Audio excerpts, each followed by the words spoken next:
had been ambushed, in fact, but it had been ambushed by the people who were taking cover behind the convoy. And they were now under attack by a single woman who had been traveling the roads and had seen the ambush, and it had gone to seek justice against them. And after some almost an almost very dangerous encounter with her, you determined who the real foes were, and they were quickly slain. And what was her name again? I got it right. Nemestra. That's right. She is, I guess. To describe her, she is an elf. She looks to be a fully grown adult. Can't really judge the age of most adult elves. She's somewhere in middle age, but you know how elves look. She's got pale skin. She has red body markings where her skin is visible. She has long black hair tied in a ponytail, and she's got green eyes, and she's wearing traveling clothes. She has a rather used-looking bow, but it's well taken care of. And she carries a typical dagger at her side, and looks like she's got like a traveling sack that she had dumped in the woods that she's gone and retrieved. But you all are standing about the wreckage of the wagon, and I think believe I was checking it out. Yeah. Yeah, you had managed to take 3 of them down with a well-placed concussive arrow, thanks to Mirai, and then tied them up. And I think the rest of them, I think there were 4 of them, were slain. That leaves you with quite a few dead bodies around here. I definitely trust this poor woman because I'm freaking golden rooted. Yes, managed to golden root yourself.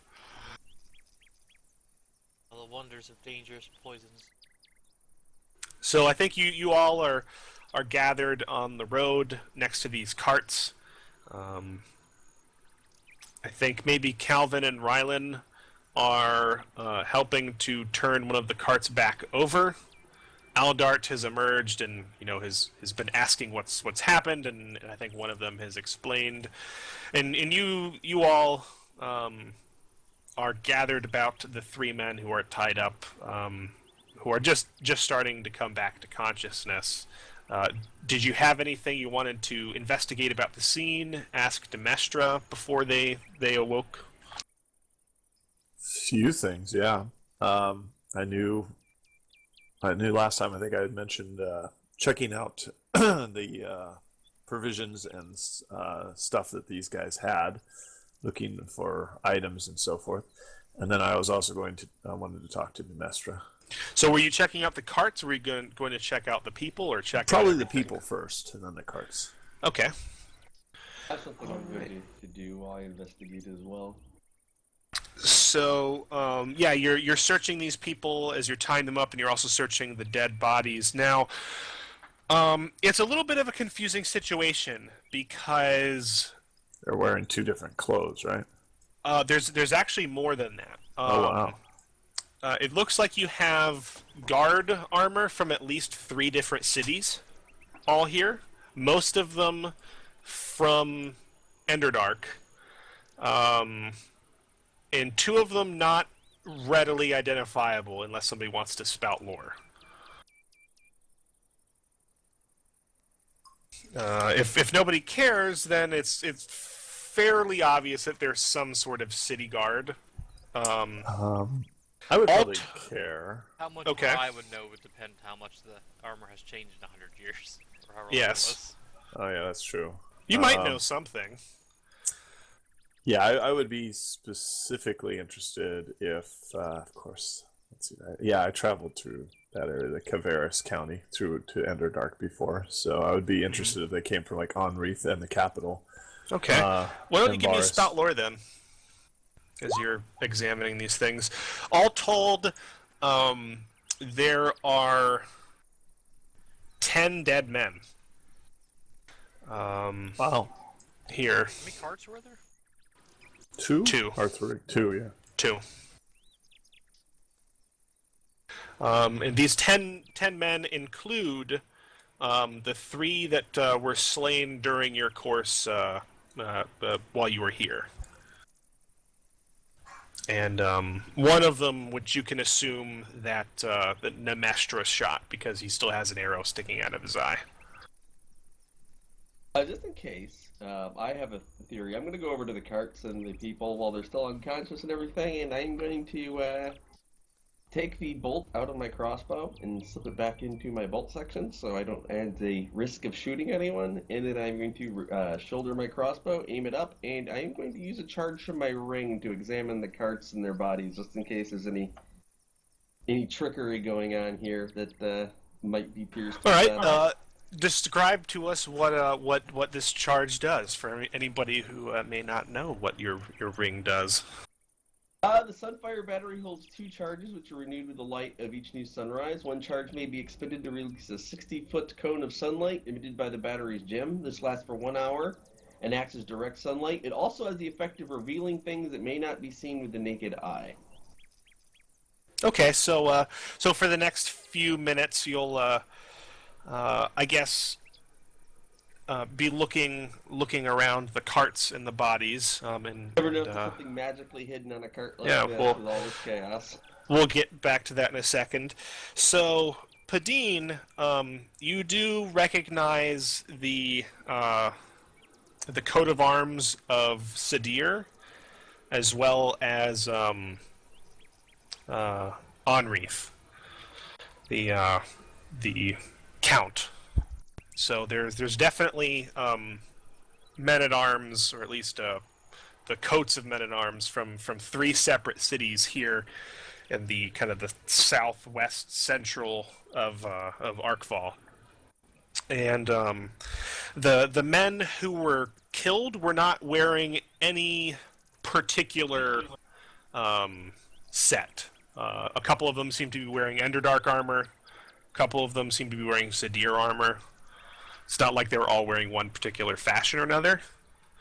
And upon examining the carts, you can see that the carts contain, among other things, aside from your basic supplies that's there akin to dungeon rations,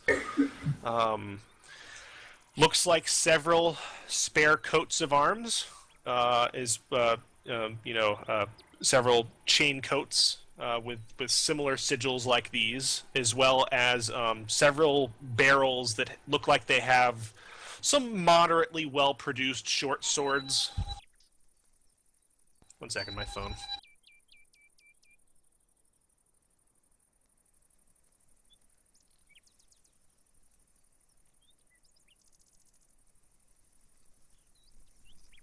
Sorry.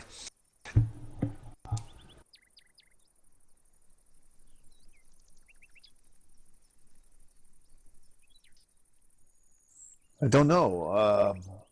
Let's see, which way... Are there new tracks here? Do you see any, Mirai? I would believe that all 3 groups were headed in the same direction to reach that border. Perhaps this, our new friend may ask, or may know more, and I'll probably suggest we speak to her. Are the carts faced in one direction from where they're hitched up? They were obviously traveling southward. Okay. So it seems as these are... The wagon, the carts were pointed southward along the road. It looks like at least one of the carts lost its horses. It looks like they were both drawn by probably just one horse apiece. One of the horses is still here, and I think you can see the broken reins on one of them. Okay. Is Nuestra by us now, or is she still up? She's been with you Okay. this whole time. So I talked to her. Fair Elf, what happened along here?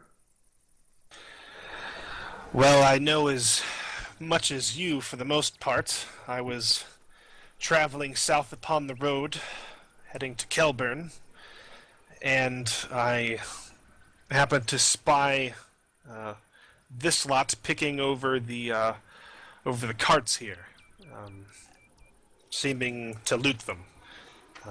As I got closer, I saw that there were these men. She gestures to the dead men who seemingly don't have any weapons on them, already lying on the ground.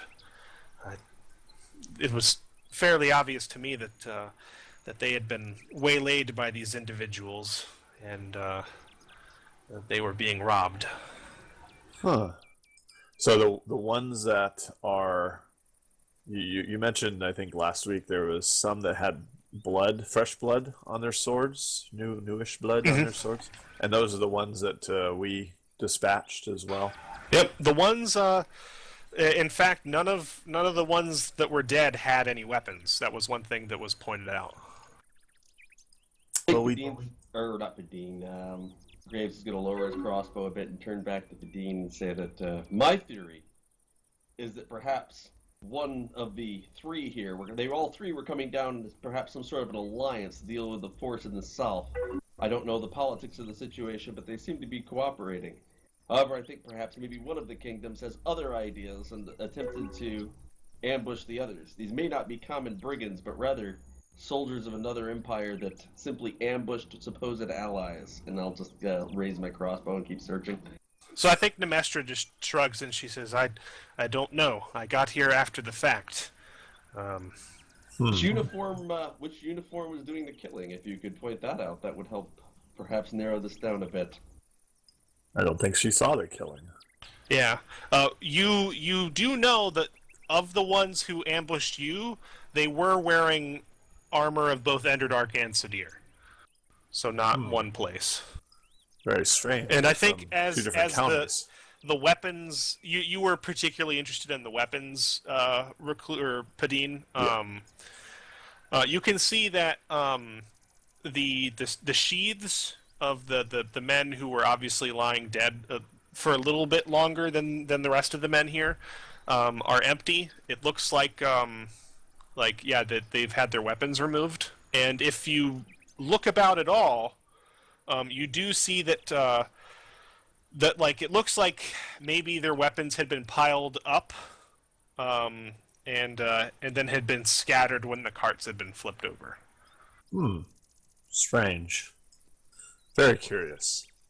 There's probably some soundness to your theory there, Graves, but I fear there's more going on for counties of Enderdark and Kavaris to both be working together to send upon somebody else. It could deal with, I know you weren't with us, Graves, but we did encounter bandits who were wearing the banners and armor of another town. Perhaps this bandit concept of wearing the armor of others is spread far and wide. Graves, you're being pretty thorough, like sweeping your light across all these people. You're like lifting up the stuff in the cart and shining your light upon it. Would it be safe to say you're trying to discern realities of the situation? I think that would make sense, actually. All right. Go ahead and do so, and give yourself a +1 because of your I will take that. Your Sunfire charge. That is wisdom. Let me roll that here. Oh, hell yeah. Let me switch to the questions.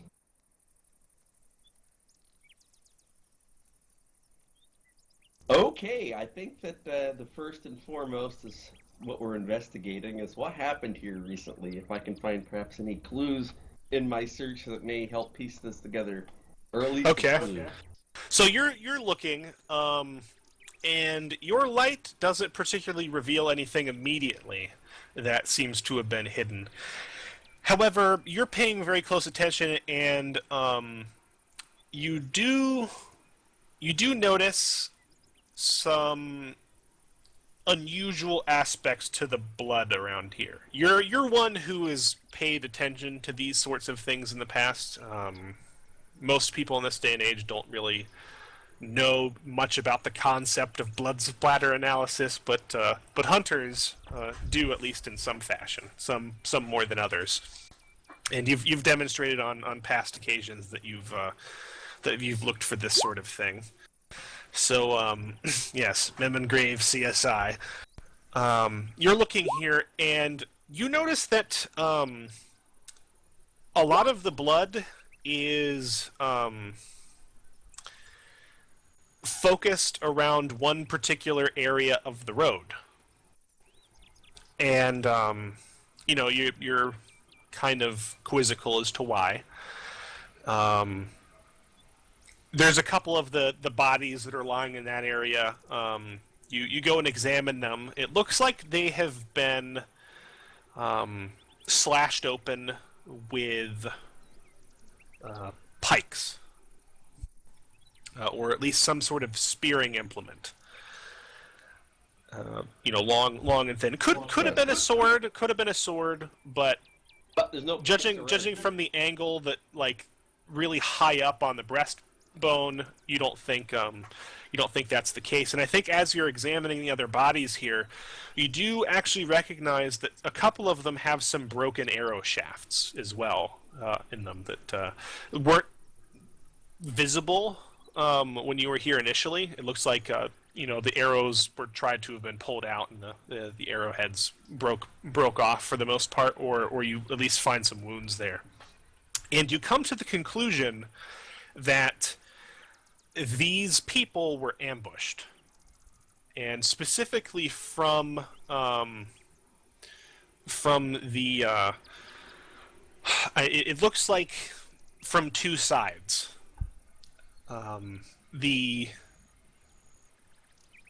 Your trained eye picks out that it looks like most of the fighting occurred on the right side of the road, the eastern side of the road. If you recall, that was where the shallow ditch was.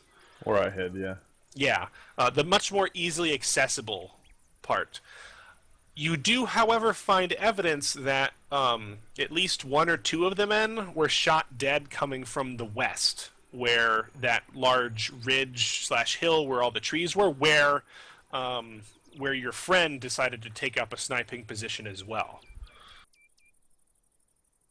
It's very clear to you that it was some sort of coordinated ambush.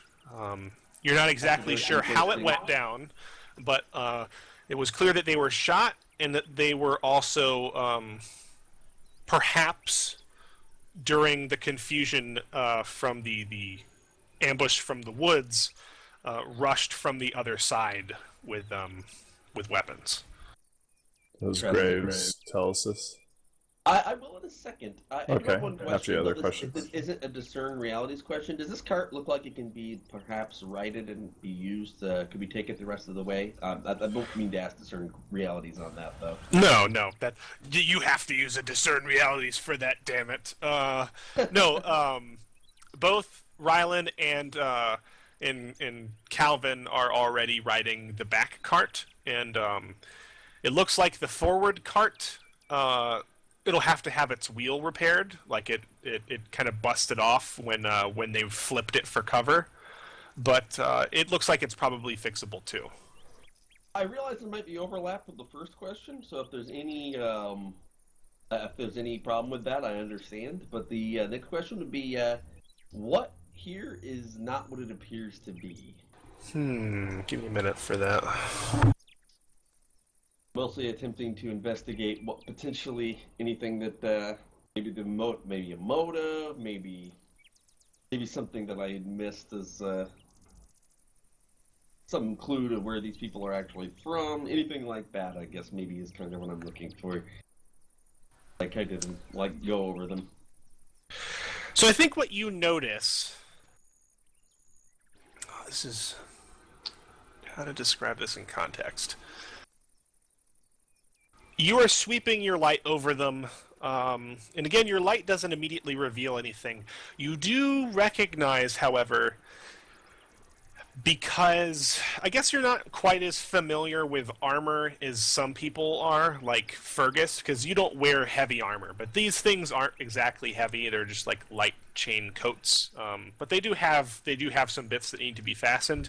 You recognize that there's something odd about the men. They just look off about the men who ambushed you, and then the men who were supposedly already dead. And it takes you a few minutes to realize what. I think you start to realize that the armor and the surcoats and stuff that are being worn by the men who are dead, or who ambushed you, look like they don't fit quite as well, or maybe they were donned in a hurry, or they were put on and not fastened quite as well. They're not quite is straightened. They bulge in a few places where they were obviously care was not put into them as much. One of my throwing daggers while I'm looking at that. I'm going to take it to the top of the uniform. I'm going to try to cut away the top layer of the uniform on one of the dead men and see if there's any uniform beneath it or any like other layer of clothing that suggests that they maybe threw this on over it. Well, you start cutting through the overcoat, and it literally just cuts down to the chainmail. There's nothing hidden about that. If you start to take the chainmail off, however, you can see that these men are wearing your typical underclothes that you would wear under armor. There's nothing really suspicious about that. But as you're going around looking at these guys, it looks like at least a couple of them are wearing. It looks like one of them that was extra bulky looked like he had some set of light leather on beneath that he donned in a hurry, and then in the beneath one of the carts as it's being righted, you can make out. It looks like some hastily piled leathers. And it looks like, yeah, definitely some armor that's not meshing with the rest of this stuff. That looks like it was, thrown maybe in the back of the cart or maybe to the bottom before it was toppled. And I think the last thing you notice, since you're looking at these bodies very carefully, is how would I put this? You notice a tattoo on the bicep of, I think, the man whom you take the chain shirt off of. And seem to have this. The tattoo seems to be some sort of simple symbol that you recognize that some military men get occasionally from like hardcore military units. You don't know precisely what it is, but you do recognize that. I think as you're looking from the ones that ambushed you, they do have them. I'm going to open up my journal and tear a page out and try and put it along the side of his arm and see if I can perhaps trace this tattoo onto the page. Okay, yeah, that'll take you a couple minutes. Is anybody else doing anything while he's doing this? Questions I'll ask in a minute, but yeah. You can ask that if you want, or you can wait. Did he ask his 3 questions? I don't mind waiting on that at all. I just wanted to make sure it didn't get forgotten. It's all good. Did you ask all 3 questions, or is that 2? Nope, I still have the one, but if anyone else is doing anything. Did you tell us about the first one you asked?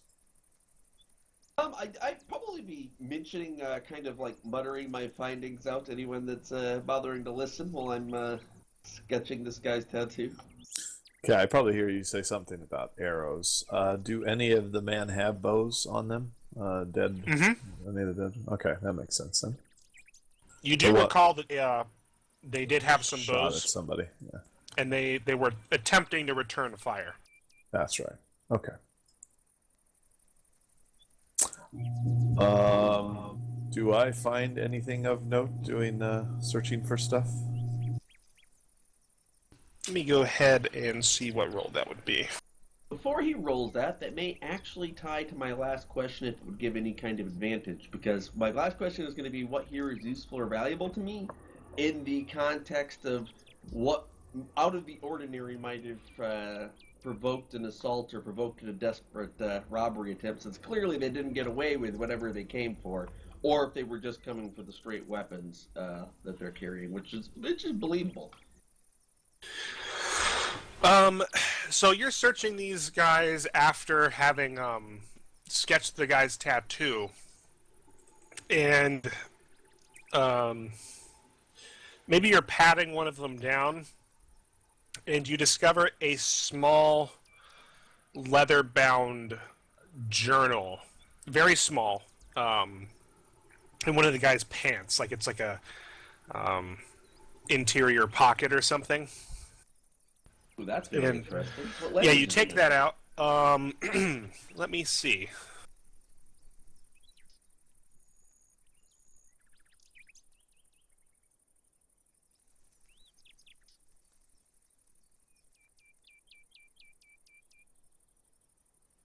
Not one that you can understand. Interesting. I will. I'll pocket that and show it to the others, and when we get back underway, and I'll just. It does have that symbol on the front, though. Ooh, that's very interesting. I'm gonna say I found something, and I'll show it probably since it sounds like Bedine is closest to me. I'll kind of like show it in his direction, and then say, "Can you make this out?" instead of pocketing it, and I'll hand it over to him and see if he can read it before taking it back. If he can't. I'll open it really quickly and look. Is it a language I recognize by chance?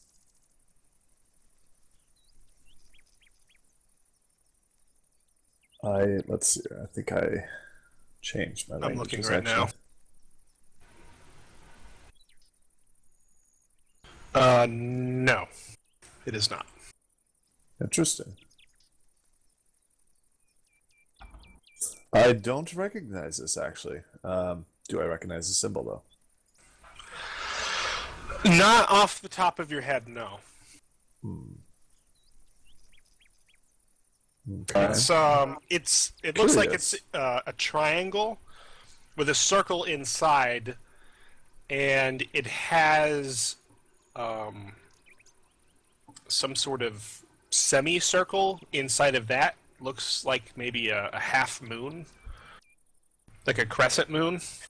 I'm gonna nod and I'll say, Padine, know that you were planning on checking and see if there's anything here. I'm gonna hand him my crossbow and say it should be good for another half hour or so. I think I'm gonna say be careful with it. I'm gonna go ask the others and see if they've ever seen anything like this, and I'll probably turn back and ask both Marai Fergus, our merchant friend, and our two escorts if anyone at all can read this, while I leave Padine with my bow to search the carts. Ooh, I've seen something like this before. This will be interesting to use. I'll start I'll using say it to that, look through stuff. You indeed have seen an effect like this before, I am quite certain. And I just kind of give a bit of a dull chuckle as I start heading in their direction.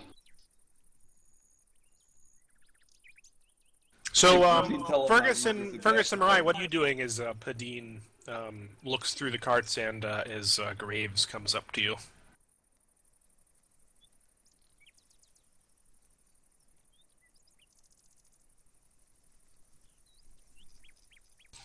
Nope.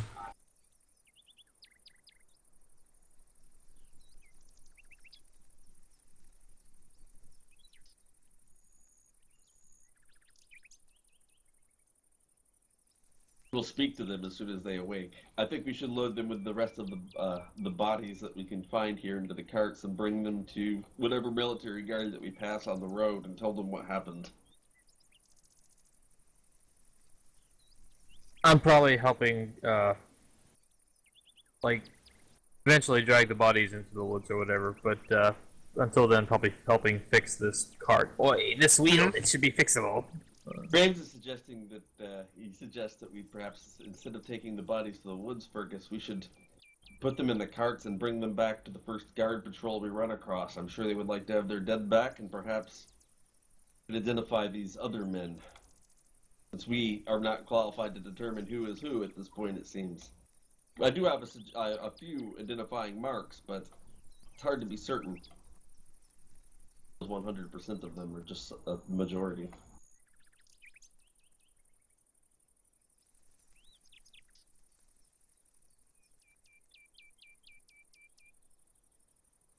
They be stinking soon. And nods and says that I was with Padine carrying If the not body already. away for some time. In spits minutes, I don't think this will affect us too badly. These are fairly fresh bodies still.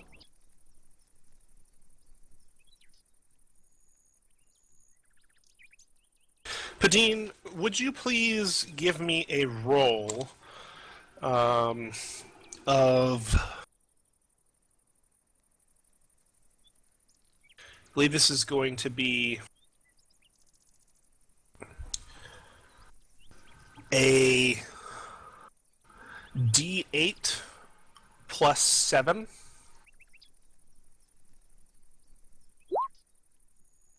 $14. It's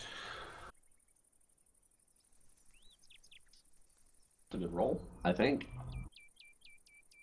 Oh, one from Max. That's I mean, I don't know if that's good or bad. Probably good. Give me a 5d4.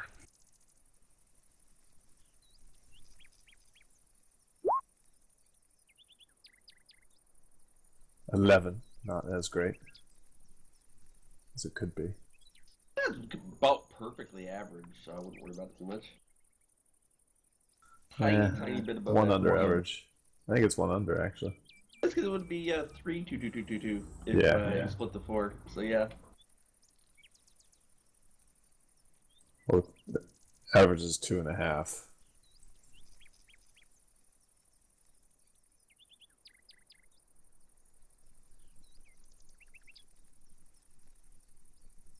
Needed one of those twos to be a 3.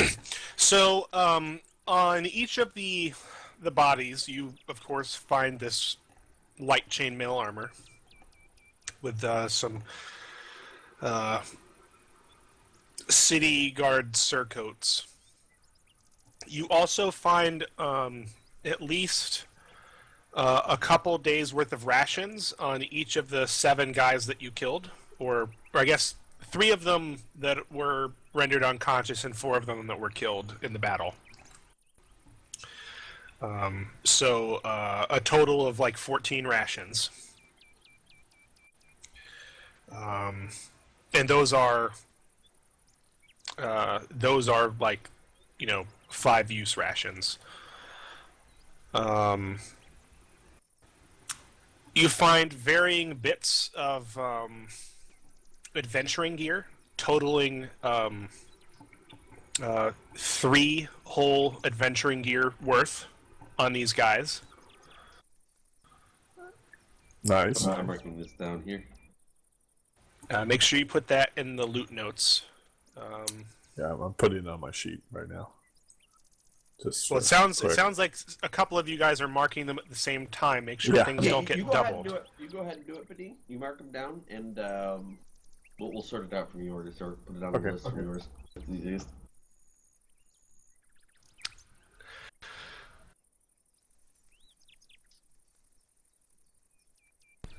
On one of the men, you find a spyglass.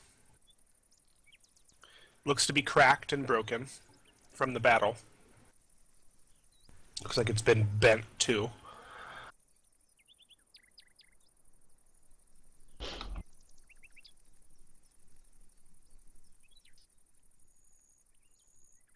You, of course, find their weapons,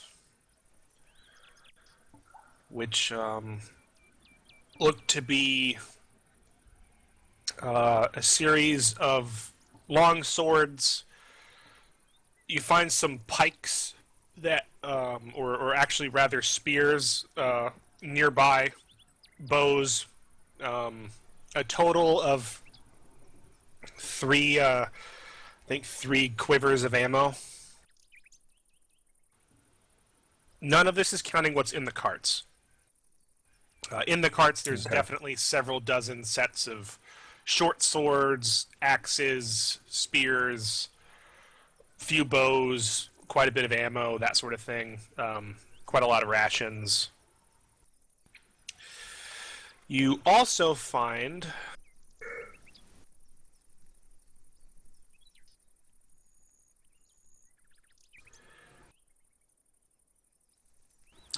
definitely catching your eye, Padine, on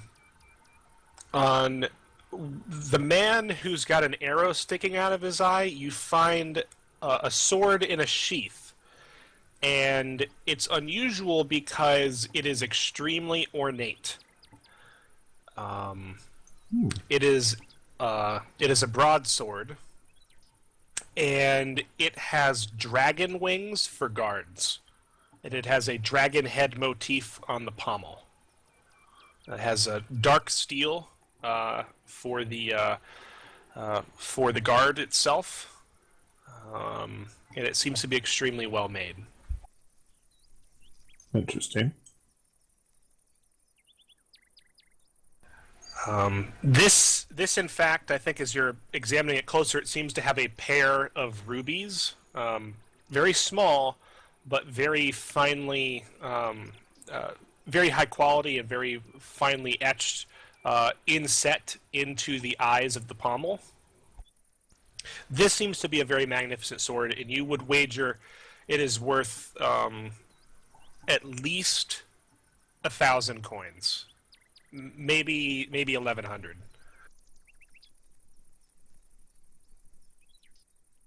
Wow, that guy had one hell of a sword on him. If you comment, I'll say, remember that might not have belonged to him.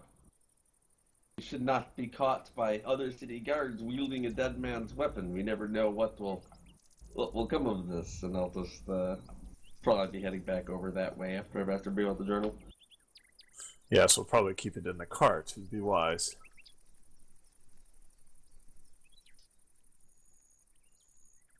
Should be careful about stealing from Deadman at all, but I'll just kind of give you a bit of a look, and I'll just get it turned back to the others. I'll start grabbing one of the bodies and hauling it to one of the right-hand carts.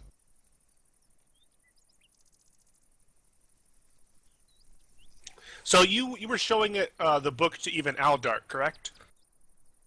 That's correct. He says, well, that's quite unusual. I don't know what it says, but it looks like that dragon language to me. Not draconic? Not sure what it's called. You see, like, looks like very hook-shaped. There and there, like you could stab people with, trademark of the dragons. I'll nod and I'll say, Draconic was a language I had thought about learning and wished I had now, and I'll just kind of shut the book and say that we'll try to find someone in town who could perhaps translate this for us, and I'll tuck it back in my pocket. Thank you for pointing us in the right direction. It'll be much easier to seek a specific translator without having to flash the book around town.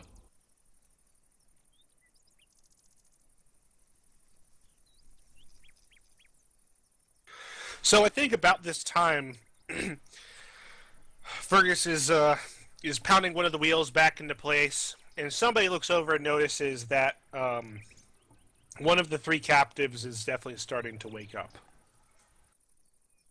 Huh. Fergus, would you like to question the gentleman who's awaking? Watch some wheel. Watch him holding up cart while hammering wheel.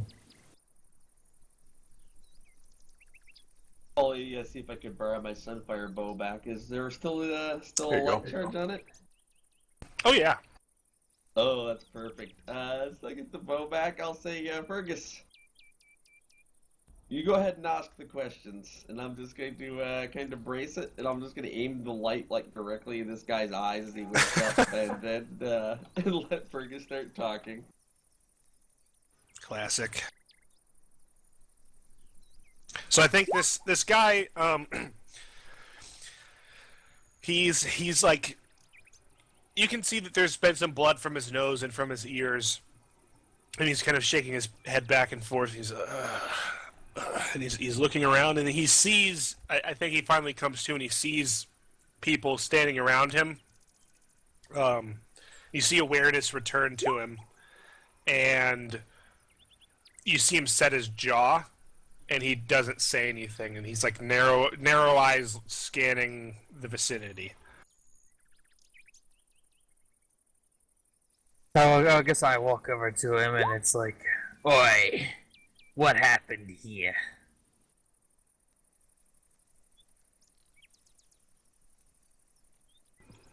Silence. You see this axe? It could go through your head just as easy. There are fates worse than that, Fergus. I'll just comment in the background. Oi. And that would be the easy way. Yeah, he glances between Graves' direction and Fergus, but when he looks in Graves' direction, he obviously like squints and has to look away. And he looks over at your axe, Fergus, and you can see him like setting his jaw and just like staring at you for a long moment, and he doesn't say anything. What you think, Graves? Fingers first? We could do something like that. We could do worse things. I'm just going to comment as I'm obviously debating something. It would be easier if you would just speak. This could get messy.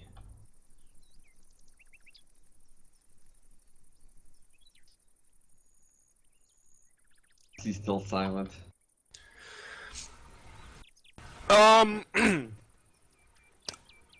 It sounds like you're attempting a form of parlay. Threats of violence in the end, yes. Yeah, when you have leverage on a GM character and manipulate them, roll cha. So it sounds like Graves is attempting to aid. So Graves, why don't you roll plus your bonds with Fergus? Plus my bonds with Fergus. So geez, it's like 1. I will roll the 1 right now.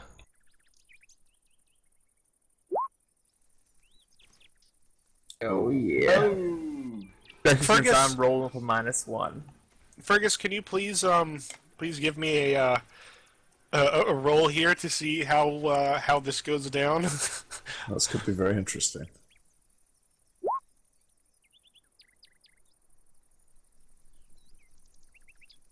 Well, not too bad. You'll just have to break one of his fingers first.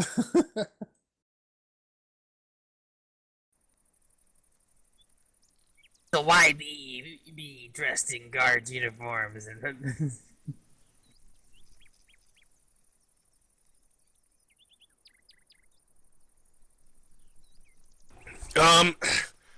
you say I anything? think he looks back at you, Fergus, and he fixes you with a very cold stare, and he still does not say anything.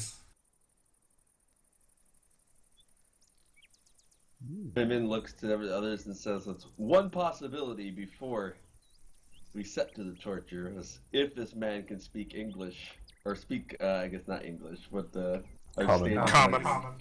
could speak common at all. His language in his book was not." I'll look back and I'll say, "See if we can get him to say something. What's your name?" I'll just ask that. Surely you could at least tell us that much. He looks in your direction, Graves.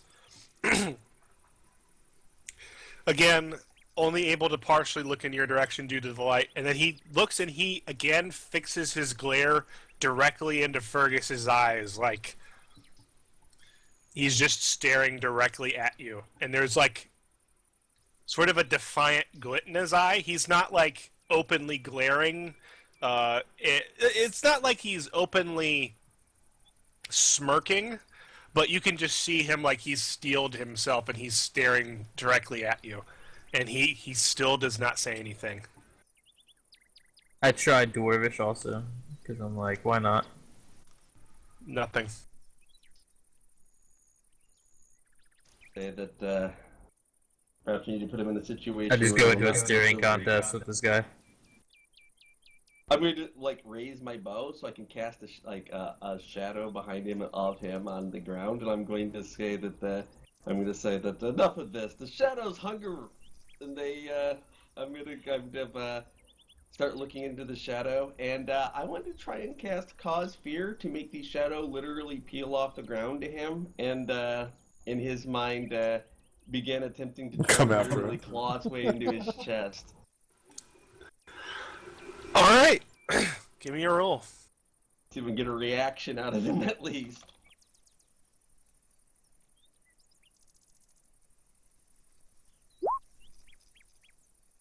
An 8. And I will choose... forget the spell.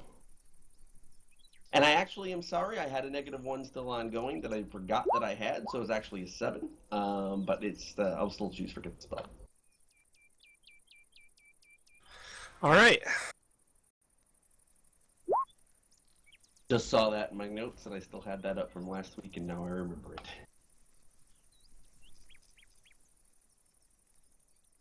Unwanted attention. I was thinking that maybe that woman up on the hill might accidentally shoot me, thinking I was some sort of demon shadow cut summoner or Well, something. she's down like that. beside you right now. Well, yeah. I mean, now that she's, wherever she's at, I figured there's a good. I don't chance think arrow they through my can head. see it. No, I mean, if I botched, I don't know if Oh. I could have seen it. That's why I was. Or if I chose unwanted attention, I don't know if I could have gotten bad. So, the shadow. I think you cast a long shadow upon, like, the front of him, and Graves starts to mutter some sort of incantation.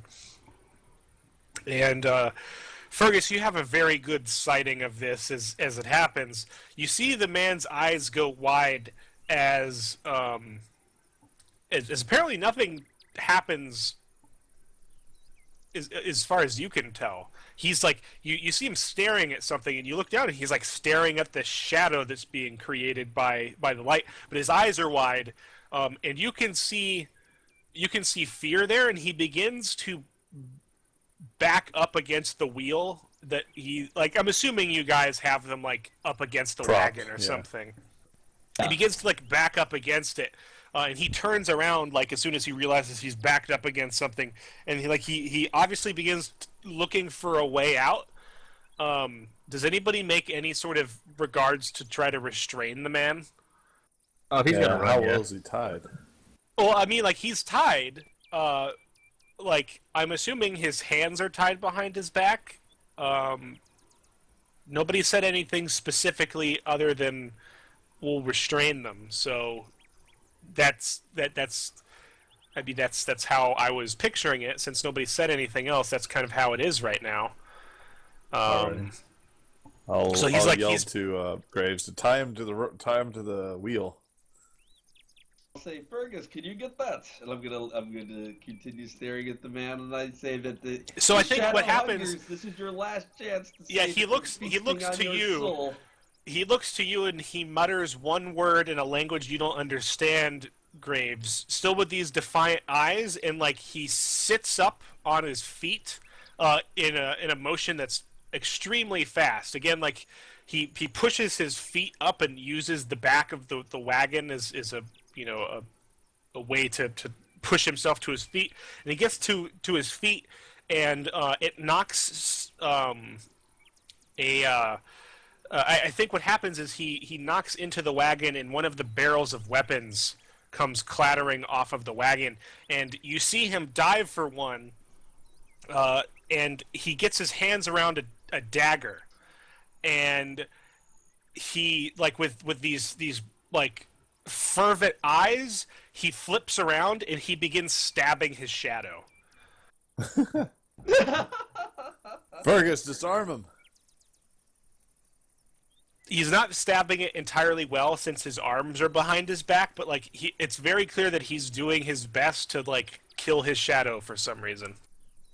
I think Mavad is actually going to suddenly. I think he's going to leave it up for the moment until Fergus disarms him, but then he has an idea. How do you disarm him, Fergus? I guess I club his hand with my shield. They could try Okay. to drop this weapon. All right, you can do that. If you Good had old done something shield bash. foolish, like trying to grab the knife out of his hands, you would have been stabbed.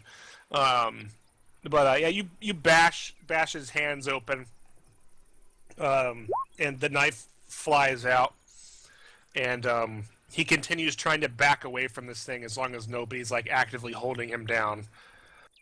I'm going to immediately kill the shadow, and I will say just one word, which is Ashar, and see if he has any reaction to that.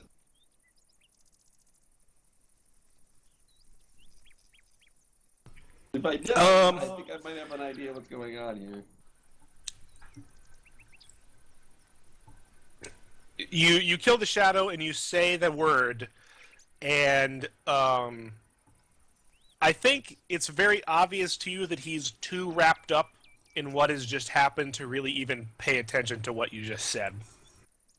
It was obvious that he was like terrified and fighting for his life, and he's breathing heavy, and suddenly he's no longer scared of the shadow. Like the shadow is just a normal shadow, but like he's still in that fight or flight mode. I'm going to turn and say, Padine, Marai, Yes. Ryland, we need you guys over here. I need to make sure every one of these men is restrained and in a cart separate from the others. And I'm going to turn to Fergus and Padine and say that I have a strong suspicion that this group is a commando unit from Ashar that has come here to take these guards out and likely poses them for some sort of ambush against our lands. I'm going to look and say that I would be almost positive of it from everything that I have seen. I For don't no know. simple brigands. Wouldn't the That commando makes unit sense. At least be able to speak the common tongue. Shake my head and say, what do we know of what languages Ashar speaks in all of their regions? Or what regions they might train their commandos from? They are clearly here, I believe, to sneak their way into our own ranks and potentially cause who knows what's havoc. There may be more such groups. We should bring these people to the guards immediately for interrogation, along with the bodies of their dead. And these should be doubly restrained and kept away from all sharp objects or weapons in that cart. This is a very grave matter.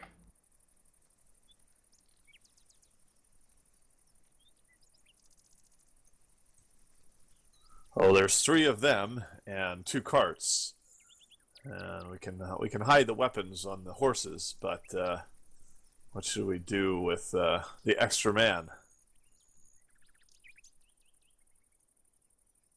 Gonna look to the what is our storage situation? How And many I'll carts? I'll be tying up the guy to the cart now. One of the carts. One of the cart for bodies, a knocked cart out for guys. prisoners, a cart for weapons. Anything else we will leave on the road. There's only 2 carts. We have 2 carts. Okay. A cart for bodies and a cart for passengers. What do you do with the things that are currently in the carts? I think What is Aldart going- asks that. He says, "Well, what about these goods? We can Surely load them they're up on our expecting horses. them wherever it is that they're going." Should load them Dean, up on our horses. What all did you find? I assume you probably share the list.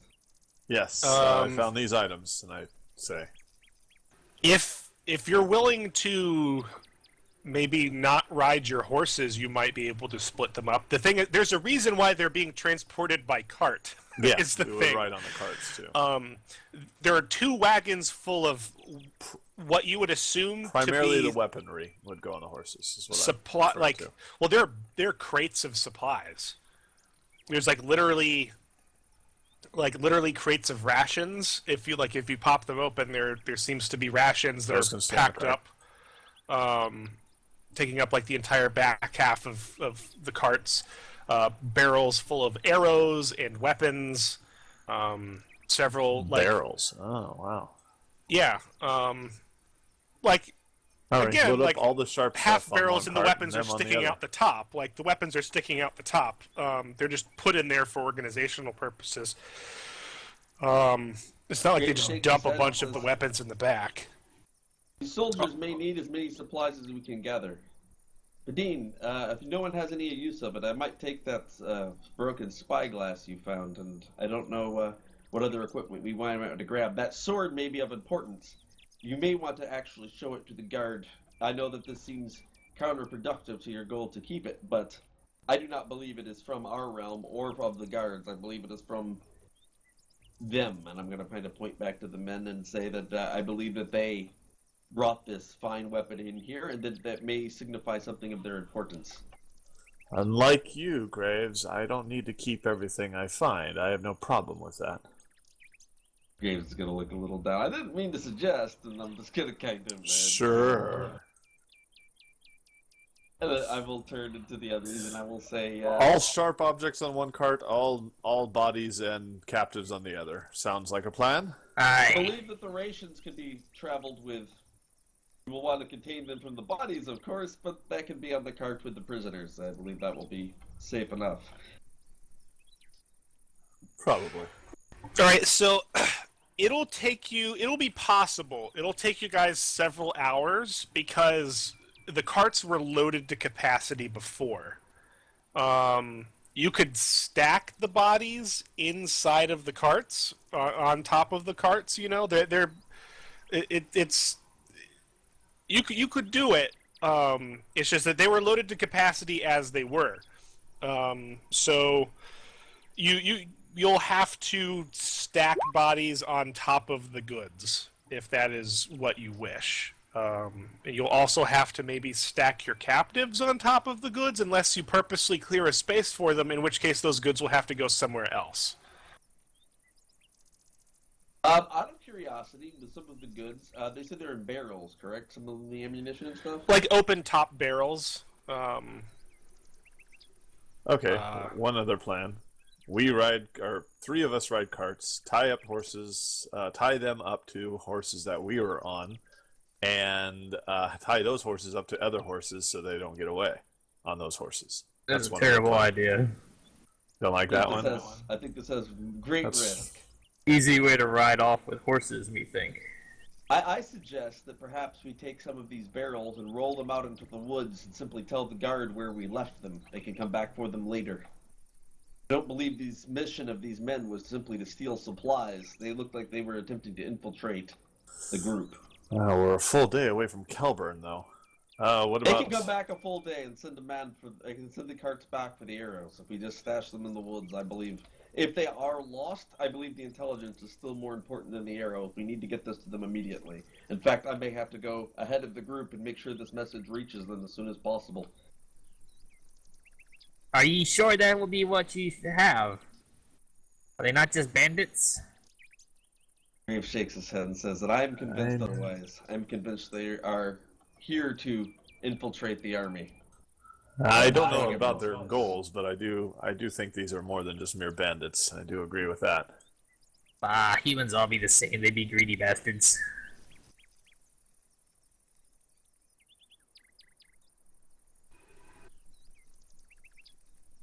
I'll nod and I'll say that I thought so myself, Fergus, and they can be, but there's more to that than this. These men need to be watched. They are clearly some of their best, or they would not have sent them this far behind the lines.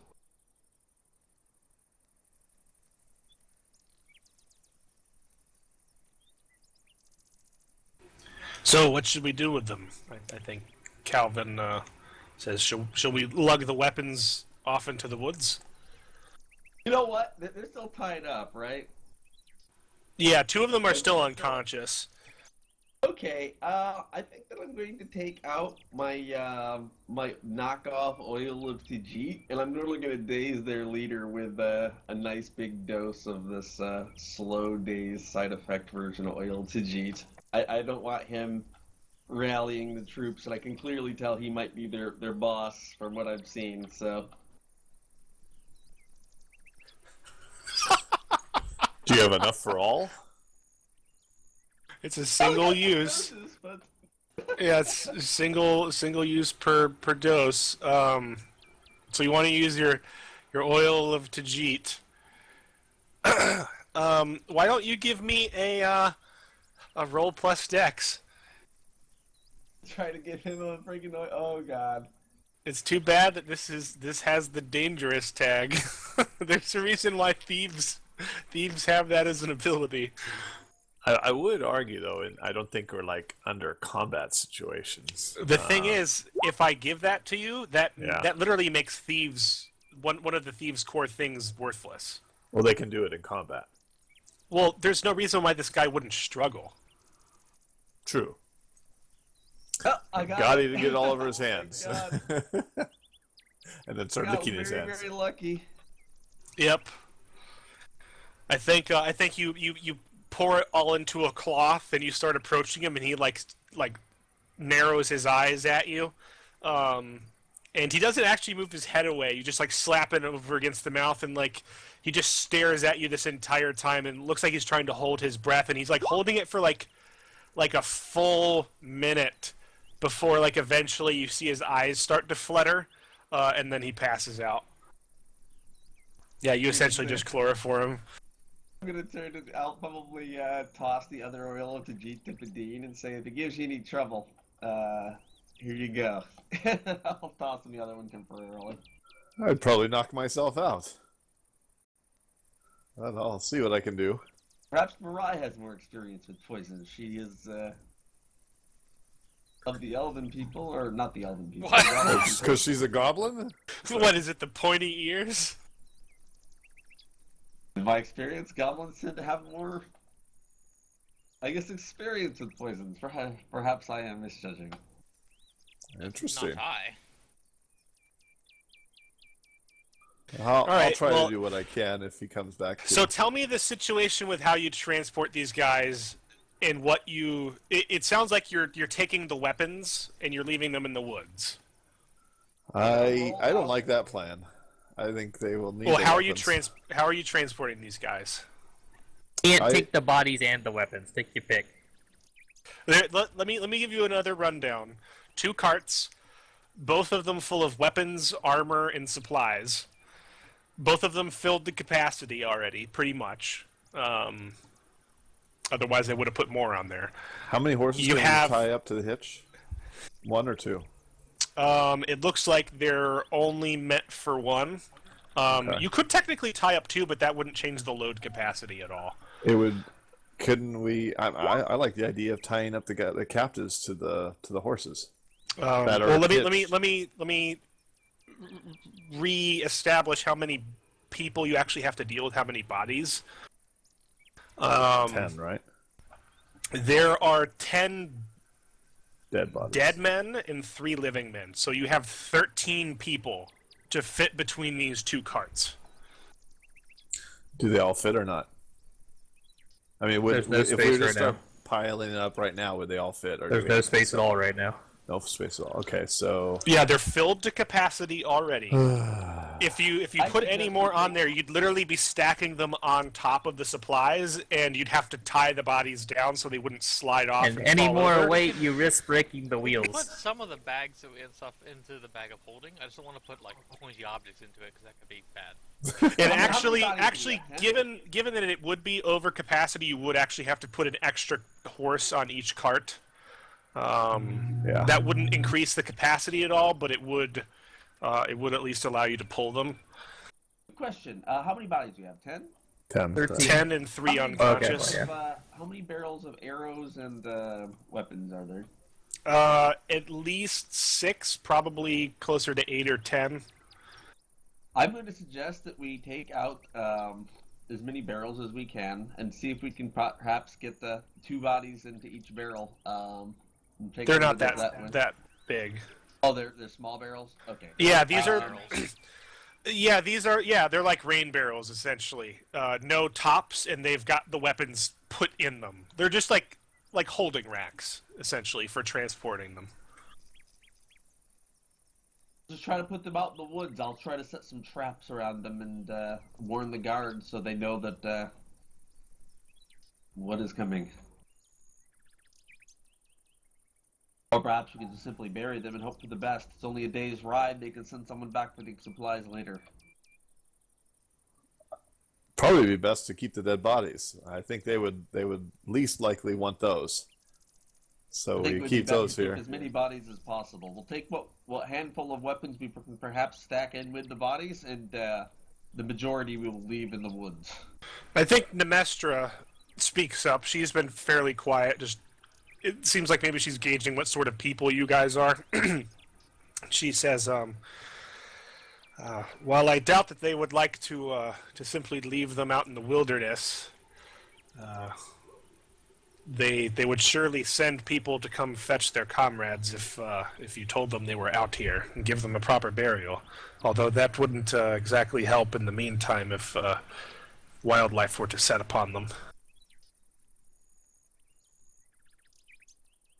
Yes, it would more than likely be consumed. A nod. If we and say just that it was laid them in something the ditch. less likely someone will find and be able to transport all of these weapons without pre-planning a wagon to take them all. I think that at most a few may be stolen by travelers if they were to be found, and I hope my skills at hiding them are superior enough to keep them from common sight.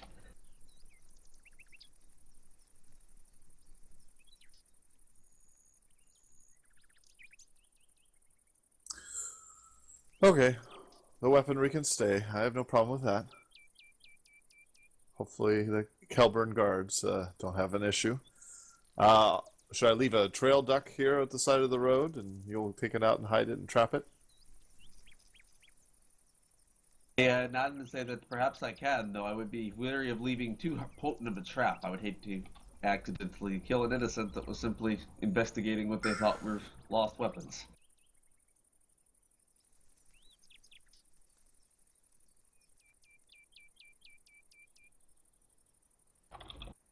So, you guys, what is it exactly that you guys do? So we can get the show literally on the road.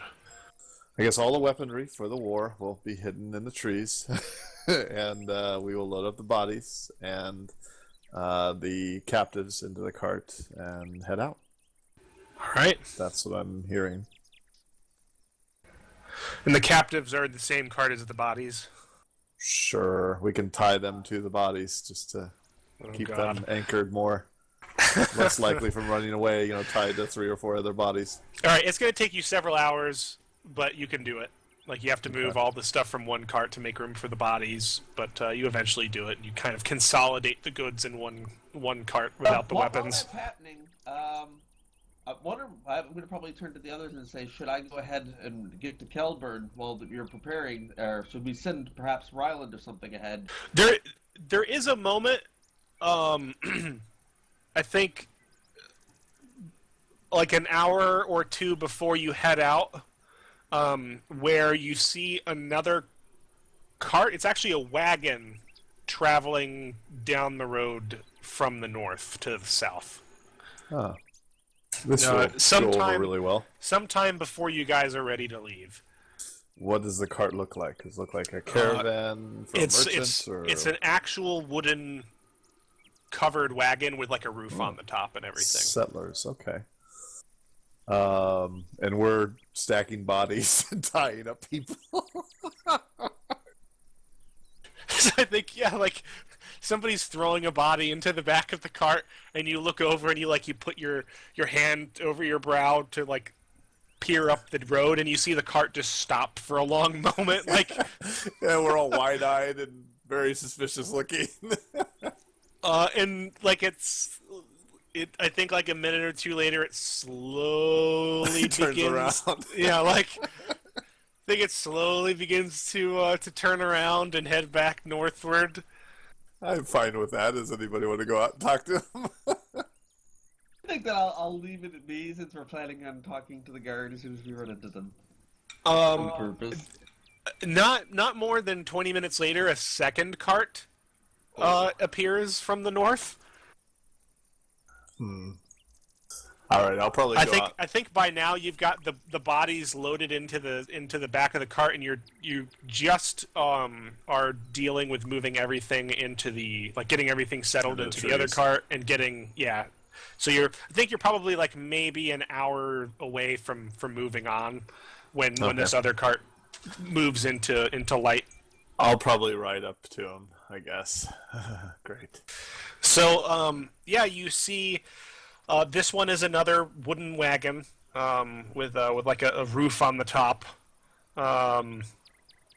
You can see like you can hear a little bit of jingling and stuff as the wagon's moving. It looks like it's got some bells and stuff hanging off of it, like all sorts of knickknacks. And you can see a pair of individuals riding on the front. At first, you think they're children, but then it occurs to you that or halflings or something. you don't see any adults, and they must be very small children. You actually see that they're gnomes when you get closer. Okay. Ahoy, novice travelers! How are you today? Yeah, I think there's a male gnome with a dark curly mustache beneath the. I think he looks out from beneath a cap to you, and he peers up and he's like, "Oh, hello there. What seems to be going on here? You're having trouble with your carts?" Not our carts, actually. We ran into some carts of some guards that had been ambushed. We caught the traitorous foes who set upon the cart, and we're riding to Kelburn to tell the guards of the misfortune of these soldiers. If you're riding ahead, could you please tell them that we're on our way, and we'll probably be about an hour behind you. An ambush, you say? That's horrible. Yes, please be wary along the rest of the trip on the road. What? But I believe Were there any after, survivors?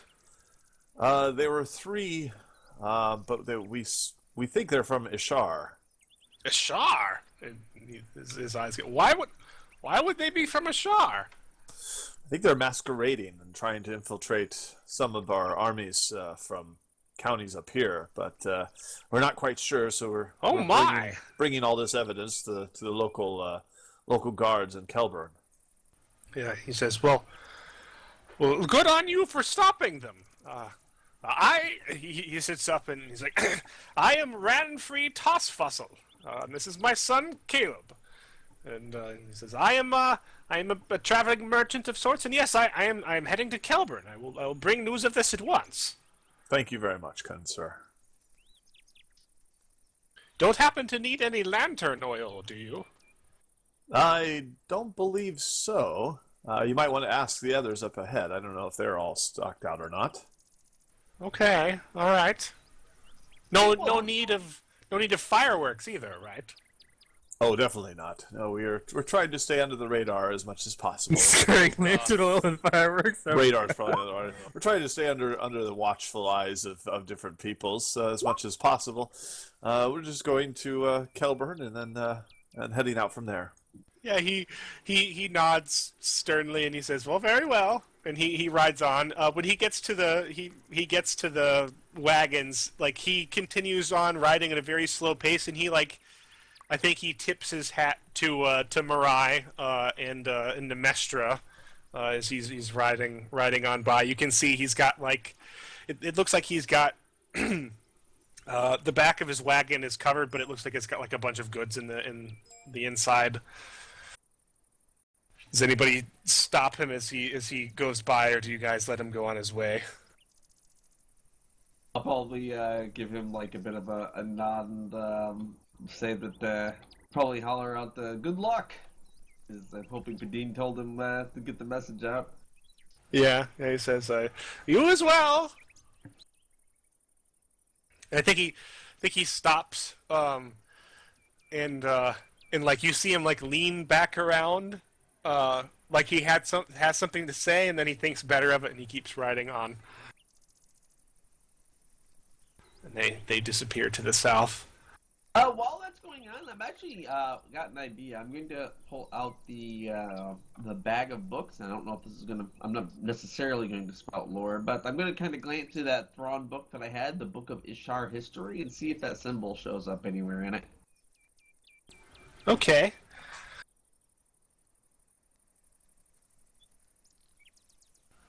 Give me a spout lore roll +1.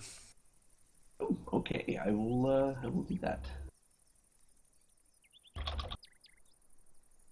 think maybe you're doing this as the wagons get started and you guys are starting to head south. A12. All right. On a 12, something useful and interesting.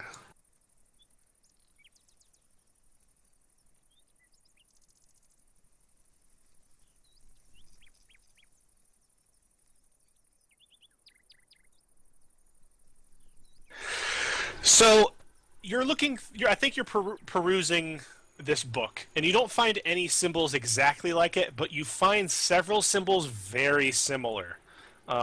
There's a chapter in the Asharan history about noted military units in Asharan history.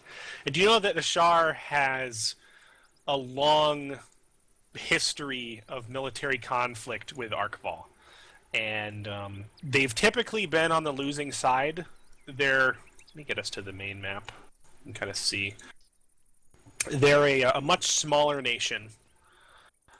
They've had some conflict with the elves too, but not nearly as much. And they've had a lot of conflict, I guess, with the pirates of Rilla. IRC. Yeah. This strait down here that's between Ashar and Rilla is just a massacre of pirates, basically. It's probably the most unsafe seas to travel in the entire world. Mainly because it's like the only shortcut around the southern end of Keldum, and there's so many islands there that's just ripe for ambush.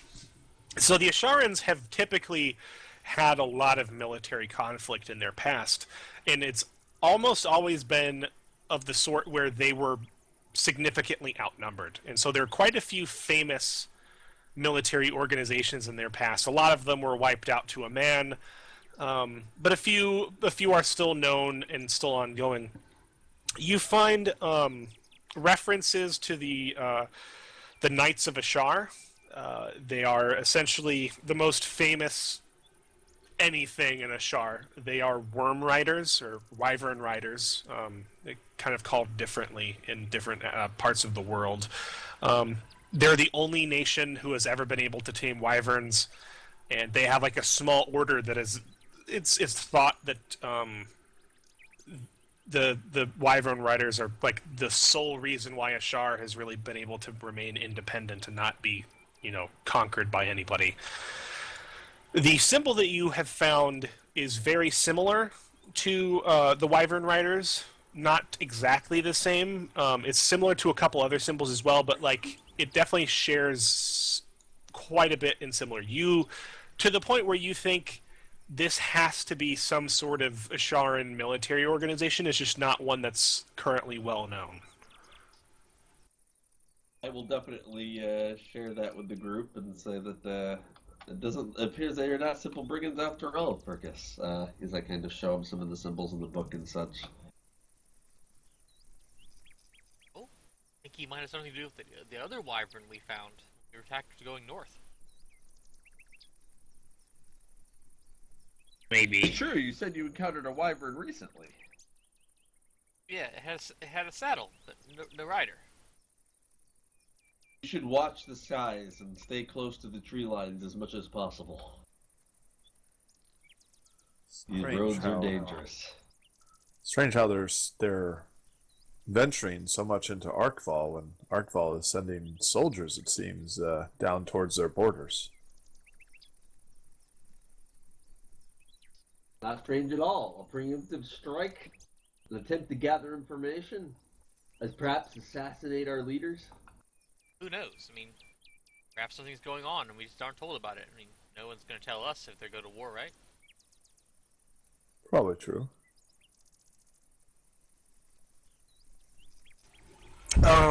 So over the course of the journey to the south, the remaining two prisoners awaken. Although by the time anybody notices, it seems like they've been awake for some time, and they were all tied with the prisoner who had previously been awake. And none of them are saying anything. They're all three in that wagon. Or is the wagon carrying the bodies and the prisoners up front or in the rear? How about up front? Okay. So they're all up front, but they're not saying anything. I will be keeping an eye on the prisoners with an absolute hawk because I believe that they are commandos and I am not expecting them to be untrained at getting out of such situations. Okay, all right. I think Nemestra,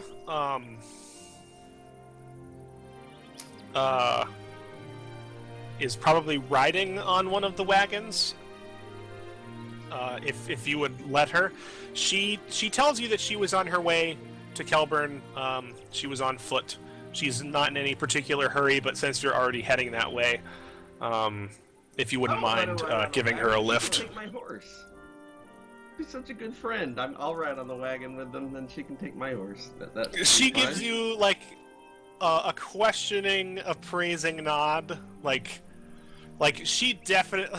Everybody else definitely gets the feeling that she thinks Memon is coming on like he is extremely infatuated with her. Laying on pretty thick. Yeah. Totally oblivious to those two. It's so sad. If you don't mind my asking, Nemestra, what is your business in Kelburn?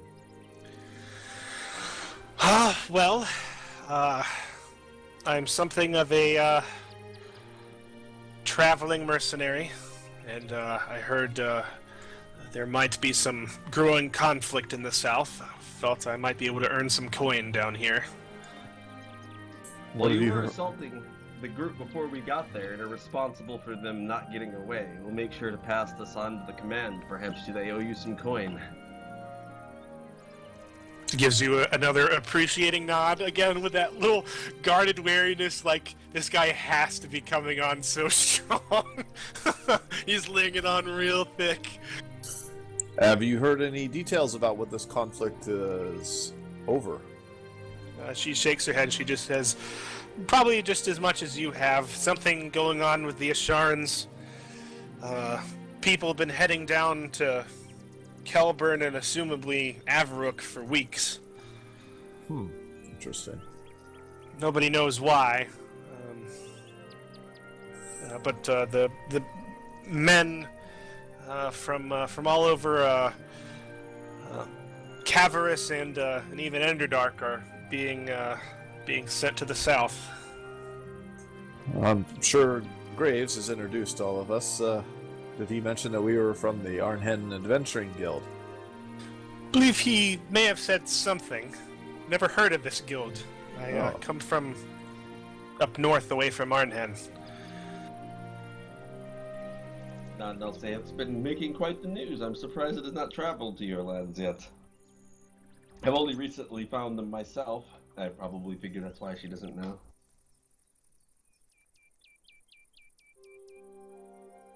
So I think she spends some of the time asking questions about the guild. She seems mildly interested. And like asking what you guys are doing in particular. She I think at one point she comments like Aldart doesn't seem like the sort to be an adventurer. Oh, but money will encourage many a human to adventure. Not meant to be an operation that may hold the fate of a war with Ishar and on our hands. Instead, we were simply on an escort mission before this began. There's no reason we cannot accomplish both, of course. And I kind of give the merchant a nod. And I think he just What does says he like, have to say, though? before we're all done, we'll all be rich. And I think you hear Calvin mutter, or we'll all be dead. Or we Hopefully. might all just be like, swampy and mucky, not getting anything out of it. Yes, there is that possibility, but I, for one, do want to find out what this strange portal is. That does seem very, very odd. Yeah, so I think at that, Nemestra says, portal? What do you mean, portal? Well, yes, that's what we're going to determine what it is. This merchant got word that there was a strange portal out in the marshes somewhere. Is this thing common in the south? Rather unique, I believe. That's why we're going to check it out. It is my belief this may be part of the reason for the conflict. Perhaps the Asharans view it as an omen or sign. It's a common thing. I myself am quite familiar with omens and signs and know how much that they're mostly self-fulfilling prophecies. And I just kind of sigh as I ride along the side of the wagon. If only Graves had been on the Save the Future mission. Yeah, that is pretty funny. He wasn't there. Graves sees plots and conspiracies everywhere. It may have something to do, it may not. I'm keeping an open mind.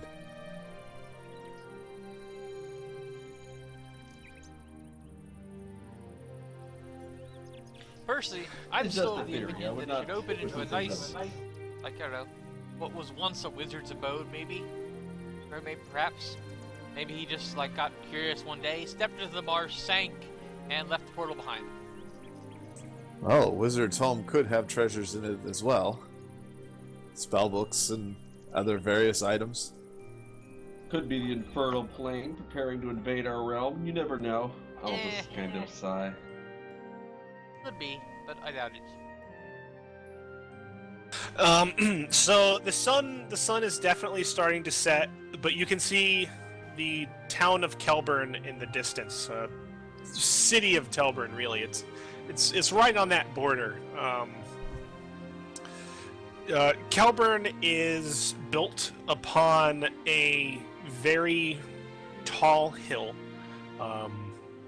For reasons that are very obvious as you look out to the west, seeing nothing but hundreds of miles of desolate marshland. Any sort of elevation is pretty cherished around here. And you I'll probably You turn to Mariah and Padine and say that perhaps you two should ride ahead. Introduce us before we arrive and someone gets the wrong impression about us having a cart full of their dead. Probably a good idea. Is it Mariah that was coming with me? Suppose so. I just threw Mariah's name in I there. guess we'll have to find the, I guess whoever amounts to the head of the watch there. Are you familiar with Kelburn, Padine? I've never been. I've never passed through either. I went through Well, I should Woolwood say... out to the Lyrian Forest. Well, okay. Well, I probably when we start riding off, I probably say, well, I should say I am familiar with the Kelburn, you know, where I come from, and where I come from, the marsh is full of hydras and dragons and things of that nature that you typically don't want to associate with. Is Kelburn even there anymore? Yes, but I think it was full of skeletons. Oh, so it was the ruins of Kelburn to you. No, it wasn't ruins. It was definitely a town, but that's the way things were. Oh, interesting. Very interesting. A town of skeletons. Yeah, but So as things, you, things are different, right? Right? I wouldn't want to go there, but like it's different here, right? Yeah, yeah. Sure. I hope so. It's a brighter place in this era. I would definitely hope so. The whole Seemed like town it. of the undead. Yeah. Most troubling.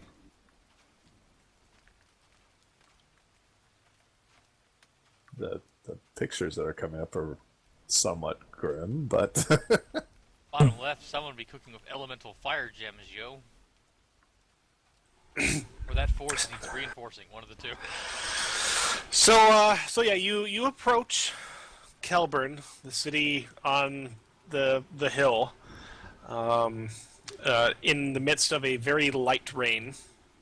The whole area in this region is very damp.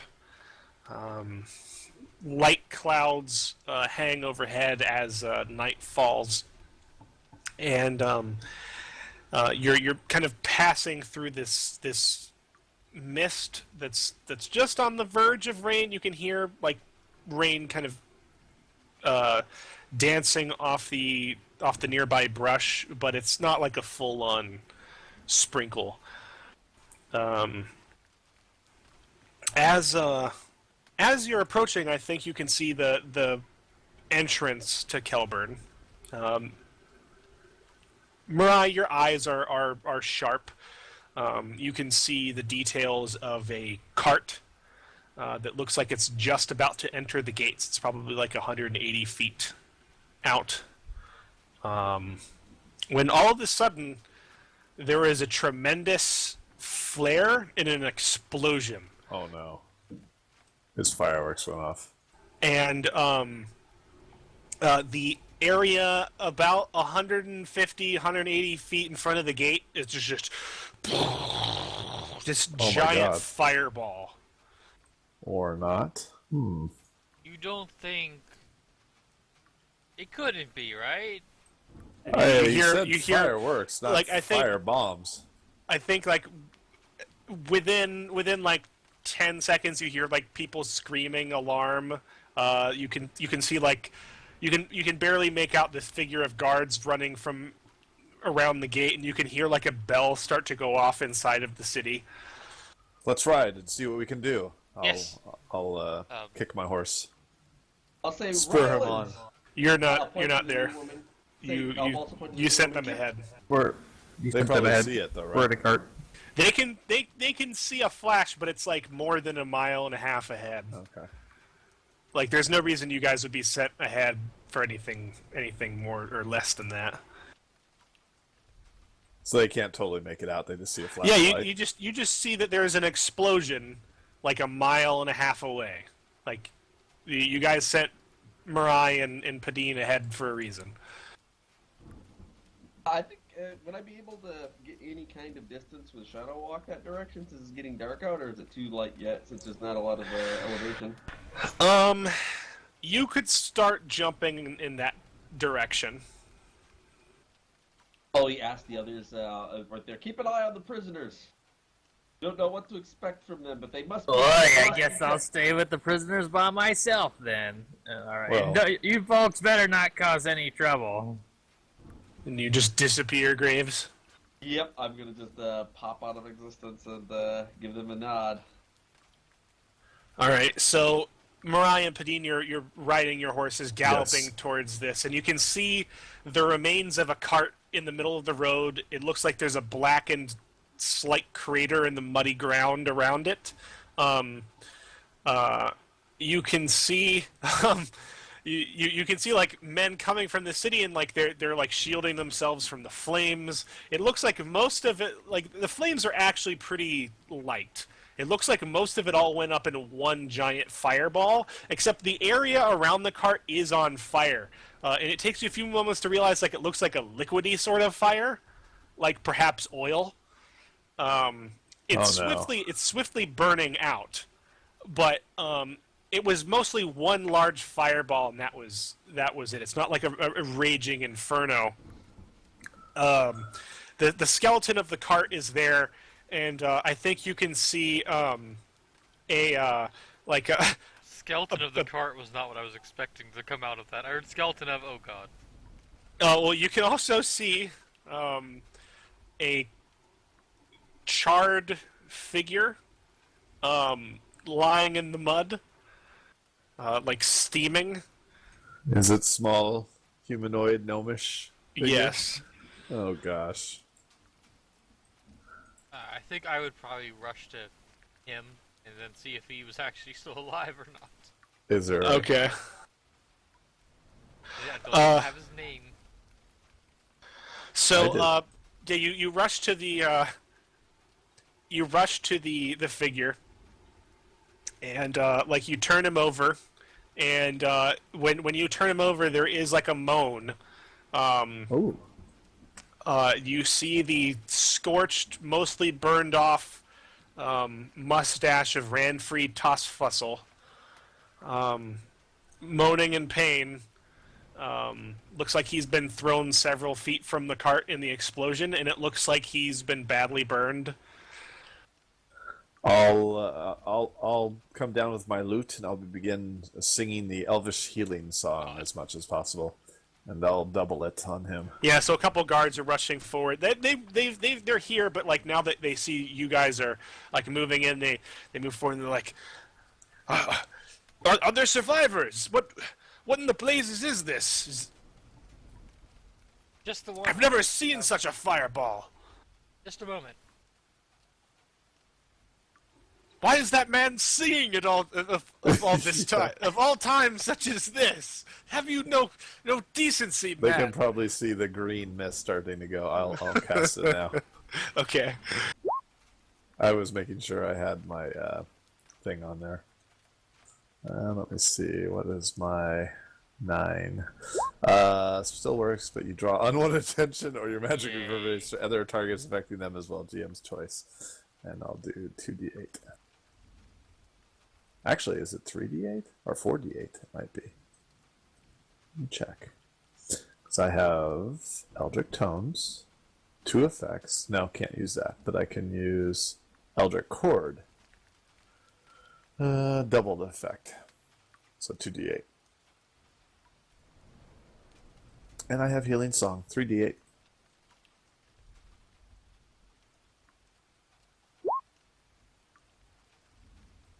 (16) hit points. Wow. Yeah. So your Solid.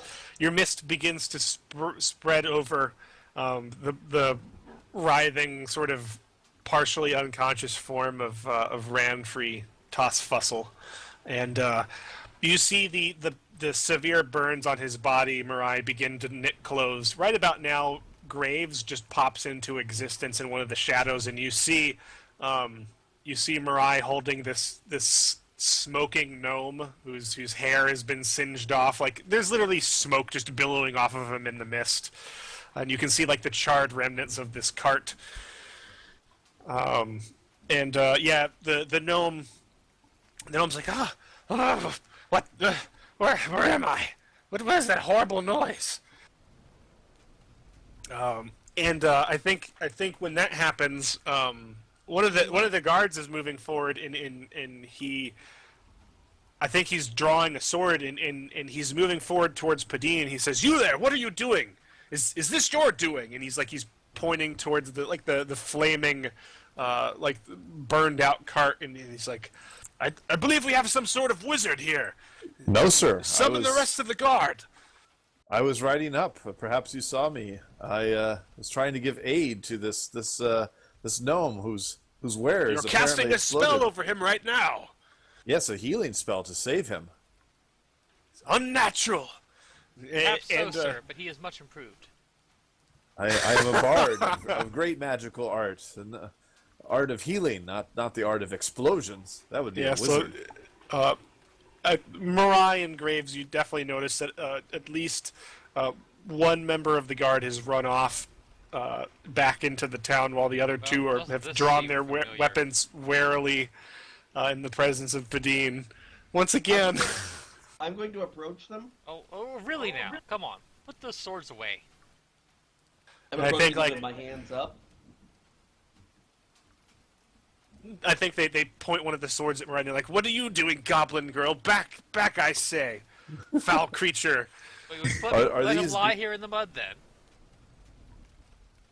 Are these guards of the town, or are they soldiers from various areas? You have never been to Kelburn. If you have studied the Kelburn coat of arms, you may give me a. Are they wearing coats of arms of other places that I would recognize? Let's No. go that route. Okay, so You that's could what assume those- them to be Kelburn guards. They were yeah, standing or outside ones of the that I gate. don't know of. Yeah. Is going to begin announcing as he steps forward that we bring news of Ishar and Really? Already? killers Yes. that have attempted to infiltrate your group. Our group is on its way right now with both prisoners and bodies of the dead. Yeah, I think We one would of like the to guards head just toward interrupts you, you. and he's like, "What is this madman spouting?" And he's like, "What? Are you with these? Are you with this wizard?" I am not a sorcerer. wizard, sir. I am a bard. And he's like, Just arrived. We were he's riding like, up the "You're all morning. under arrest." You He's may like, arrest casting us, a sir. spell and attacking this cart. We had did nothing not to do attack- with the cart. It's as much as we passed him on the road. He decided to, I don't know why, but he was carrying city fireworks and lantern oil of all things. We told him of the Isharan infiltration. I believe his cart was destroyed to silence him. Wow. He was to warn you before we could arrive. I think- Ranfree, don't you recognize me? I spoke to you on the road. I think you look back to Ranfree and you see he's crawled through the mud, and he's just like, "Caleb, oh Caleb," and you can see he's holding a pair of boots that are in the ground, and they're just smoking. He was at They're ground zero in the back of Yeah. the car. Yeah, there's a pair of tiny child-sized boots sticking out of the mud, and you can see maybe some shin bones sticking out of them that are charred. Oh dear. And And I he's just say- like hugging the boots to him, and he's just like weeping. Yes, they're very sad wares that you carried, Ranfrey. They're very dangerous. And I'll say this was no accident. Guards, you must believe us. We were coming with important information of the Ashari. I think by this time, you can see 6 men with pikes and halberds emerge from the gate, being led by the guy who ran off, and they're like marching towards you in the rain, and the guy's like pushing them forth, and the guy who's been talking to you like turns back to them, and he's like, yes, these are the men. And he's like, some sort of vile sorcerers. At least this one is. Placing them under arrest. He's like, careful with them. He has some sort of magic. Don't know what he's done to this gnome. You may arrest me if it makes you feel safer, but you'll see that our story checks out in the future. If it We have helps, evidence of our claim. We need to speak to the captain of the guards. You must listen. Yeah, I think one of them says, oh, you'll speak to the captain, all right, from the dungeons. And, yeah, a couple men start approaching each of you. I go freely as I come. All right. I think Mirai just sighs deeply at the situation, but goes along too. Hopefully Graves? this jail will be nicer than Arnhen's. I think Yeah, Graves but- is good. I wouldn't know. I've never been to Arnhen's jail. Padine ends up in jail pretty much everywhere. Graves is looking like indefinitely frustrated with that and says that I have the bandit's journal on me. You need to get that to the captain of the guard. And, And- Memphis and- Blues and was he's a like, you raving can lunatic. You can spout your craven nonsense later. You have been charged with aiding in the sorcery of this foul mage. We will brook none of your kind here. To the dungeon with you. I will. Oh man, I think I know exactly what I'm going to try to do. Give me Cast fear on all of them. They start poking you with their halberds in the direction of the town. Hey. Graves. I am going to attempt Oh no. to parlay as I disarm. I will say that I will gladly go to the dungeons and cooperate as long as you can take me to the captain of the guards first to deliver my message and with that book. And I'll motion to the satchel. It is the only thing that I wish to bring to him. One of them snatches the book from the satchel and like opens it up in the rain, like looks it over. Give me a parlay roll.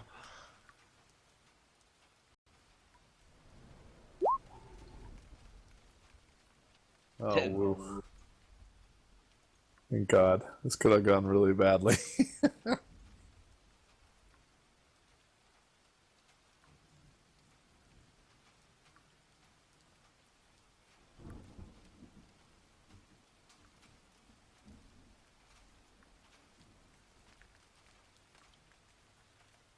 The main reason Graves is worried is poor Fergus and the others are going to roll in town in a cart full of corpses. I figure we need to talk to the guard now before that happens.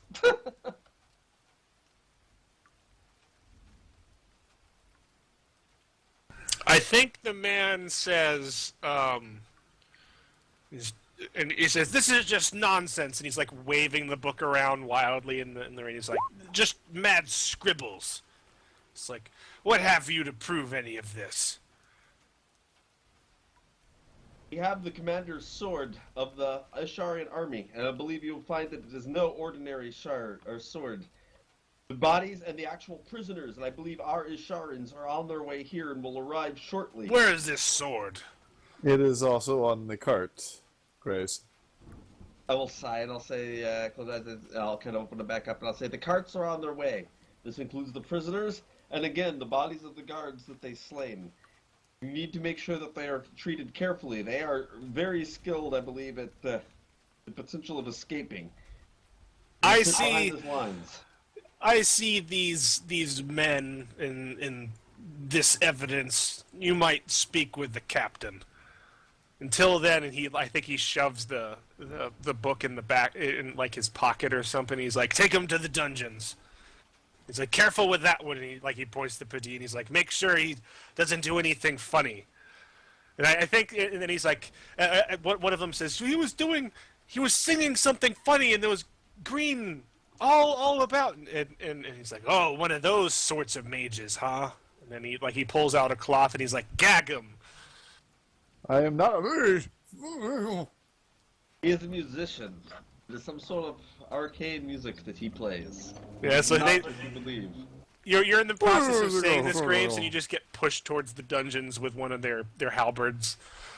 I will cooperate. And you guys get led away from the smoking cart as a couple people move forward to maybe help the gnome away from the boots of his son. With the gnome, when he is over his grief, he will verify our story.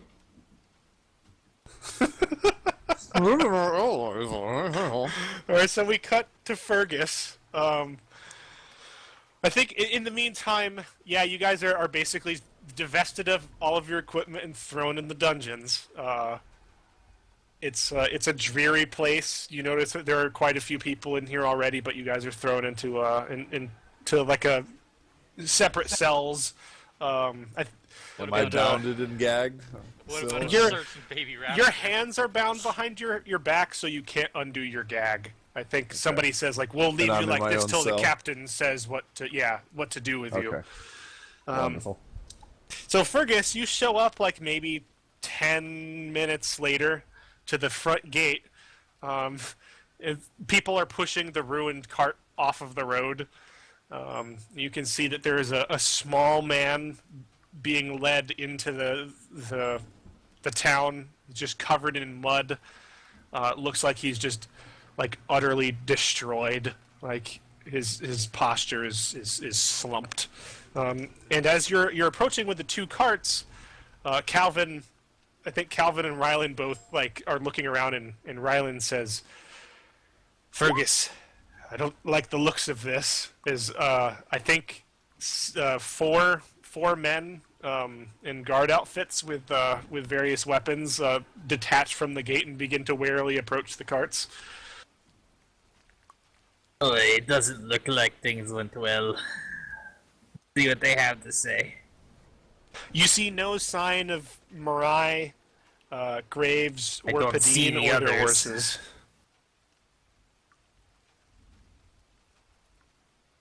So one of the guards moves forward and he says, "Oi, stop right there! Who exactly are you? And what exactly is this that you're carrying?" I be Fergus O'Clan Meadhammer. We come from the north, from Arnhem originally, but this be two carts we found on the road, and some of what we believe might be your guardsmen. We're not sure. What? It looks like they were ambushed. He's like, "Step down off the cart and show us your hands." We have three of them captive, or three of the attackers captive. I show him hands, like, I mean no harm. You might like your cart back if we assume this is where it was going. Yeah, so he nods to a couple of the men, and they start to kind of fan out to the sides, and I think he turns to the other one, and he's like, "Go get the others." And once again, somebody runs back into the town. And yeah, he goes, and I think he pulls up the tarp from the back, and he's like, "Oh, gods!" As he sees like this just giant pile of corpses, and then like I think like Three of towards them the should front, be you can alive. see, yeah, you can see like three bound guards back there. I guess they're not muzzled. I think they just stare up defiantly at him, and I think he turns to you, and you can see he's got his weapon half drawn out of his scabbard, and he says, "And you found these on the road." Aye. Like he looks warily over the carts and you, and he says, I have "Only- three others with me. Yes, we already met with them. We figured them for raving lunatics. So I take a drink from my flask, and I'm like, "Oi, share a drink with me, and I'll tell you the story." He narrows his eyes, and then like grabs the drink and takes a big gulp. So he you tell him briefly while more guards come out, and like pretty soon there's like maybe eight men out here, and then like somebody coming out on a horse with a torch. So it looks like some sort of officer. He doesn't like speak to you directly. It doesn't seem like he's interrupting you as you're telling the story to this guy you're talking to. But he seems to supervise as people are bringing the carts inside of the gates and examining the carts. The 3 men who are tied up are brought off the carts. People examine the bodies and the goods and everything. And you tell them the story. Is there anything you change or omit or anything to the story? Nope. Okay. Fergus is not the lying type. So I think he says. I think by this point, the man who rode out on the horse has managed to catch most of the conversation, and he's like looking down at you from atop the horse still, rain kind of pinging off of his helmet. And the man you were talking to doesn't actually respond. He just looks up to the guy on the horse, and he looks down at you, and he looks down at the scene, and he says, "We'll need to get all this sorted out inside. Make sure all of this is accounted for, and then send some men up to the site of this ambush and see what really happened up there. The See if you goods can that were recover on this this equipment." cart should be nearby. We didn't have room to take the bodies and the goods. Yeah, he kind of nods once beneath his helmet, and then he says, "In the meantime, you and your friends here will accompany me, and we will sort this business out. The captain is currently away, but I'm in charge in his stead." So he begins to gesture you to follow him. I'm fine You with have that. like kind of a guard with you the entire time. And I think here we will take a momentary 5-minute break since we're halfway through. Sounds good. Alrighty.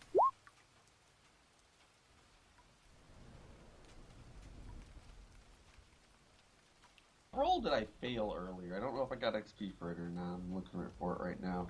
I thought I failed one roll today, and I don't think I marked it down as any XP.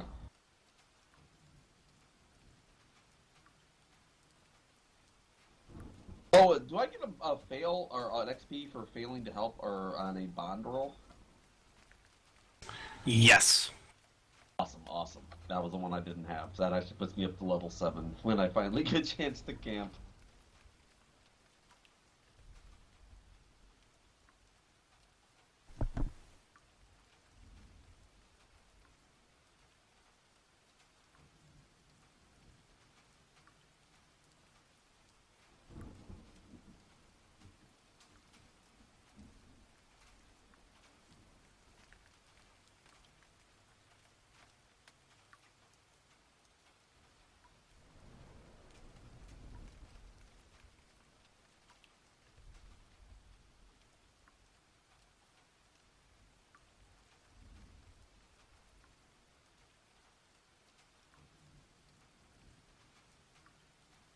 God, I've got so many abilities that I want right now. I don't know which one I'm gonna pick. I got like 3 options.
I've returned. Welcome back.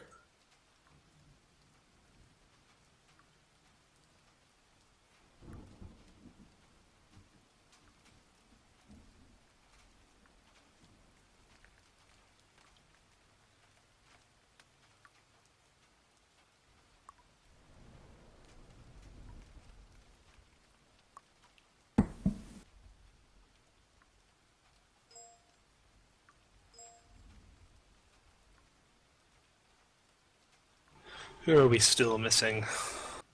Well, I don't Foster know. literally just stepped away. Okay. I am here.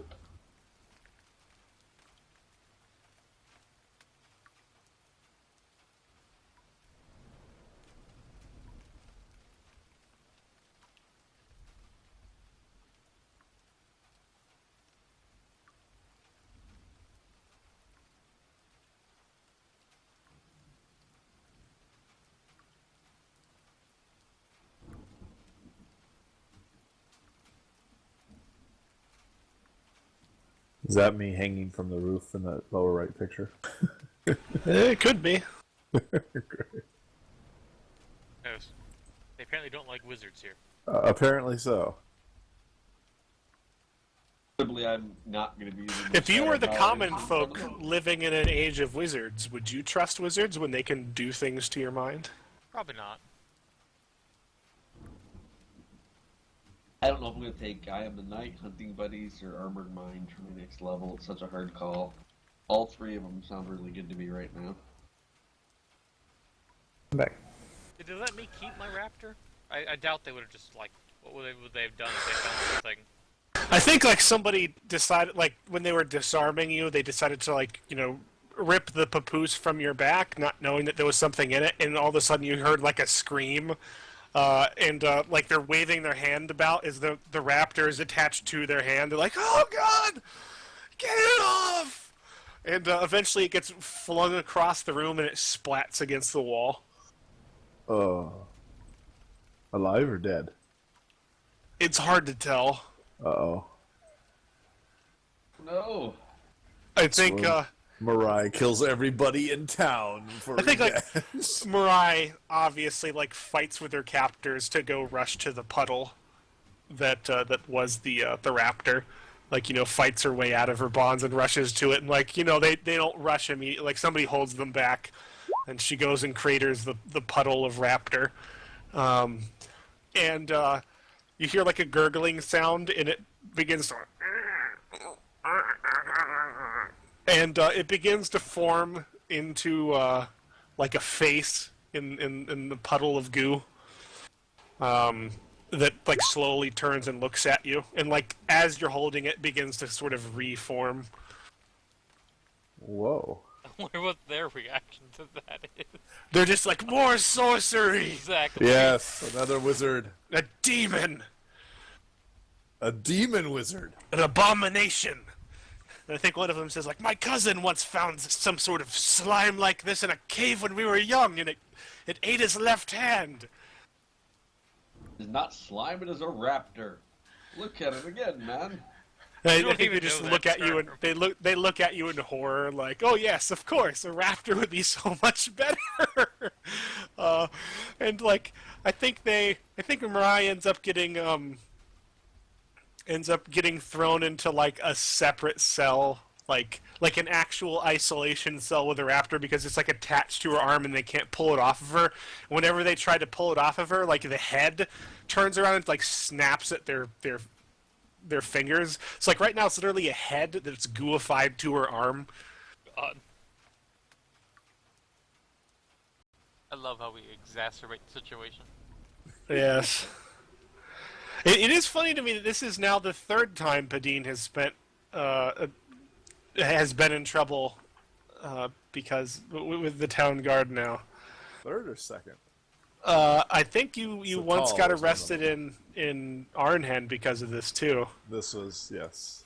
Arnhem once and here once. I don't remember the third. You didn't go to jail in Baleston, but you almost did.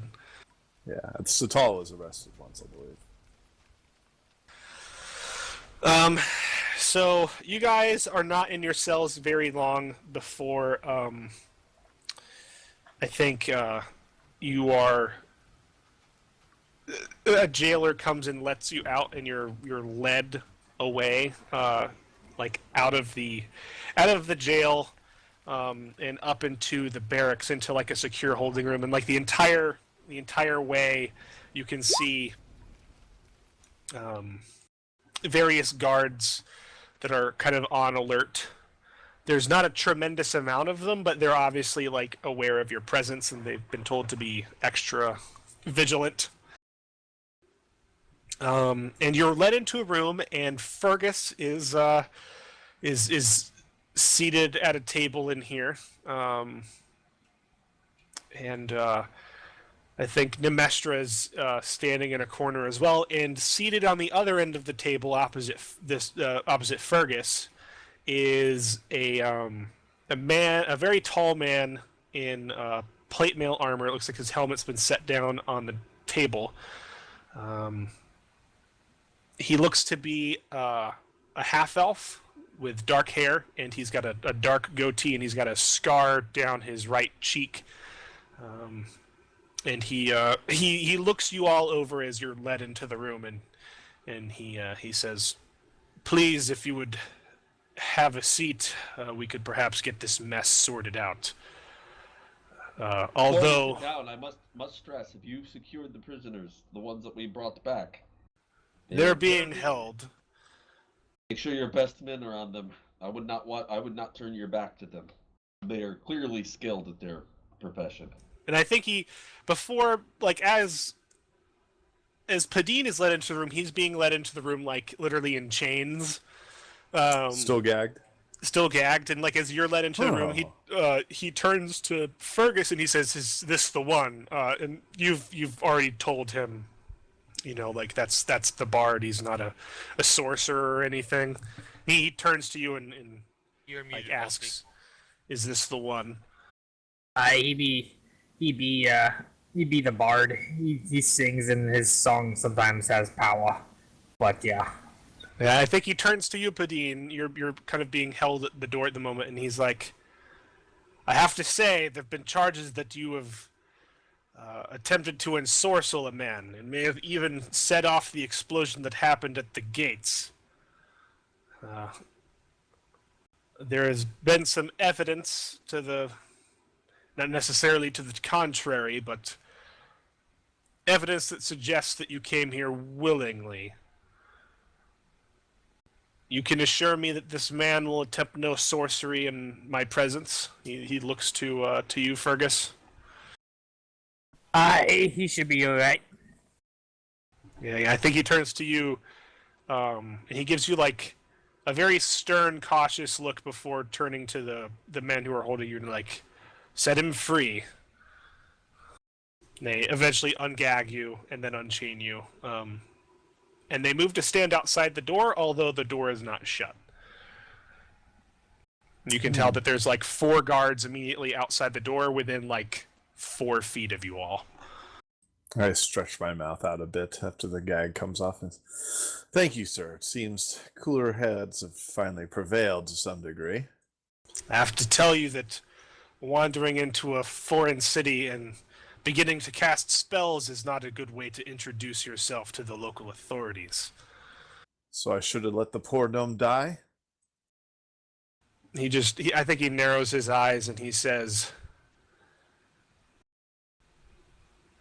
"For those who have access to magic, perhaps it is such a trivial matter. But these are superstitious times, and even without such superstitions, the common man cannot tell what another does with magic. Therefore, it is not exactly smiled upon to use such things in public sight. If a man draws a blade, it is obvious he's drawing a blade. If a man starts to incant a spell, there is no telling what he's actually doing. The men who were at the front gate believed that you were manipulating this being and had actually manipulated this gnome into setting off this explosion yourself. Well, that's not I've been- possible. But And if they how believe would- that, And how exactly would you confirm this? You have evidence of this? That this is not possible with your magic? I don't have any evidence that I can tell you other than I wasn't there until after it happened. You showed up within less than a minute. You were very close, and upon arriving, there seemed to be some sort of spell you were casting upon the gnome, a lingering trail between you and it. Yes, it was the healing tones of my bardic art that was healing the gnome. Yes, If well, I wished what to blow you- him up, I don't know why I would heal him. if you say that, that is one thing, but you can't prove that. Did you ask the gnome if he felt better after I performed my art? No one was able to see the extent of his injuries before, so unfortunately this is not verifiable, and he is not in a state to speak. The state of the gate is rather in disrepair. I think he looks to you and he says, "You are being highly defensive for someone who Well, you're accusing me. Of course I'm defensive. I can have you gagged and put back in your cell if you continue on with this tone. You have come to our city and have been casting spells, and no more than a minute before your arrival there is a massive explosion. How do you think this looks to the rest of us? I've been left in charge here, and it is my duty to safeguard this town as best I can. Now, if you wish to take this tone, despite assurances from the Sir Meadhammer here, I will have you escorted back to your cell, and I will talk with those others here who may have cooler heads, as you so fervently put yourself."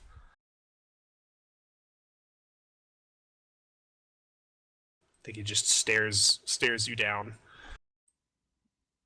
I'm trying to answer your questions as best I can. Continue to ask. I think he turns away from you, Padine, and he says,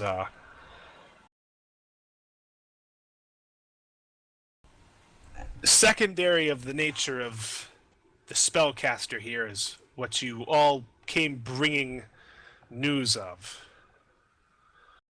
Is this not correct? Believe that that you have claims that you have stumbled upon some sort of ambush on the way to Kelburn. There was some,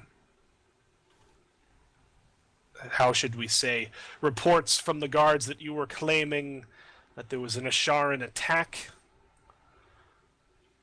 I'll present the evidence that I found so far and ask him if he's seen the book from the. If they have anyone in town that can speak Draconic that might be able to decipher he- the journal of their. He pulls out the book and he puts it on the table and he says, "Unfortunately, I am not aware of anyone who is able to speak this language. And we currently have men combing through the carts as we question. speak, and men heading back to the site of the ambush." Can I attempt to roll hunting party for perhaps a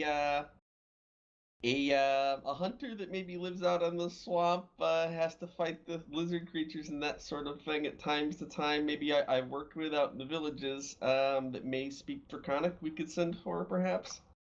That could be a thing. Maybe I think the role here is like there's definitely someone you think is living at least at one point in the Morash Devar who you think speaks Draconic. The role here will be to determine like if they really do speak Draconic, or like if they've moved on or they've since passed or something. Like there's definitely someone that you know, like a hunter in this area that's like at one point was living out there, and for some reason you think they might speak that. So yeah, you can certainly make a hunting party roll for this. Let me I give think- that a shot.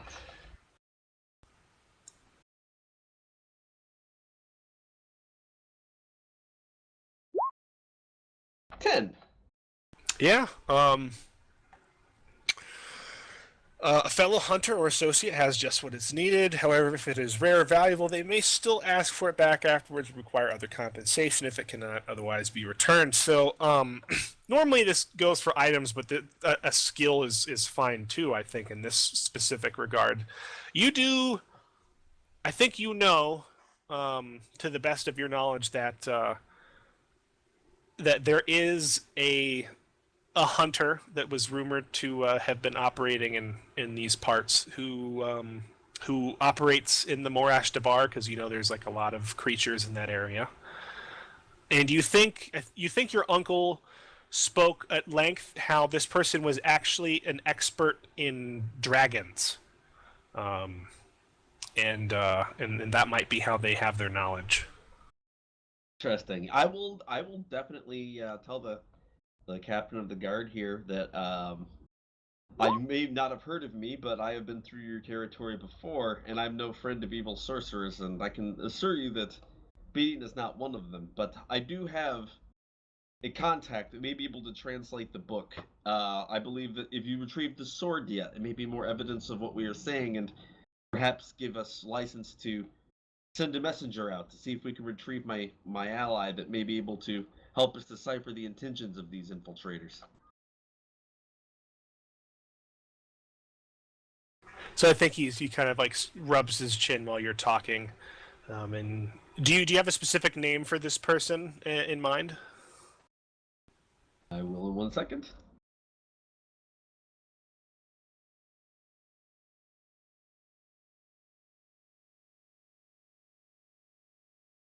Yazid. Azid? Yazid. I'll paste it here.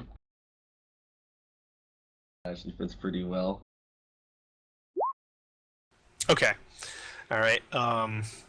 Yeah, I think he says, "Believe I've heard of someone such as you speak in these parts. Man rumored to have killed a dragon once. Lives sounds out in like the Yazid. swamps." I'll just kind of give a bit of a smile. Don't exactly know where he is, but it might be possible to find him. You say he may speak this language. Could be helpful. He must know what he is fighting to fight it, and if we are correct, we'll be facing wyverns and the like from Ishtar. He may come in handy for the defense of the town as well. I believe it would be wise to see if we can find him. Yeah, I think he taps on the front of the book where that symbol is, and he says, "I can tell you that this is definitely a Sharan. Lived on the border my entire life, and I've seen many symbols like it." Taking the clothes from from the guards that were headed south, they were attempting to pose as them, I believe, and would have tried to infiltrate their army. For what reasons, I do not yet know. I think Grave matter. he gestures one of the soldiers in, and he leans over and tells him something. That the soldier leaves. In a few minutes, he returns with the sword, and he sets about examining it. And when he pulls it out, like, it's obvious to everybody at the table, it is a very fine example of a weapon, like dark steel, this kind of dragon esque motif. It's definitely a master-crafted masterwork. I believe the leader, the prisoner we have, was the owner of that sort of weapon. I think he says, "I may have heard rumors of such swords like these, typically given only to members of the Knights of Ashar, or their close associates, those trusted by the king himself." I think she is the sword, and he says, "I believe there is certainly some merit to your story, although," and he looks over towards Badine, "the circumstances of your entry to the town were less than ideal." My good sir, you seem very suspicious of me, which I guess I can understand. Do you know Aldart, the merchant? He says he hails from these parts. Yeah, I think he pauses and he says, "I have not met the man personally, although I have heard quite a bit of his objections from the cells. Well, no, actually, he wouldn't have been in the cells because he came with Fergus. I guess he's upstairs. I think he says, although I have heard quite a bit of his nagging of the guard as of in previous weeks, attempting to get them to go out into the swamps, investigating some vague mystery or the other."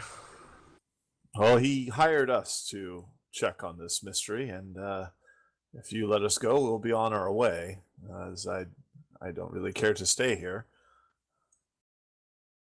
And he will collaborate my story, as well as all these other people have. And I believe Ranfrey will tell you himself he saw us on the road much earlier. Ranfrey was the one who was blown up next to the wall that was disintegrated, but seemed to live.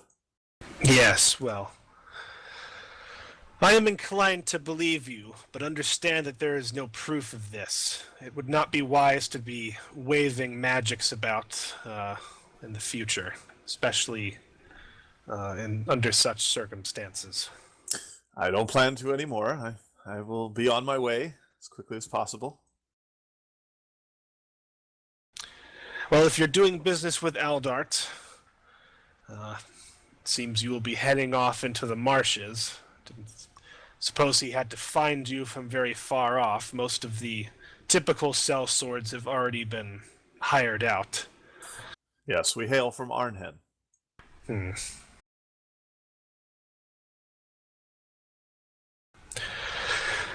Well, I'd like you to all stick around, at least until my men return from the forest, perhaps in 2 days, to verify the rest of your story.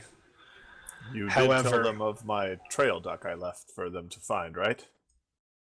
I look at Fergus asking that. Yes. Okay, good. I mean, So I think he says, stay in town until then, but in the meantime, you are welcome. I'd like to extend my thanks for intervening in this matter, especially to you, my lady. Yeah, I think he turns to Nemestra, who is still in the corner. I'll chime in and say that none of this would have been possible to bring to you if not for her intervention. Otherwise, they would have infiltrated your city as armies, and who knows what damage they could have caused. So, Yes, I believe once Captain Kestrel returns from the south, she will be most interested in interrogating these men. I'll see what I can learn from them myself, but if they are indeed commandos from Ashar, they are rumored to have been trained not to divulge anything under questioning.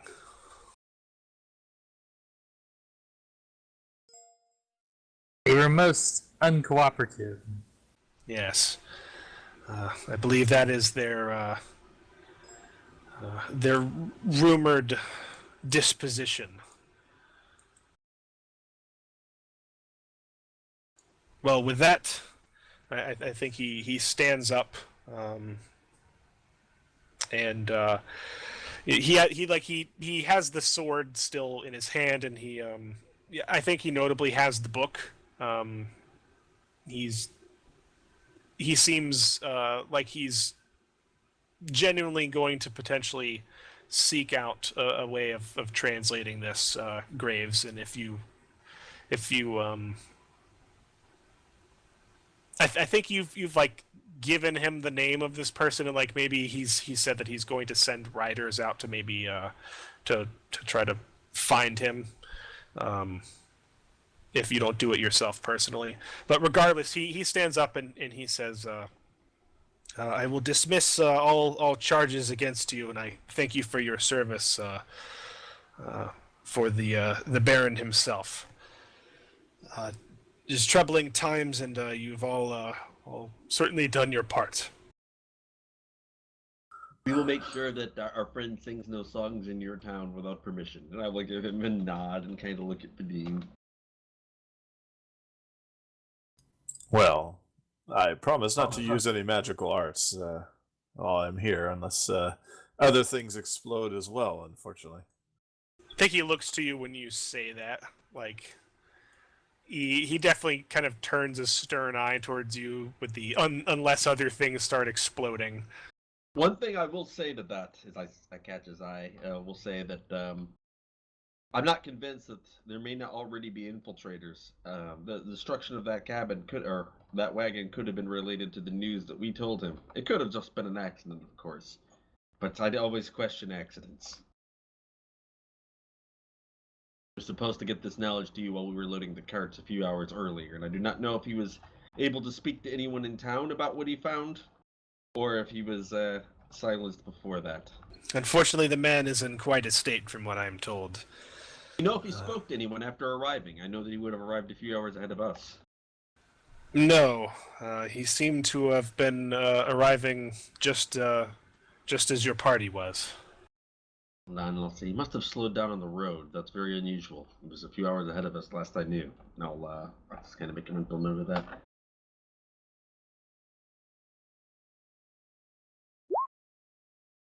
Did he have one horse or two on his cart? He had Yes. had one. It went the way of Binky.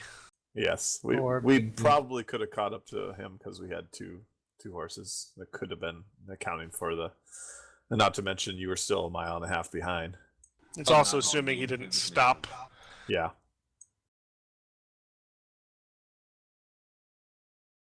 Right, so you guys are shown out, and your things are returned to you. I think Yes.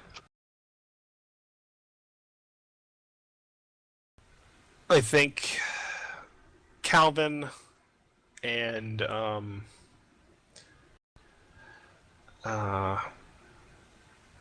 Rylan are already waiting for you guys as you're kind of shown out, as well as as well as Gelrid, who is kind of patiently waiting with them as well.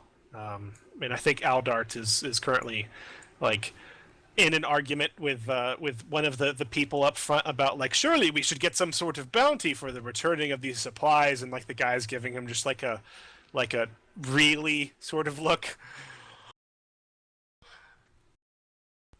But you're shown out and eventually deposited onto the streets of Kelburn.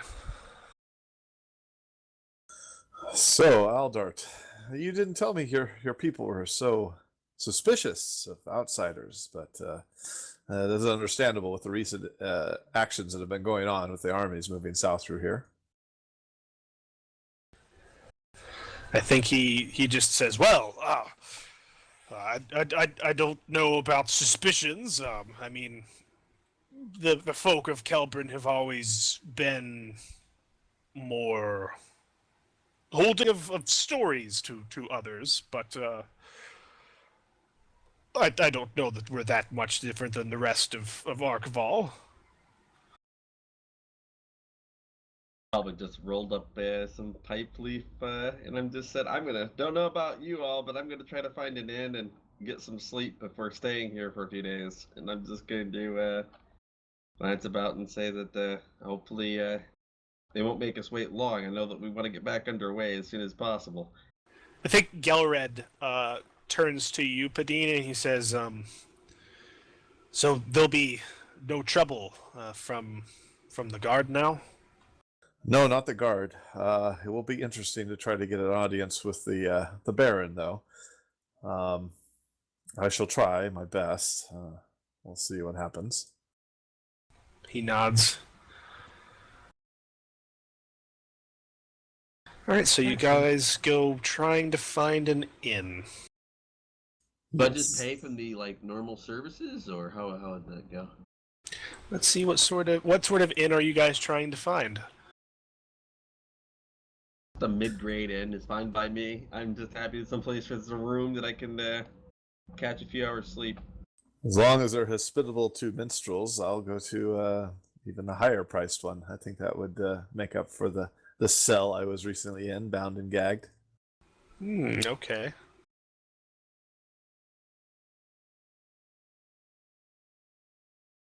I would agree to the mid-range in being as my gold is not infinite.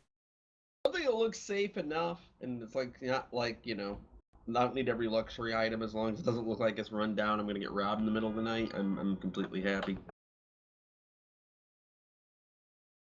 At least if there isn't of that grade. If I'm gonna sleep in a place like that, I'll make do somehow. So I think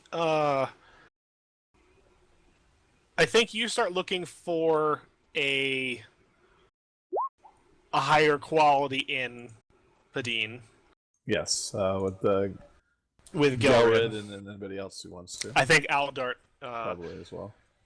Aldart as well.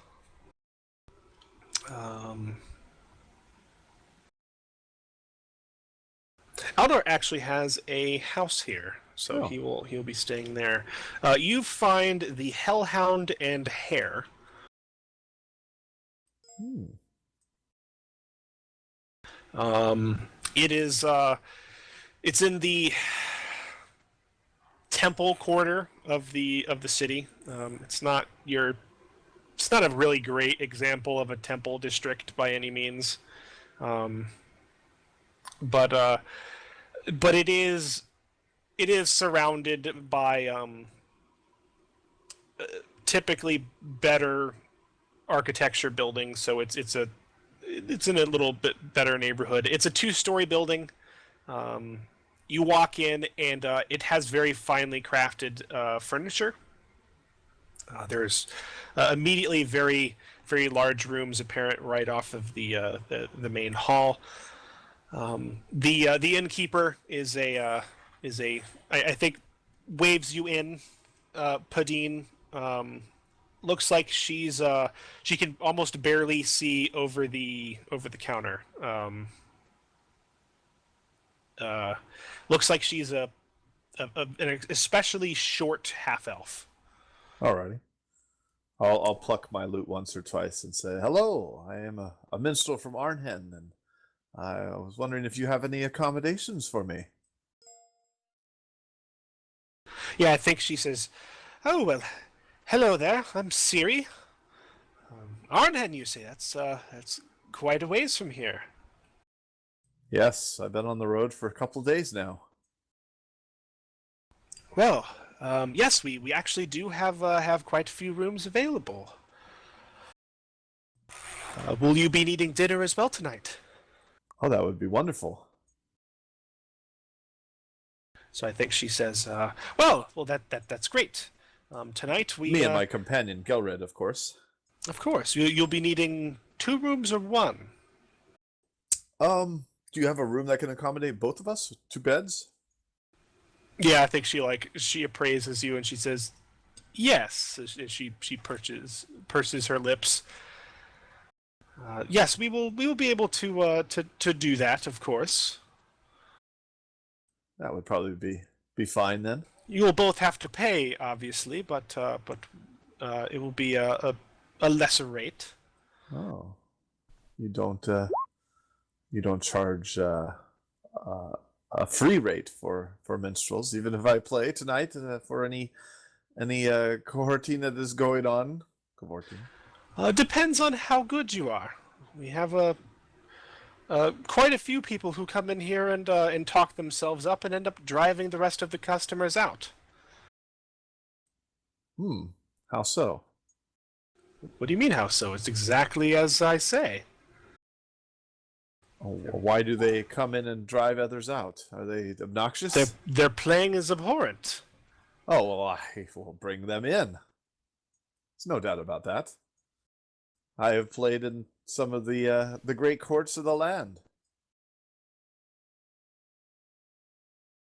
Until I roll a 6 or lower. Now, the question is that why are you not still playing in the Great Courts of the Land? All right, so yeah, she Passing through, damn it.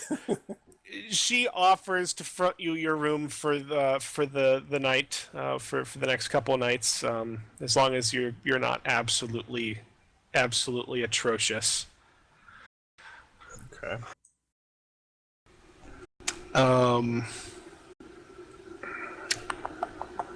Do Do I have to do a No. atrocity No, you roll No, you don't. defy danger? It is assumed despite the evidence of your past that you are mildly competent with song and the like. Especially when dragons and monsters aren't bearing down on me. Yes, probably. Yes. I do recall several instances on the island where there weren't things bearing down on you, and it was still very didn't do too bad. very well. Yes, exactly. Yeah.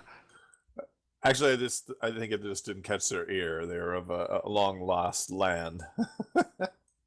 They couldn't appreciate the finer subtleties of my art.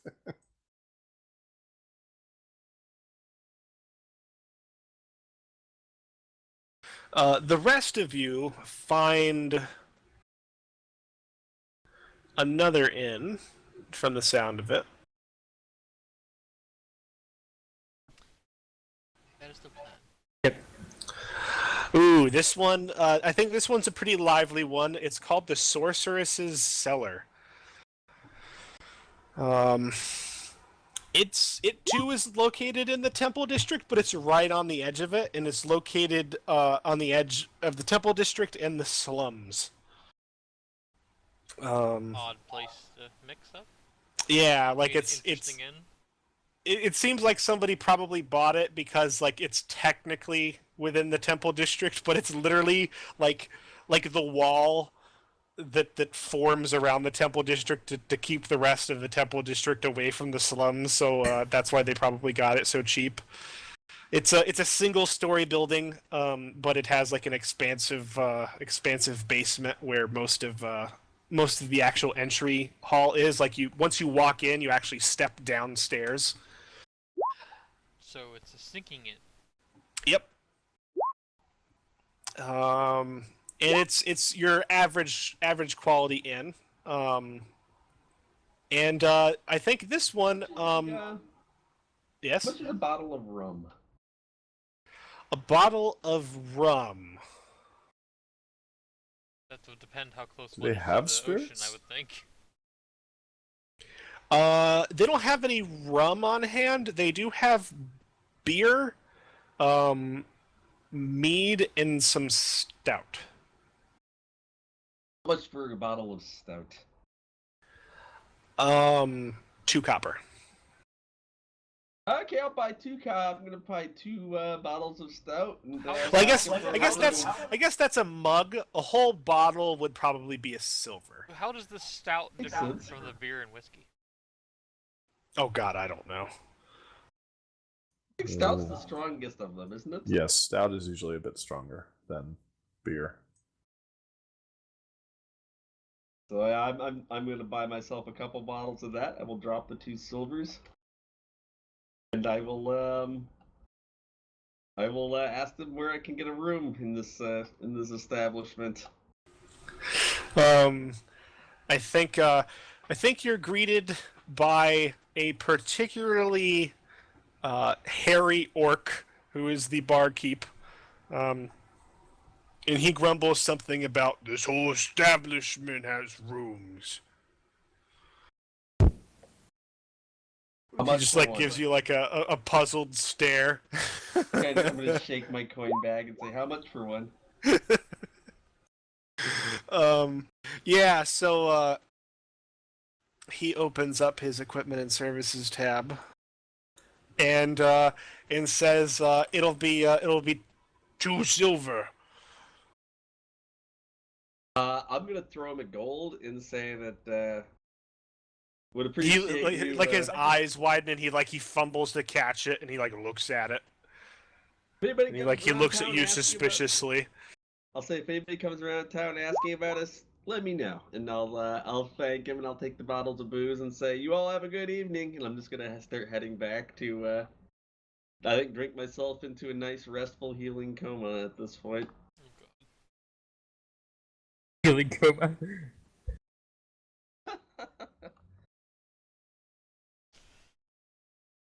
I think Mariah probably also thought, I would like a room as well.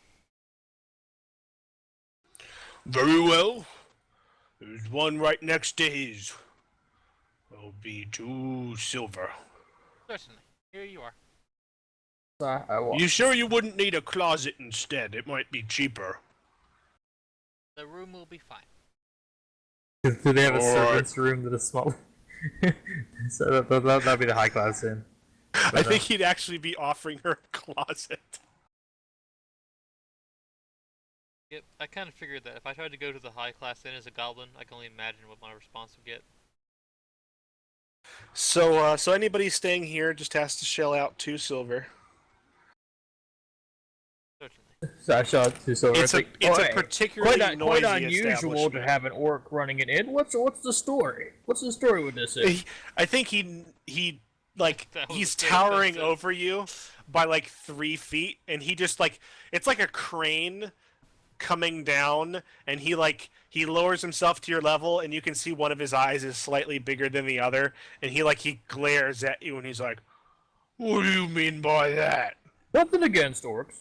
Some of my best friends are orcs. But He squints. I'm just curious. Your orcs card, huh? He's like, "My mother owned this inn," and he gets up and like sniffs. He gets like a wistful look in his eye. We could hope Dean actually asked that like out loud, because that would be funny as hell. Unfortunately, Padine's not here to cause trouble. Yes. I only wish he was. See an orc.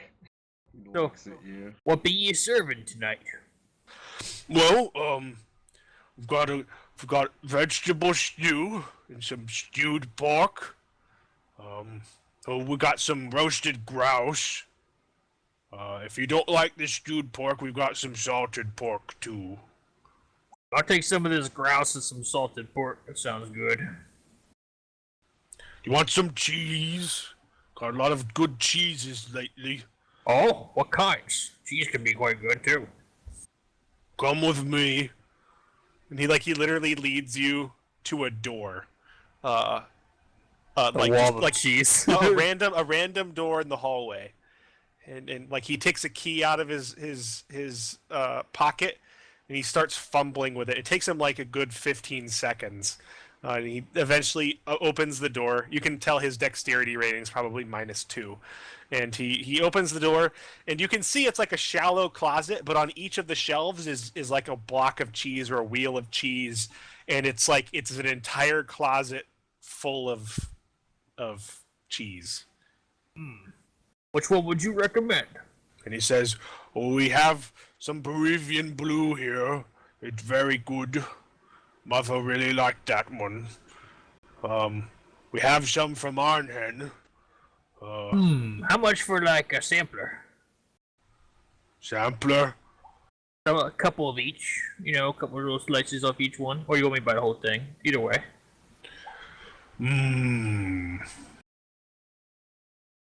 A couple of each.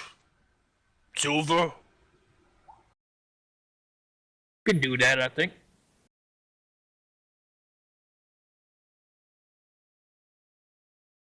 I get sampler cheese.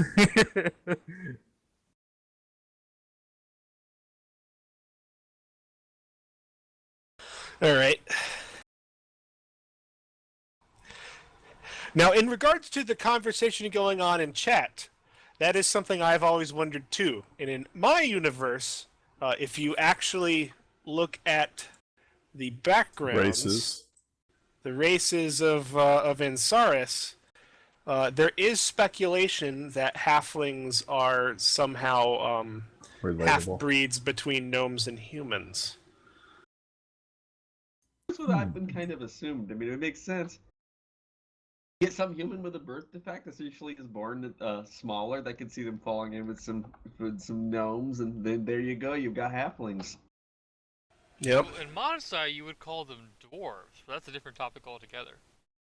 Oh yeah, I didn't want to use the term dwarves in this particular context. Yeah. Confusing. Like the gnomes, the origins of the halfling race have also been hotly debated subject for countless generations. Stereotypes place the two races as cousins, but there's little evidence to suggest they are in fact related at all, except in stature.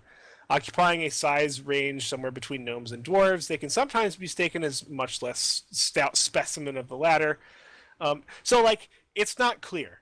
It's nobody really knows.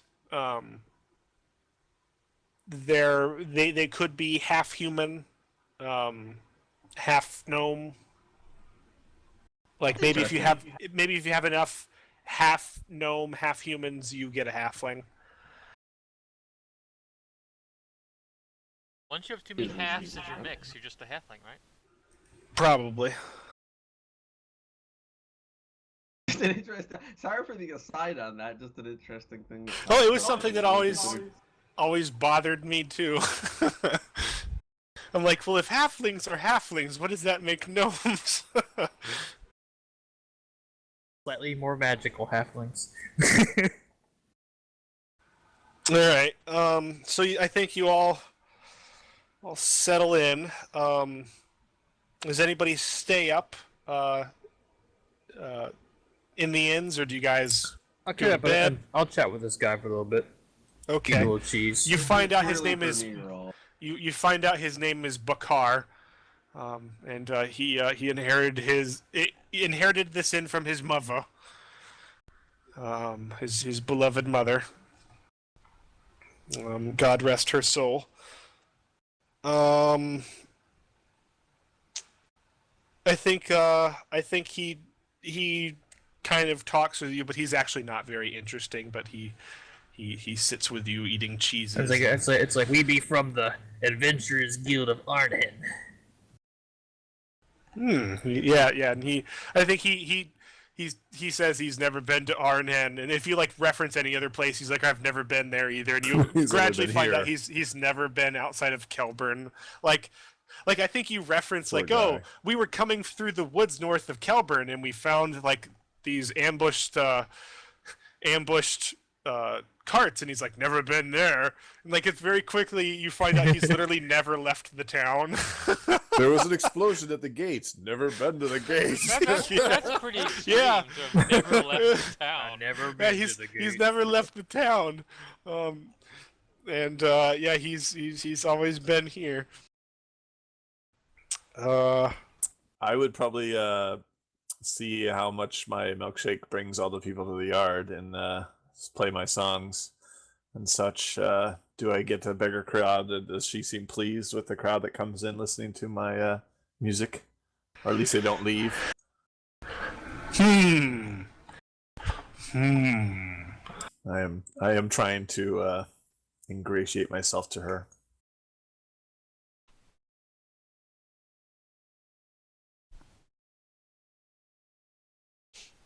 I think this requires a charisma roll. Probably. And then comes the question: should I use my cape? Do I want just the 7 to 9? Oh dang! I'm at a 2 because I'm still It's scarred. not defy danger. Is there like a Ha- create opportunity roll? How are my scars coming? Are they gonna take a few more days to heal? A few more weeks? What about them? That they're It's been like about what? 4 or 5 days. Yeah, you're on day 5. They're probably scabbing at this point. It's gonna be a while. Okay. Oh crap! Do I just want to take the? I'll try the roll. If it's a chaw based roll, I'm assuming, right? Oh yeah. Okay. Here we go. No, it's strength. Yeah. I ripped the loot in half. Okay, here we go. That's the Fergus way of playing to a Yes. crowd. Nice, nicely done. So I think you guys are in the sorceress's cellar, which was named after Bakar's mother, which may lead to some interesting questions. Beans in the other end. I'm in the Yeah, other end. yeah. No, I was getting to that. You're Okay. in the sorcerer's cellar, and like a few people like start to inch their way out, and like I think you're eating with Bakar, and he's like, "Where's everyone going?" Oh no. And yeah, like the whole place sort of empties out, and I think on the way out, like somebody's you overhear somebody's like, "There's this incredible crazed performance going on at what did I say? The Hellhound. Hellhound it- and Hare. Yeah, they call it the Hellhound for short. For short, yeah, makes sense. Yeah. It like the sign outside is literally a hellhound chasing a hare, and it's like spewing fire, and the hare's tail is on fire, so it's like running faster. Huh. And yeah, it's very obvious that something's going on at like an inn on the other side of the temple quarter, and over in the Hellhound and Hare, the whole place has been filled up with people wanting to see this crazy new bard. What exactly are you doing to inspire this sort of attention? I'm probably playing. Is it mostly humans, right? Whatever you do not start a craze. Actually, Yes, there's exactly. there's quite a few lizard folk in the crowd. Nice. I'd say roughly 30%. Being close to another- the Martians? Yeah, sounds Yeah, good. another 30-40% humans, and then the rest are a mix of other races. You even see one Minotaur in here. Okay, I think there's a good song. I know that the verses are in common, but the chorus is a resounding chorus in lizard tongue. That's kind of There's catchy just a- even to a the lot of- common ear. A lot of The question is, do you know what that chorus says? Yes, I do. It's a very it's like a drinking song almost. Do you have a lute now? Yes. Okay, so I think there's this one moment where you're hitting the lute solo, and you dive onto the bar, and like, you know, you dive onto the bar and your knees fold up, and you slide across the bar, knocking drinks off left and right as you slide across the bar, doing your lute solo. And the whole time while you're doing it, you're just doing this mad. And I think while you're doing it, all the lizard folk in the bar have their heads up, sort of like howling wolves, and they're all making the same thing, and they're hissing along with you at the same time, and everybody else looks just like totally baffled. And you get to the edge of the bar, and you do like one last Marnie McFly sort of Back to the Future-esque strum on the lute, and the lizard folk break out in like these loud cheers, and everyone else is like, oh, I guess that was pretty good. Like they just kind of go along with it because like the lizard folk are going out of their minds, and so they break into cheers too. And then you eventually fall backwards off of the bar and break something. Gosh. Okay. But by the end of the night, Siri is very pleased. She doesn't care about like the keg that you fell over and smashed, because eventually so many other people, so many Bought from other people, kegs. yeah, like you racked up the business for. You can tell she's not regretting giving you the room. Okay. After it, I'll go up to her as she's kind of probably quieting down for the evening after the whole ruckus has gone on, and I'll want to ask her if she knows any way that I could perform for Baron Brovin. Brovin. Broven. And I think like, yeah, you're going up there, and Galred gives you like a polite golf clap, and he's like, "You haven't lost your touch." And you ask her that, and she says, "Well, the Baron's court is not exactly the merriest of courts, but perhaps they could do with some livening up. We've all heard that the Baron's wife has been ill for, at least a month now. Perhaps you could find some way of talking to their steward and convincing them to maybe playing for her. Although I'm not sure if she's accepting visitors. where is she? Oh, she's of course up at the Baron's manor. So we'd have to gain an entrance and then speak to You her. could always seek audience with his steward, of course. Were you asking about his steward? Yeah. Yeah. Yes, his steward is up at the mansion. Of course, you could go through him. I'm not sure if the Baron or his wife are particularly accepting visitors at this moment, but you might be able to do that. Well, probably in the morning, in the daytime, they'd probably be willing to accept. I can check tomorrow. You mean in general, they're not accepting any visitors? Yes. It's Hmm. been very gloomy up at the manor with Lady Adra's illness. Oh yes, or perhaps I can cheer them up with a song, even though there is illness in the house. Music and arts do seem to bring cheer and health to many. I think she leans in and she says, kind of in a conspiratorial whisper, she says, "I hear it's nothing usual. The rest of the house hasn't gotten sick, but they're not allowed to see her. They say she's terribly disfigured." Oh my, it's a horrible rumor. I hope that's not true.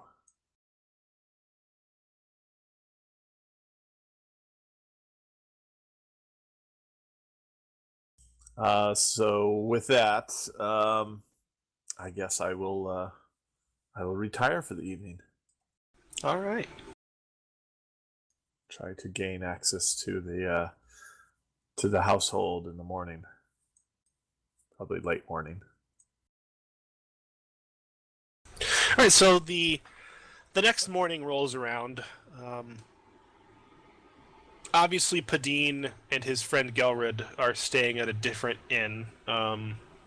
Padine, you say late morning you're gonna try to head up to the manor. Yeah. It actually might be an actual keep, but Okay. they'd probably call it the manor anyway.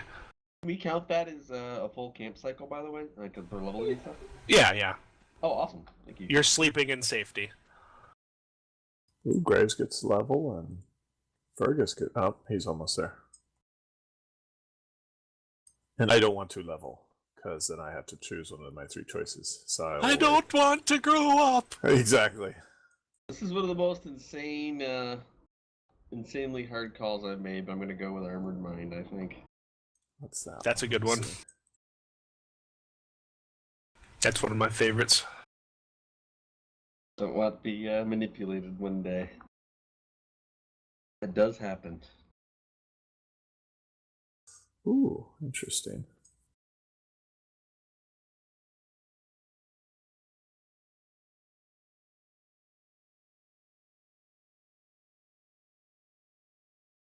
Probably going I am the knight and hunting buddies for my next 2, but we'll have to see.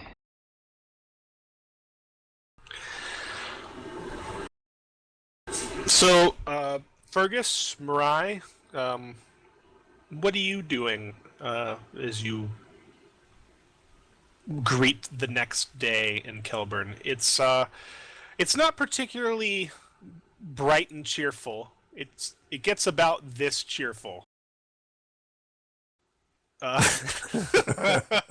Hanging bodies and all. That was great until the crows and the body showed up. Then, yeah. Yeah. I mean, there are a couple bodies hanging around. If you look, somebody says, like, that was a rapist, or he was a known horse thief, or something. But yeah, the town is lively in a different fashion than Arnhen. At least it's not full of skeletons yet, Marai. Yeah. Big. Do you have anything you guys wish to do? Not particularly. I guess I might just wander around the town, see what I see. Yeah, I think Aldart comes and finds you all in the morning and says, since we'll be stuck here for the next couple days waiting for the guard to return, rest up, make sure you have plenty of supplies, and I will come and collect everyone when it is time. Very well. So you're exploring the town, Marai. Suppose so. I'd probably wander around with it because I know better to do. Okay. If we do find my buddy, I may attempt to roll Hunter's Armory and see maybe if potentially I could get access to his supplies for anti-wyvern weaponry, given what's going on around here. So you had the guard like send a messenger out or something to go find him? I basically gave him a list of towns that he might frequent. Never know when they come under trouble. Maybe they would know where to find him. And he has like his own abode though out in the swamps. Oh, I'm sure he has his abode. Probably he has a couple safe houses around out in the middle. Just probably absolute shacks. I could just totally It'll definitely be several days at the very minimum. understandable. Absolutely understandable. He's out in the boonies.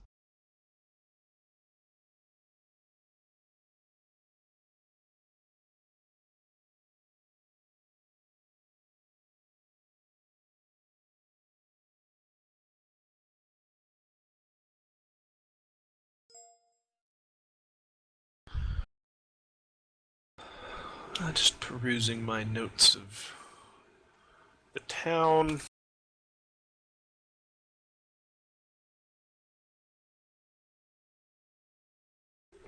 Well, Hadine, you head up to the Baron's keep, Yeah. Keep and you are heading there with Gelred or without Gelred? with Gelred. Okay. He's carrying my loot, actually. Ah, he's your loot squire. Yes.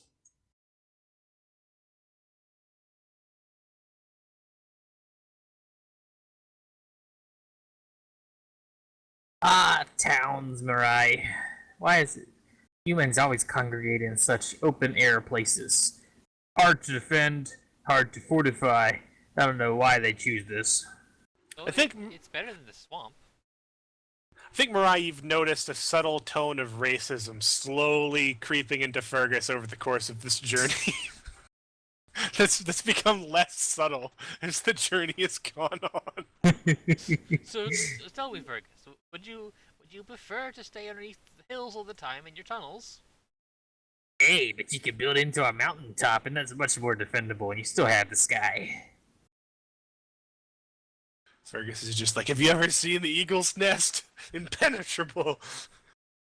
Built into the cap of the great mountain.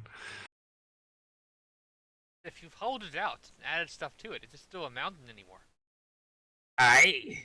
Or at least a game called Minecraft would let you to believe that. Sorry, Yeah. couldn't resist. Well, Aye, Mirai. not everyone can build dwarf fortresses. Perhaps. Yeah, most people don't have a couple hundred years to carve into a mountain. Now that fortress of the Grays family, that was someplace. I can't say I know what you're talking about. What do you mean? You don't remember? You was there.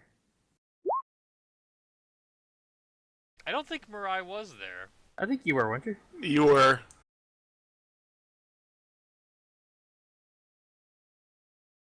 I was playing Tell at the time, right? I think you came along anyway. Unless you got left back at the Yeah, airship. you had two for a while. I think I was on the ship that mission. And even if I was, I wouldn't remember it now. So Alright, well, anyway. Yeah. Alright, so Padine, you make your way up to the keep, and outside is your typical gate with your typical guards. And as you approach, one of the men steps forward and says, what is your business here at the Baron Broven's estate? I seek an audience with the steward. I am a traveling minstrel, a bard of quite a great amount of talent. Perhaps you've heard of me. I played at the Hellhound last night in Hare. They kind of like exchange glances, and one of them, I think he says, "Ah, yes, I had heard that there was a ruckus down at the Hellhound, and that it attracted many a folk. It was you, it was." Yes. I'd like to see if I could play for the Baron here. I've played for many barons and dukes, and even a king or two in my past. They exchange a glance, and he says, "Well, Forcier would be the one to talk to. However, I must tell you that I find it doubtful. The Baron has been in ill spirits since the lady took ill, and there has been no good word or music in these halls for some time. But Well, it can't hurt to ask, and music could always heal the soul if it doesn't heal the tempers. yes, we'll let you speak with Forcier then, and think he turns to the other guy and asks him to escort you to the steward. Thank you. You're escorted inside the Baron's keep here.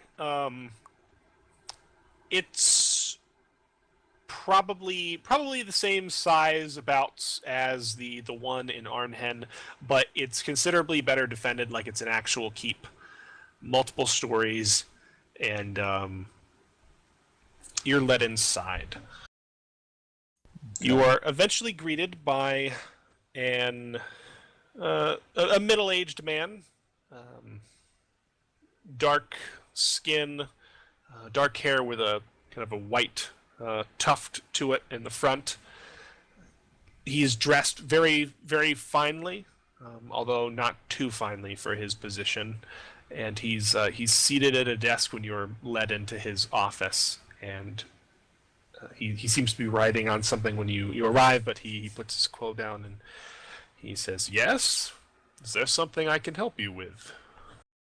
Yes, my name is Padine of Arnhen, and I am a bard, as well as a member of the Arnhen Adventurers Guild. And I was wondering if I could perhaps have an audience with the Baron Brovin to play for him, maybe even his lovely wife. Yeah, I think he's listening, and he's stood up to come greet you. As you're talking, and you mention his the Baron's wife, kind of a dark look crosses his face, and he says, "Unfortunately, the Lady Adra is taken quite ill and cannot see visitors." That was too bad. What of the Baron himself and his court? He pauses and he says, "Well, as much as I would like to see his lordship come back to better spirits, he has been in dark times since this has occurred. I think it would be good for him, but I don't know if he would allow it. He has not exactly held court since his wife's illness took her. He's only met with myself and the various healers that have come to the keep." These healers, what are they trying to cure? I think he takes like maybe a renewed interest in you, looking you over, and he says, "I'm afraid it would not be proper for me to be spreading details about my lady's current condition. Why is it that you wish to know?" Well, my mate here, Gelred, is from the court of Prince Doriel, from far off lands of Lasand, and he is actually looking for a cure for Princess Shrumi, but has heard very little of cures for what she has. One rumor he did hear is that there have been many cures brought, but perhaps they've failed. Perhaps one of these cures might cure the princess from a faraway place, and it could be procured in some way. Yeah, I think he turns and he looks over Gelred and he says, "Ah, you're the one that was turned away at the gates some time ago." And he looks back to you and he says, "So you are not exactly here to entertain the court, then?" Well, I would love to, but if that's not an option anymore, I'd rather check on this other matter.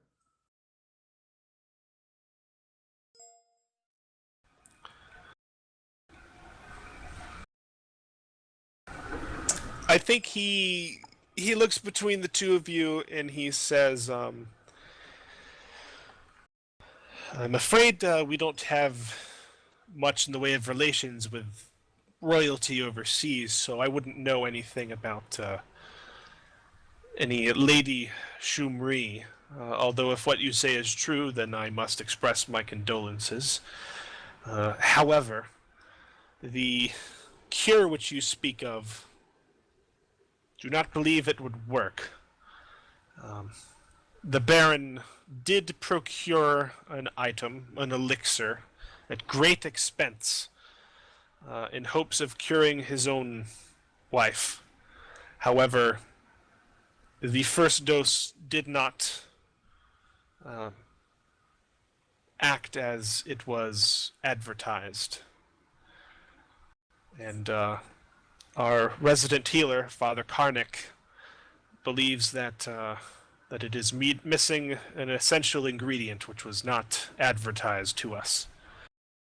What is the ingredient? You would have to speak with the father about this. May I? I'm afraid I can't give you leave to do that. You seek this cure yourself. I'm afraid there is only one dose left of this. With the extra And- ingredient, would there be 2 then? He shakes his head. I'm afraid not. If there is any hope that this would work on my lady, I cannot in any way see how Lord Brovin would allow you to purchase this. I'm sure in other circumstances he would be more than happy to give aid to the royalty of Shireen, but his own wife comes first. However, you say you are from Arnhen. Yes. Do you have ties with Lord Verendus? I've played in his court actually, and we've helped save his town a few times. The Arnhen Adventurers Guild, and he's I quite believe enamored I with had us. recognized your name. If that is the case, then I may allow you to speak with my lord and perhaps bring this matter to him. Thank If there is perhaps some other way that that we could proceed, then that might happen. But I must warn you, I don't see how my lord would allow this cure to be turned over to you while his wife is still ill.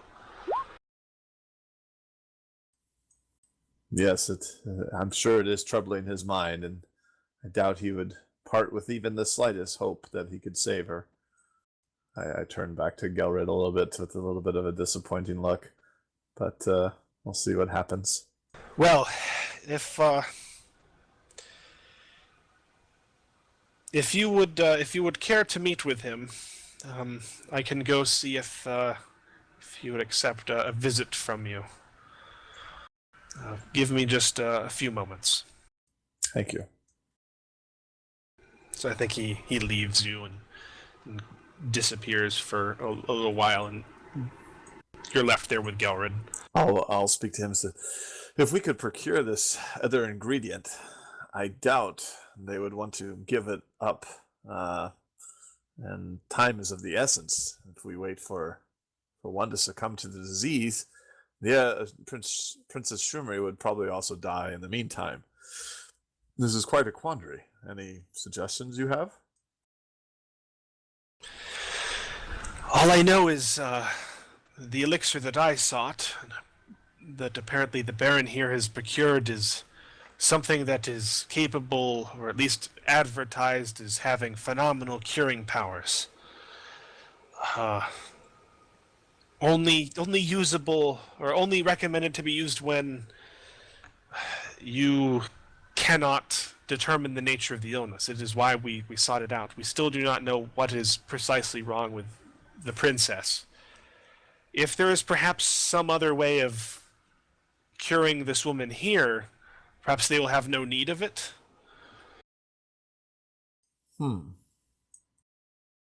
Yes, we might need to speak to the doctor and see if there's any other cures that they've heard of, or any other ingredients they need for another cure.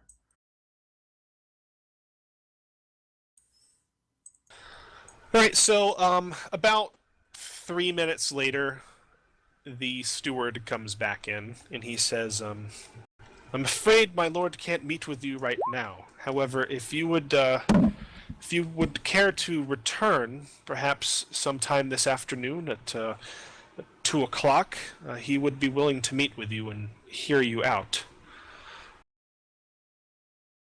Very well. I'll check on my compatriots and see how they are faring. Very well. In the meantime, if you would care to, he did give permission that you could seek out Father Karnak. The father is a little more knowledgeable upon the subject, although I would urge some discretion in the matter. Oh, how so? If you do talk with the father, he has been informed not to spread word of my lady's illness, specifically around the town. If he talks with you, anything you discuss with him, of course, should not be spread about the town either. I see. Well, will I be the only one speaking with him, or can my friend Gelred come with me? If you believe it is necessary, you can, of course, take him to speak with him. Very well. He knows more of the specifics of the cure than I do.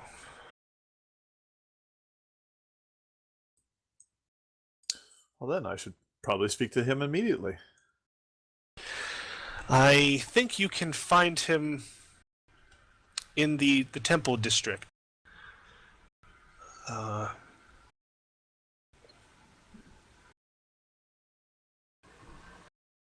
Oh, good. I think I heard word that our friends are staying near the temple district. Yes. I am trying to find what god he worships. I had this written down. Now it is not there.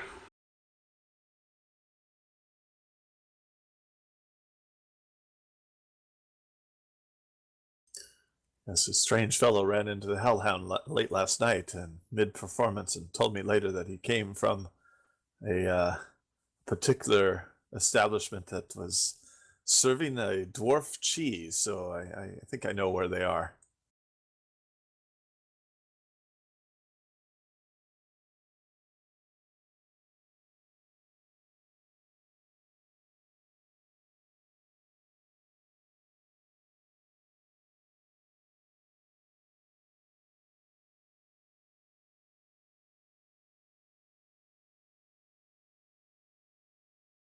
Better than a little birdie Yeah, told me. he tells you that the father can be found in the temple of Alar, the local goddess of fertility and health and good fortune. Cool.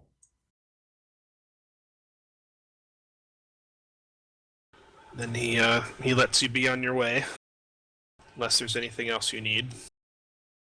Well, that'll be all. Thank you, sir.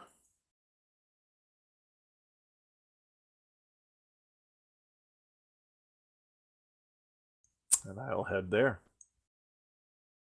Actually, first I'm going to head to the other inn just to check on Mariah and Fergus and Graves. Okay, so I think you can probably find Graves there, unless Graves you're specifically out doing something. No, I'll probably be around here at some point. I'm actually just fixing my spells now. I forgot to do that. Yeah, so you make your way to this inn, and you have no trouble finding it, and you find Graves, I think, probably head down on the bar after his drinking last night. Mariah and Fergus are nowhere to be found. Really? Nope. Graves, where's Mariah and Fergus? Do I have an idea where they're at? They headed out earlier. They said that they were going to take a look around town. Well, Gelred and I went to seek an audience with the Baron here, and we talked to his steward. We now head off to speak to in the Temple of Alar, was it? Yeah, Ilar. Speak at Pretty the Temple benign of... god. I'll go with you. If you Oh, want. very good. Just gonna probably light up some halfling pipe leaf and follow you along. Alrighty. So we'll head over there all together. Okay. So, Fergus and Marai, you are scoping the town out. Yes. Where exactly are you interested in going? I mean, like, you're wandering the streets, but, like, what is it that you're looking for exactly?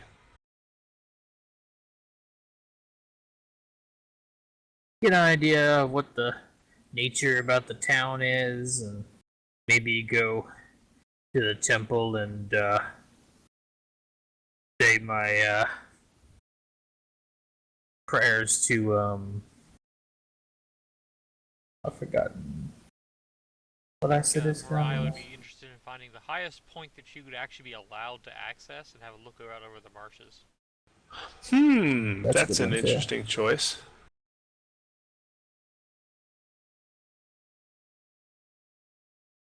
So I think you're walking around town, and you're stopping by the occasional food stand. Nothing very exotic here at all, unfortunately. Picture your typical rundown medieval town, like your bleak medieval town. That's this, and there's nothing bright or colorful in this town, unfortunately. It's pretty depressing coming from where you've come from. And it honestly reminds you of your own time.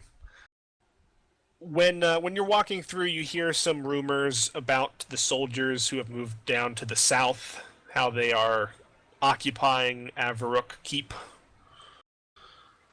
There's a lot of talk about, like, there must be some sort of conflict brewing.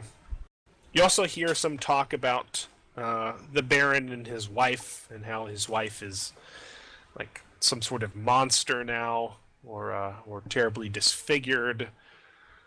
Some people think she's just gravely ill.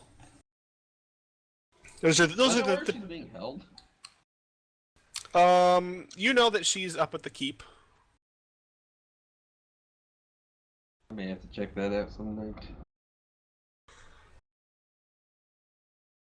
You don't hear a whole lot of other rumors without specifically looking into them. But Marai, you are able to I think get to one of the watchtowers on the northwestern side of town, like actually probably the gate where you entered. And I think you're able to pretty easily convince one of them to, like, let you up there. Like, after running into the guard yesterday and having everything worked out, I think you even recognize one of the people currently on duty. You just ask them if you can get up there and take a look out. Yeah, they would let me. Yeah. The guy gives you a skeptical eye, but the woman next to him kind of elbows him and just says, like, "Go on and let him up," and he lets you and Fergus up into the tower. Tells you not to be about any funny business, but you can take a look from the top. I wish It's- to aid Marai at whatever she's going to do by holding her up above the battlements God. Oh god. to give her a better view. So Mariah, what is it exactly? Are you actually trying to do something? Like, what are you trying to do?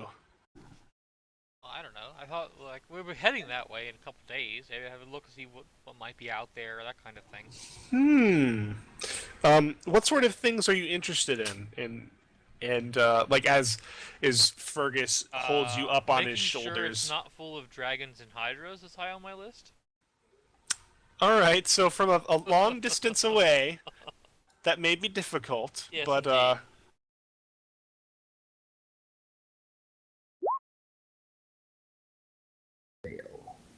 hmm. Oh, lovely.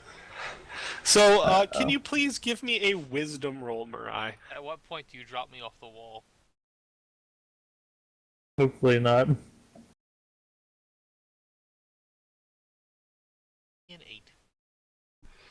Okay. All right. So you only go down to a do you 7. see anything, Mariah? If you had been one lower, Fergus actually would have dropped you off of the wall. That would have been a terrifying adventure. Oh, 2 lower, right? Because 1 would just be a 7. Yeah, that's what I was saying. If you were one lower, it would have been bad. I think you're craning your neck out there, and I will actually give you a sneak preview of what the Morash Devar looks like.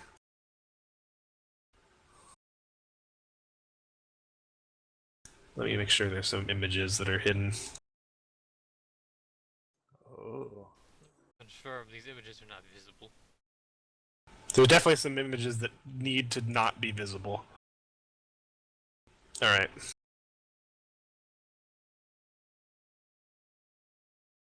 So you can see stretching out for many, many, many miles the seemingly endless marshes in swampland to the west and the northwest of the Morash Devar. It is a grim, bleak sort of place. You can see forests kind of dotting the interior of the marshes.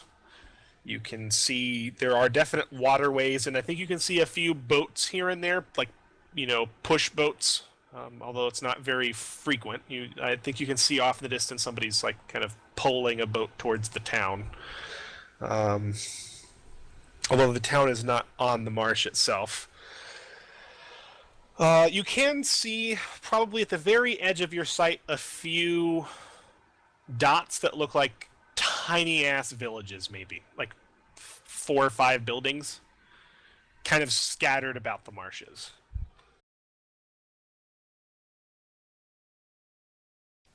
I'll probably comment to Fergus, it looks like a very bleak place. He sighs a bit. Much mucking in I'll the probably look water down at then. Fergus and quirk my head.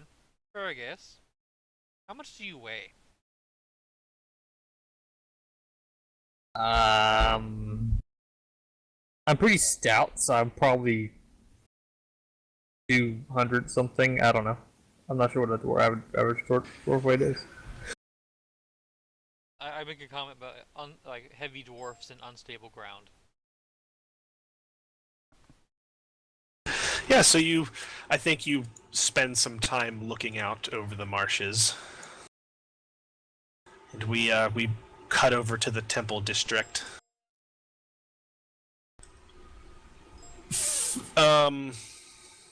Graves and Padine, as well as Gelred, you walk into the Temple of Ilar. Ilar is a god / goddess of fertility, health, good fortune, typically worshipped in the south of Arkval. As a, it's not asexual. It's more of the god is two-faceted. Okay. So there's like a male side to the god and a female side to the god. They're kind of used interchangeably. This is your typical sort of like peasant god who they would pray to when they need children or healing or something of that nature. A very powerful sort of figure for the common man in the south of Arkval. Okay. And you walk into the interior of the temple. It's a stone building, pretty well kept, but it's not extravagant by any means. You haven't really seen anything that's actually extravagant in this entire town. Inside, you can definitely see several people at various points in the temple praying, but there's no service or anything. Okay. And you I'll try to seek out the Father Karnak. Is there somebody that looks like they're in charge? You do see somebody in robes, a younger woman, who's just finishing talking with someone, and as she sees you kind of looking around, she kind of bows her head to them and then makes her way in your direction. And she's got red hair. She's actually quite pretty, but she doesn't look like she does anything to kind of maintain that. And she says, "Is there something I can help you with?" Yes, I was told I could find Father Karnak here.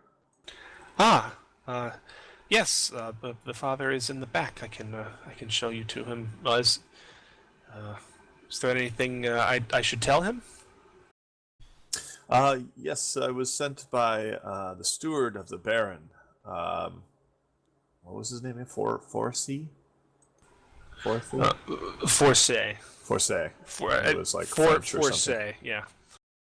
I was sent by Forsay, the steward of Baron Broven, to speak with him about the illness of the Baroness. Yeah, she looks around a little bit quickly, and then she says, "Oh, of course. Give me a moment." And she I think she hurries into a back room, and like not even a minute later, she comes back and she gestures for the three of you to follow her.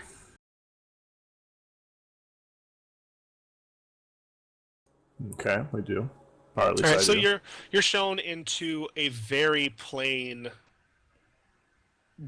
office of sorts. It's not like there is a desk back here, but it's very clear that this is where the temple is run from.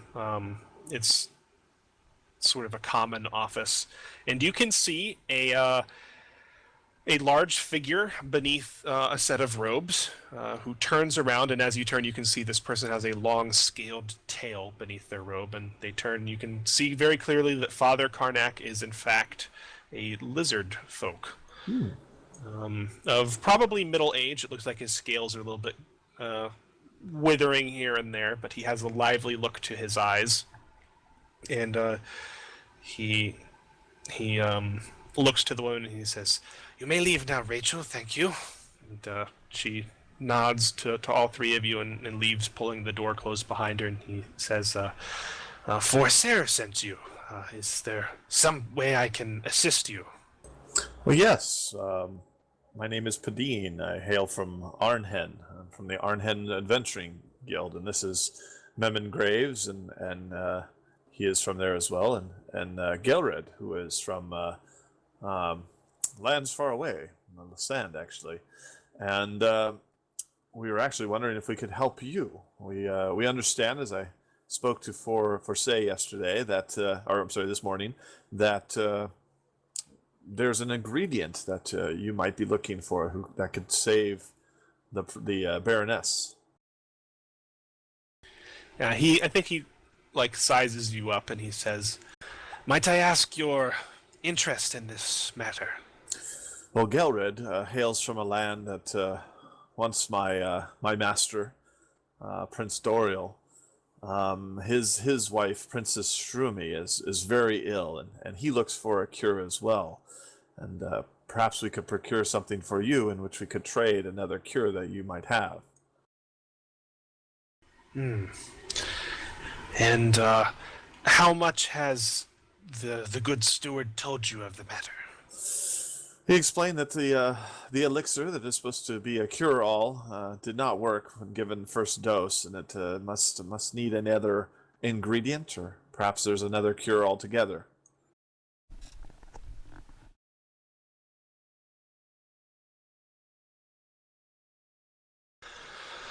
Well, the elixir which was procured, it was hoped that it would in fact cure Lady Aedra. However, it seemed merely to slow down the progression of her condition. It is called the elixir of the beholder. It is made of several different ingredients. However, its namesake comes from an eye of the dreaded beast, which it is named after. Graves is Oh. just gonna start laughing and say, "Does it need to be fresh?" And just start laughing to himself. At something Yeah, like that I think no one else he is looks doing. to you and he's like, "I do not see what is funny. The Baron spent a small fortune upon this and used half of this precious elixir, and it has only bought his wife some time as she continues to, well."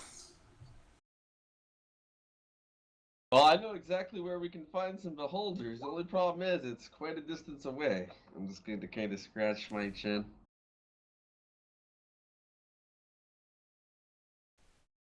And I've slayed you many are, of sir?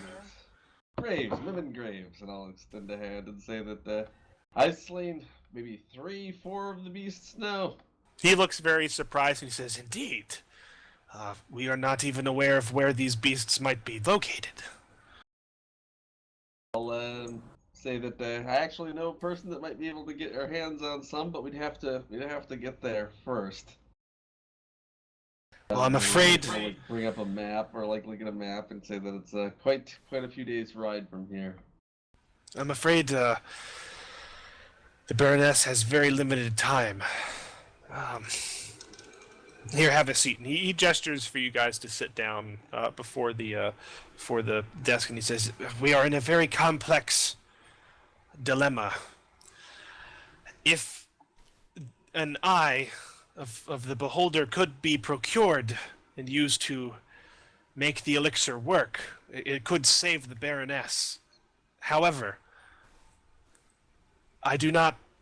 Where is this person who could procure this for you? How many days ride?" How many days is it to the tower? Oh God. Several weeks. I'm assuming a That's- long that ass is- time. That is definitely. Let me do some. About 3 weeks. It's gotta be a long The- ass ride. It's much shorter than you think by road on horseback, but the problem is once you start going into the wilderness. Yeah. I think it took us a week just to get there in the first place. Yeah, it would definitely be We had lost our horse, so pretty early in. 4 days to Arnhen. I'd say like another 2 days to the foot of the wilderness, and then like another week or so probably. This is without me really measuring things, but remembering how things went. So 2 weeks plus turnaround, so a whole month. Yeah. Yeah, I Assuming think there he. were still any of the beasts there. Yeah, and you of course have to find them once you're there.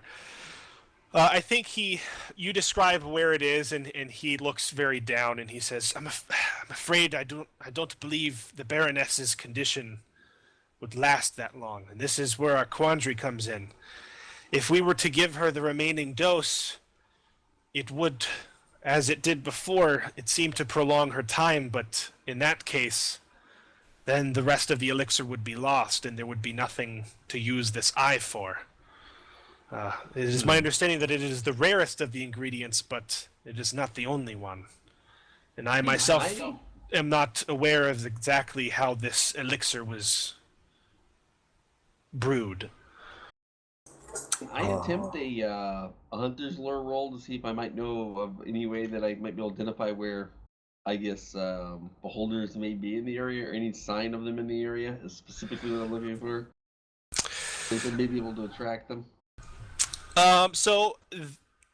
Looking for sign of them would require you to actually be out there looking for sign of them. You could attempt a hunter's lore roll to see like where generally beholders behold themselves. Are there any abandoned towers out in the swamp? Would probably be the first thing that would come to my mind, honestly, given my experience with them thus far. Would I roll that now, or would I investigate? Go ahead and roll it as you rack your brain trying to think about what you know of beholders. I know I was covered in their guts once, I think. Oh, no good. Damn. All you know is you've only ever encountered them in the inside of the mountain of Vidoriath, where it was dark, and underground. That's really all you know. Yeah, You've never encountered them anywhere else. Definitely probably mentioned that. So but, yeah, I definitely don't know much about them. I think he says the Baron is quite unwilling to part with the elixir at the moment, and has been in the midst of this decision as to whether or not to use it to help prolong his wife's life, or to try to find the remaining component. It has been a very difficult choice. Approximately how mys- long until that decision has to be made, would you estimate? He says, the first dose bought us some time, and it is unsure. Her condition was fading rapidly at first, but the elixir at least has bought her perhaps a week or two. We have some method of finding The it. nature of her illness is very unusual, and it is outside of my realm of particular knowledge for the most part. I have been doing as much research into it as I can. However, it is not something we typically deal with. Well, we were planning to go into the Morosh Devar soon. Has there been any rumor of these creatures, horrible creatures, as I've seen one myself, in that region? Even rumors. A chance. I think Galred speaks up and he says, even if we could find one of these beholders that you speak of, that would only make one use of this. This would not help the Lady Shumri. Yes. Perhaps you can describe Shumri's symptoms to the father, and maybe he can offer another type of cure. I think we do have a problem of only one cure and two people sick, so I don't know what else to do, but try to cure the one we are nearest. So I think the father turns and like kind of raises his eyebrows to him and like gestures for him to go on, and Galred kind of like clears his throat and says, "Well, it started perhaps half a year ago. No one knows what brought it on, but at first the Lady Shumri would break out into cold sweats at night, waking up. We thought it was some sort of mundane illness. However, he kind of grimaces and looks about. She was found floating in the air at one night while she was asleep, several feet above her bed. Later on, the symptoms began to get stranger. Her temperature rising to very extreme heights. Anything that the sort of which a human you would not think could survive, as well. I think he pauses and he says, "We do not believe it is a normal illness. It must be magical in nature. She has... the illness has eluded all cures from even the greatest of wizards and sages in Shireen, all of whom tell us that they have detected some sort of magical presence upon her. However, they have not been able to determine what. And the most worrying thing is that she seems to be fading over time. When she is in these fits of hers, she is almost transparent now. It was hardly noticeable at first, but her skin at first was somewhat transparent, and you could see her innards through her skin. And now it is, if he shakes his head, it is hard to describe. It is unlike anything any of us have ever heard of before." Does this sound like something that you have a cure for, Father? Perhaps I think we can... the father literally just like, I've never heard anything of this nature. This is incredible. I've heard of possessions and magical illness before, but this is a very unusual combination. Yeah, and I think that's what Gelred says. This is why we have sought the elixir. It is widely known that the elixir of the beholder is able to cure both mundane and even magical diseases. I do not know much about elixirs, but from the sounds of it, this is no ordinary disease. I believe something is likely controlling it, or something is reaching out to her. Perhaps simply killing the source of this may be a more effective cure than anything you can find in a bottle. Trust me, every sage in Shireen, and even sorcerers and clerics the like, have tried everything that they could do, and thus far no one has been able to figure out anything. I believe this elixir is the Lady Shireen's only cure.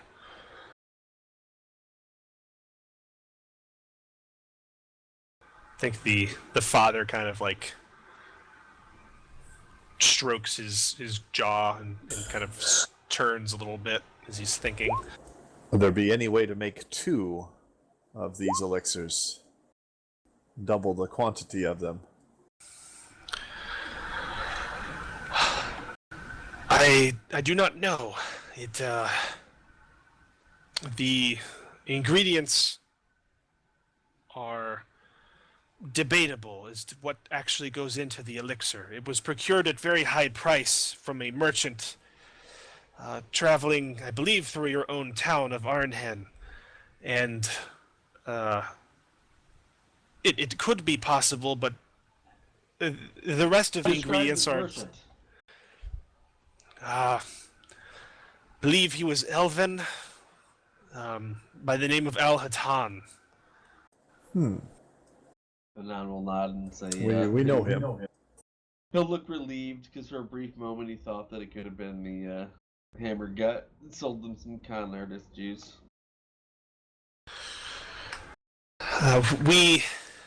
We believe that the elixir is genuine. It did have a positive effect upon the lady's condition, but it did not cure her. And upon studying it, believe it is in fact missing the key ingredient. But there are other ingredients that are very rare. It is possible, but I do not know the mixture. It would be very difficult to produce, and to acquire all of the necessary ingredients to it. Do you think this merchant might know? It is possible.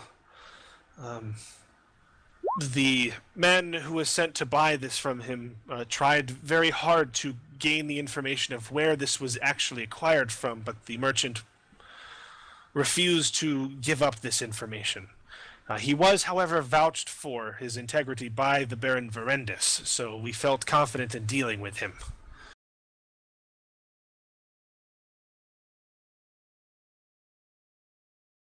I do know it must be a particular eye of the beholder. I've heard that they have many types. You have dealt with them yourself. Is this true? Yes, both of us have. Memon and myself. I will nod and say that we are well equipped to deal with them if we can simply locate one. There is one which is said to cause sickness. An eye of green. I believe this is the key ingredient. But this does not help your friend's problem. I myself have been looking into alternate cures, since it has been looking highly doubtful that we will be able to find enough, find a beholder's eye in time to save the lady. And instead, I was planning on recommending to the Lord that we use what elixir we have to prolong her condition, while I intend to find some cures to what is ailing her now. May I offer this as a compromise, perhaps. We will search for an eye of the beholder in the Morash Devar. I think there might be some in the depths of that, hopefully. If we do find one, would you be willing to part with any other cures you might have to Gelred, and also part with the information of the ingredients that you know of within the elixir? We'll As keep I half told of you, the we do eye. not know the ingredients. Oh, I thought you said you had an idea of them, but not the mixture of how they go in. I have done some research, frantically attempting to look into them. I have some knowledge of what some of the ingredients may be, but not all. Well, could we gather as many of the ingredients that you believe you know, and then use half of the eye to make our own elixir once we have the information from the merchant himself? As we'll go to him next. You know where this merchant is? Yes, we dropped him off in Airwald, close to Sarvarad. That is many days' journey from here. If you seek the cure, seek to finish the cure here, we will of course do what we can to aid you in the future, but I must promise, or I must tell you that we cannot allow you to take this elixir if it is the lady's only hope. Yes, I understand. I think Gelred, is looking at you a little bit protestingly. Padine, I think he says, there has to be some other way. The lady Shumri, she's been holding on for months. She can't have that much longer. Yes, I know, but a lady We have here to have as well. this. We have to have this cure. Well, it is incomplete as it is, so we must first procure the eye, as it was, or as it is, I should say.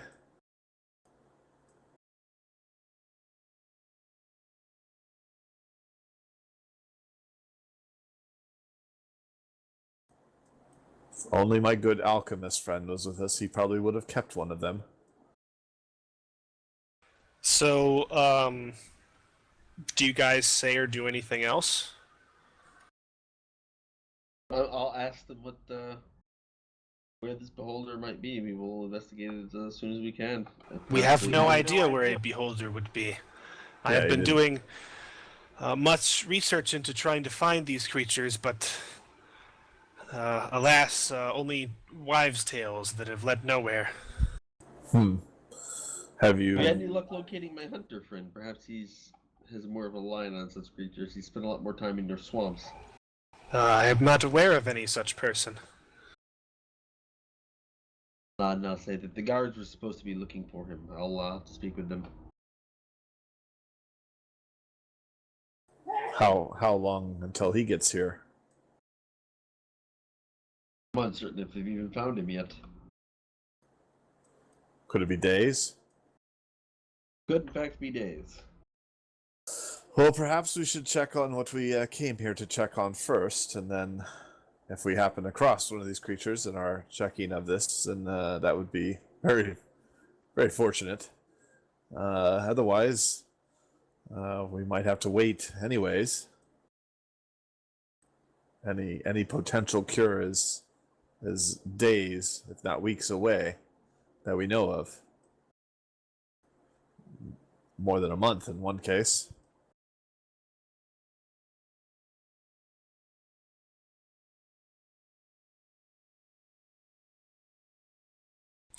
So is that it? Anything else you wish to bring up with Karnak? Let's see here. I'll probably ask him. I'll ask him if he's heard of the portal out in the marsh. I think he pauses and he says, I have heard rumors that there was such a thing. I've not seen it myself. Then the Baron or you did not want to check this for any potential cures? Not sure how things are where you come from, but mysterious portals are not to be trifled with. It could lead anywhere, and there's no guarantee to say it could come back. Anyone we sent through may not return, and there's no reason to believe it would lead miraculously to a cure. We are very short-staffed as it is with the men heading to the south. The last thing we need to do is to open a portal to or encourage a portal's activity. If it goes through the infernal dimensions, we should be cautious with the portal. Yes. What news of the South? Have you heard any specific claims as to the conflict between our lands? He pauses and he says, "It is very unfortunate. I am not privy to the workings of what is precisely going on, but we all know that something is amiss between Arkval and Ashar." Okay. Well, I don't think I have any more things to ask him off the top of my head, so I'll probably bid him a farewell in his own tongue, and then head out. All right. He seemed amenable to the option I gave him, that if we bring him the eye, he'll be giving us all the other things. As much Obviously as within time. as much as he can. Yeah. Okay. So, do you try to meet up with Marai and Fergus before going to your meeting with the Baron? Yeah, that would probably be best. So, Fergus and Marai, it's a very quiet, sort of boring town. Not a whole lot going on. It's just people kind of living. it's not like Arnhem. It's not a very pleasant place to be. Do you eventually make your way back to the inn? Probably, after wandering Okay. about and seeing how. Yeah, it seems likely. So, like sometime around noon, you guys are all there, and Padine and Graves and Gelrid make their way there as well. And you all meet up. Did you make any mention of your cure or whatever it was? Yeah, to you guys, I tell you everything that I've come across today. Mirai, you didn't happen to put one of those in your bag of all the other stuff, did you? I didn't put any in, but I think Tell mentioned something about some alchemical stuff. He's put a bunch of that kind of stuff into the bag. I don't know if that was one of them or not, though. Oh, so it could be in the bag of holding. Could be, if you knew exactly what you were looking for. Well, the eye of the beholder, specifically a green eye of the beholder. Huh. Do you know what that looks like? Yes, I do. Unfortunately. Well, maybe we can have a look. First I've- ever roll on the bag of holding. Oh, God. Not the first Oh, ever no. roll. It's the for first. me, It's the for first sure. roll since a large closet of monster parts was dumped into it. Indeed. Great. It So would you're- be you're much specifically- better if Marai took this out, but you have to actually have seen this item to take it out. I don't know. The way it's described, I have to know it's there. Yeah, let me read this real quick. Bag of holding. When you try to retrieve an item from the bag of holding, roll whiz. On a 10+, it's right there. On a 7 to 9, choose one. You get the exact item, but it takes a while. You get a similar item of the GM's choice, but it only takes a moment. No matter how many items the bag contains, it always is 0 weight. I would have to say that in order for you to just try to grab something out of it, you have to know what it is. Because we have established that there's a lot of random things in there that you don't Yeah. know what. You can't specifically just grab something and like, I want a broadsword. Like, it's possible there's a broadsword in there, but you don't know for sure because you didn't specifically put one in there. You know there's a shit ton of alchemical stuff, so it's entirely possible that whatever you want that's related to alchemy could be in there. But if you're looking for a very specific thing, you have to know what that specific thing is. And Know it If- or have seen if- it, well, the thing or is, both. Mariah's never seen a beholder eye. Yeah. And so, like, you say green eye of the beholder, she might just be thinking of like a large green raptor eye or Exactly. something. Actually, Yeah. I have seen a beholder. Really? When? Yeah, Oh, on the trip yeah. back on the boat we fought one. Oh, but It you was- forgot Phil all summoned that. it. That's right. Yeah, I don't know anything about that. Yeah. So Damn if you're crap. searching for something specifically, since it's a specific wisdom roll for you searching through it, I think you have to have a general idea as to what it looks like. Okay. So you would be the one, either that or Graves, obviously. Oh, what's Graves' what's his wisdom? Probably higher than mine. I don't know. Well, Oh, it's the same. Damn it. Fergus fought a beholder And how's his wisdom? too. 2, it's better. So probably asking around to each of us and saying, Yeah, I who do you think think you're all like seated at the bar, and like I have the bag the out. bag is, or you're at a Sitting table, on and the the bag's table. between you, and you're all three staring at it, and you're like, who wants to go in reach there? it? Yeah, exactly. So I eyeball Fergus a little bit, and what does Fergus do? Well, I guess I'll give it a try. Might want to Okay. try this up in the room, though, just in case. Yes, that's probably best. The people here don't tend to enjoy magic as much as other places. Well, I'm just So you- imagining pulling out an eye. Zap, zap, zap, zap, zap. Oh, I just killed a bunch of people. Yeah. Yeah, it wasn't the green eye, it was the red eye, and now the Disintegrated inn them. is less than, it has less people. Uh, All right, so you guys go up to your room, close the door behind you, and put this bag out like on the bed or something. help And us. it's Yes. and now like you have the bag open, and its infinite black maw is staring up at you. Well, I guess I think of the beholder eye I fought, or what the beholder I fought on the ship looks like, Specifically the green one. You and do know what it particularly is. the What green green eye. color is, right? Fergus, Did- you're not colorblind. Did you ever see the green eye fire, Fergus? I Yeah, can't that's remember specifically what fired. that's specifically the. Let me check. I think that's the sickness eye. I don't remember ever being sick. I'm trying to think if I specifically saw the green one myself. There was a anti-magic eye. There was a disintegrate purple, there was a eye, red. I remember purple. those two. There was a paralysis. Was there an orange? Paralysis eye. I'm opening up the compendium. I think I saw orange, red, and purple. I don't particularly remember it green off the top of my head, but there was a lot of... Beholder. I think that there was green fire, but I don't think it ever hit anyone. Yeah, I think so.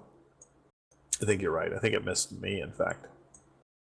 Did Fergus ever see the green ray? I can't remember. There were a lot of rays fired during the dragon fight. Yeah. Which I wasn't there for. And there were a lot of rays fired in... I think there was more rays fired in the dragon fight than there was in the tower of Vordath. The bar. Okay. That's what I call If you could specifically say yes, I would have given you a +1, but as it is, just roll with your whiz. Alright. Oh, well, guess which one you should choose. You find the right thing, but it's gonna take some time. Yeah. I'm just searching and searching. Well, I don't know. Maybe. What's that? Oh, it's slimy. Yeah, I Fergus think Fergus, like, falls into Fergus, the you're, bag. you're What? going in there and you, like, feel something that feels like, oh god, was that, oh no, Oh. we don't, that was Did a you dragon put the bag of testicle. boy in there?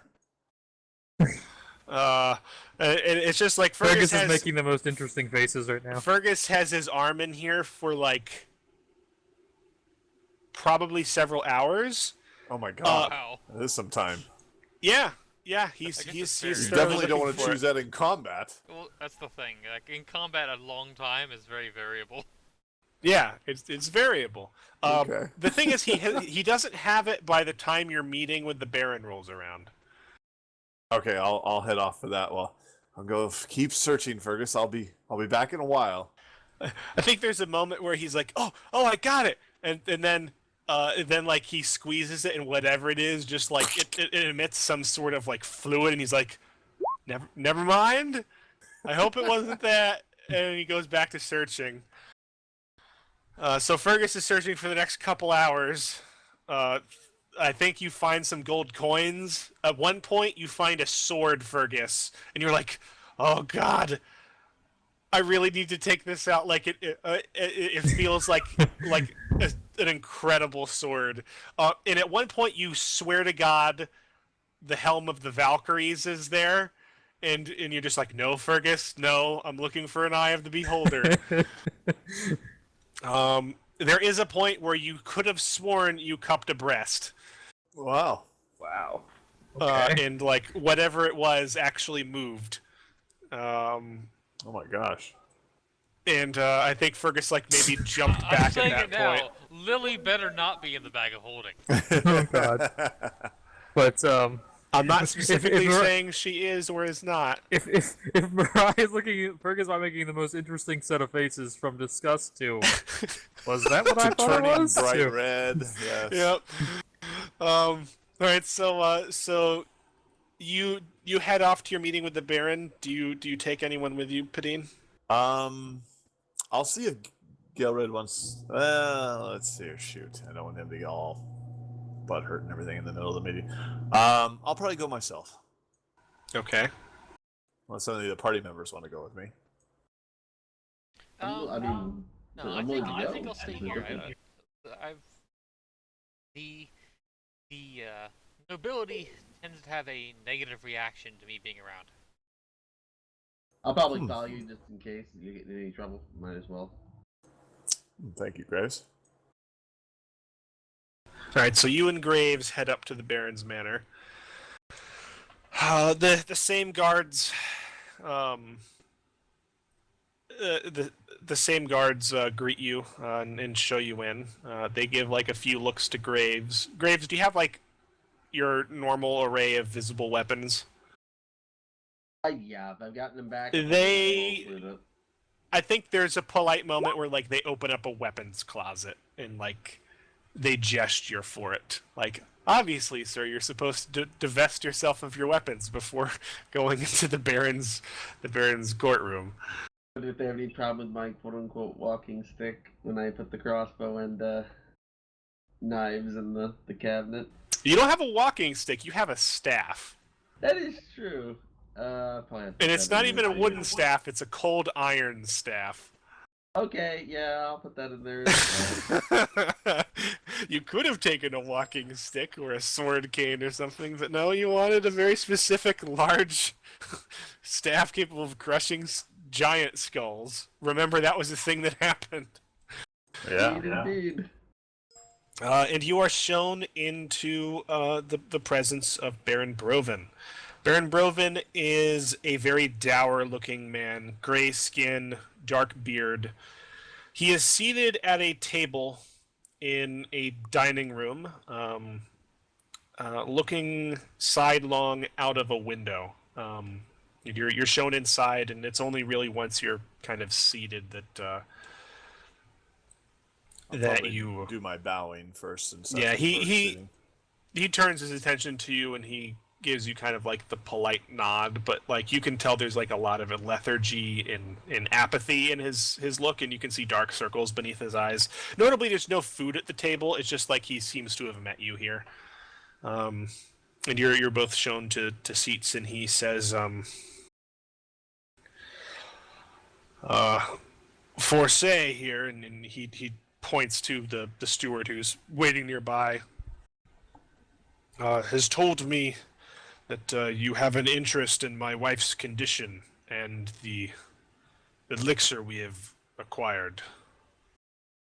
Well, yes, and we're quite interested in it for two reasons. First, your Baroness, as her health is very important. But secondly, there's a young princess in Shireen, faraway land, that is suffering from a horrible ailment, and we're trying to find the ingredients to make another elixir. I've spoken to Father Karnak. Yes, Father Karnak, about the elixir and its the elements within it, but he doesn't know all of them or the ratio of the elements that go in, the ingredients that go into it. If we can procure the needed ingredient in a short amount of time, hopefully less than days, if not hours, he said he would be willing to share with us all of the information to try to find a similar, if not the same, cure for Princess Shumri. Yeah, he looks you over and he's kind of taking this in, and he says, "I will not fool around in this discussion, gentlemen. My wife's condition is very severe, and it has baffled many healers in this region. Her health is my first priority." Understood. Perhaps we could examine her from a non-healing standpoint. See, I think he if there's something we may turns learn to from you her and illness. he asks, "What exactly do you mean?"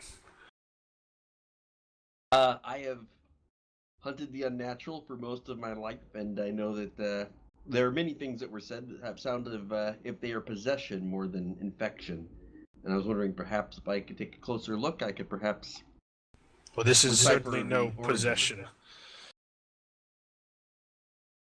I had been informed that you had gone to see the healer Karnak.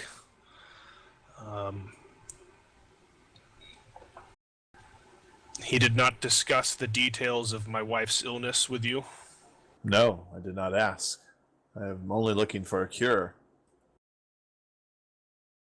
I think he's turned his attention primarily to Graves now, and he says, "What leads you to believe this is some sort of possession?" I think he speaks of what's happening to Princess Shumri as the prognosis for your lady Adra doesn't seem to be the same. I'll say that perhaps if she's infected by supernatural means, I could perhaps figure out what their origin is, but I would not know unless I saw her. This is purely off of. My wife was attacked. Because all She these was- things get transmitted. What was she attacked by? She was visiting her family estate to the west, out in the marshes. The surviving knight, which saved her and returned her to the castle, did not get a clear look at the beast which did this. Unfortunately, the two men who intervened to save her were found dead when reinforcements arrived. So no clear type of view of injury? the beast. Rending claws? Was it obvious? Were they desiccated? They were turned in. Their skin had become hard like stone, although I must tell you that not in fact stone. It was very clear that they were bitten by something, as was my wife. It happened upon her in the family garden, and unfortunately, the men could not arrive in time to save her, and they sacrificed their lives to ensure that she could escape. My wife has not been well since the incident, and has been in a fever since the time. I must say that it seems as though their entire bodies were hardened like rock. And this is the same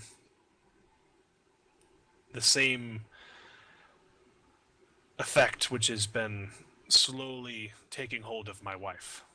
Can I potentially roll a hunter's lore around something, I guess the equivalent that may exist in this universe of a Medusa? I'm thinking potentially something along those lines may have attacked her. Gorgon.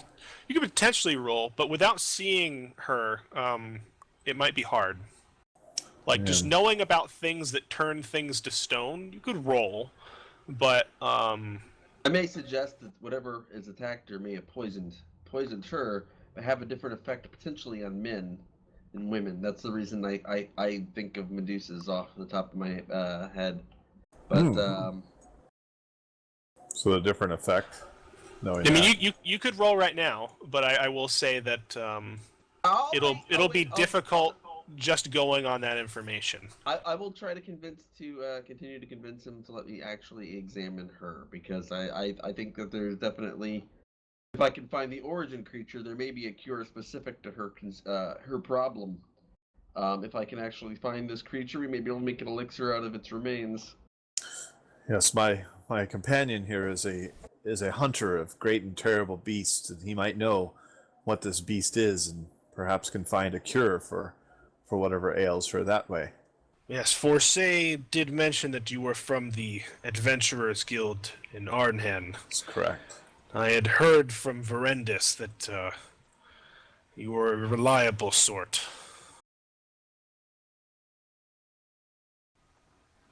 Apes nods, and I'm saying I'm glad that our reputation precedes us, but I would very much like to examine her and then perhaps set out to find the beast that infected her in the first place. That may be the fastest route to a cure. Yes, Karnak has indeed suggested as much. He has actually said that without the eye of the beholder, this could be our only hope. I will let you examine my wife, but please be discreet in your manner. She is in great pain. She has been unable to leave her bed for the majority of the time, and I know that the appearance of her condition troubles her greatly. I have an unusual request before we go to visit her. May I be given back my crossbow? I do not need bolts for it. He looks at you and he says, "Why exactly would you need this?" There is the artifact that is I have come into possession of, that I have integrated into the crossbow. It lets me see things that sometimes cannot be seen by normal minds. It may be useful in an examination of her. It may not, but I figure it is worth the chance. I think he looks to his steward and they share like a long look, and then he looks back to you and he says, "This could be done, but if this is the case, I would like to make sure that my wife is informed beforehand, that she is not alarmed."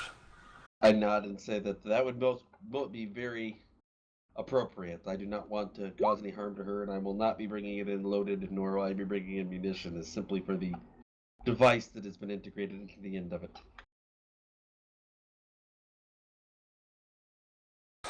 Very well. Forsair, have one of the guards retrieve this weapon and have them meet us so they can escort us up to my lady's chambers. The steward nods and disappears. Do you have any questions in the few minutes you're waiting for everything to get set?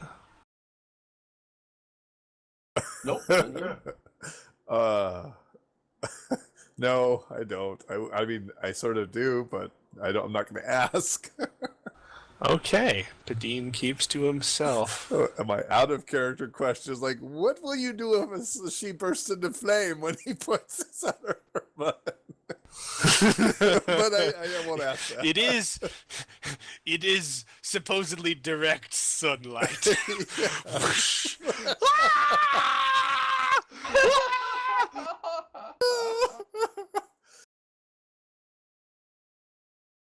Could go very, very bad. And there goes the campaign. Oh, so we switched to Yes. Apocalypse World a little bit early. Yeah, exactly. Yeah, All right. Quick as your Pathfinder ready to go. So a few minutes later, Mariah and Fergus, they're taking off a long time, don't you think? and Fergus like pulls out the oh, I got it, and then just the guards the guards burst in. Good evening, officer. No, sorry. And you're just holding this giant bloody eye. Oh, it's not what it looks like. I have the thing that like Padine wanted for some reason. Yeah. All right, so you guys are showing up to the ladies' tower. It's a very somber mood here. There's a few servants waiting about nervously. They seem to have been informed of your arrival. You have 4 guards that are escorting you, as well as the Baron and his steward. The guards seem to be keeping a close eye on Graves especially. The Lord makes his way in and instructs you all to wait a few moments. A couple minutes later, one of the servants comes forward and kind of nods and slowly assents that you should enter the room. And inside, you can see that the windows are all draped closed. Her bed has it's your typical kind of 4-poster bed, very grand. There's a few candles illuminating the room, very dim, and her bed is shrouded. You can see that the shroud is kind of pulled back on one side, where it's very clear that the Baron is sitting on one side, and it's very dimly illuminated in here. What do you do, Graves? Before I start breaking out the crossbow, I'll probably walk over and introduce myself, so I don't just scare the hell out of her at first, and see Okay. if I can maybe ease her into the ideas I'm about to point a crossbow at her. One moment.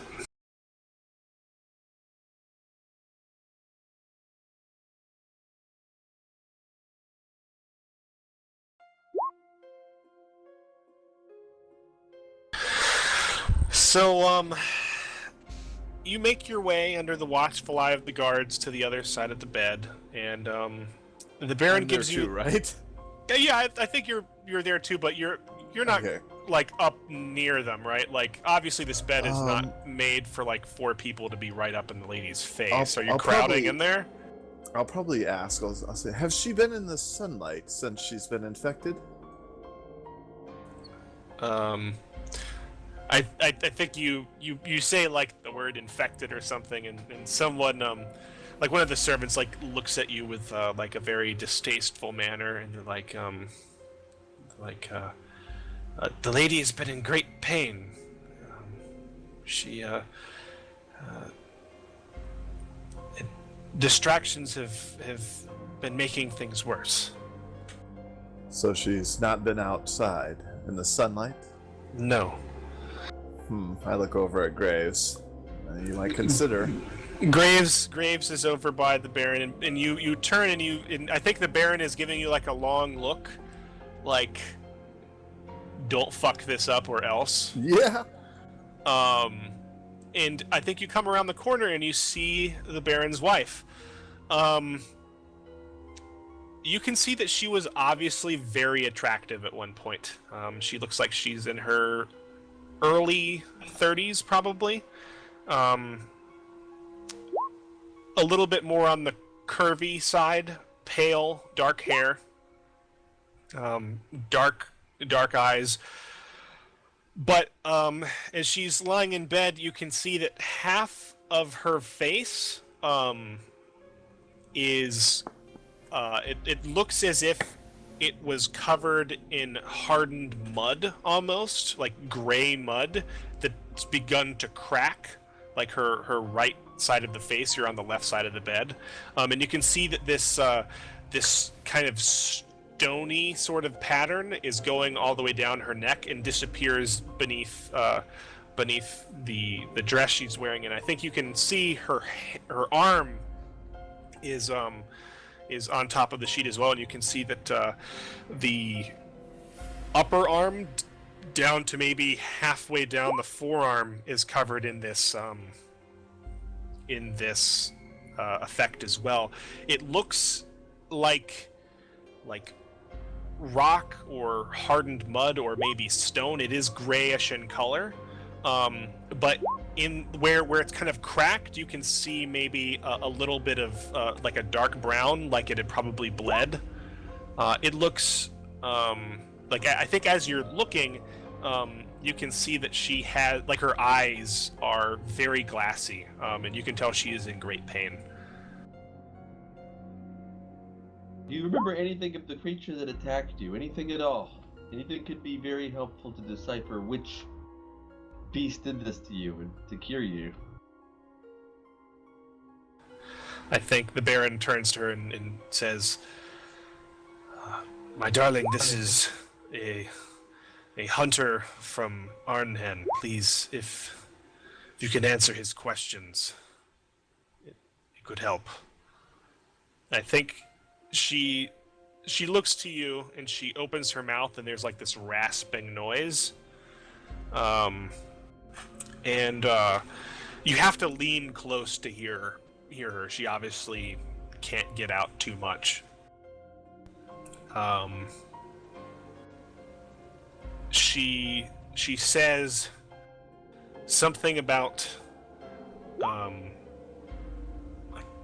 the garden, and something about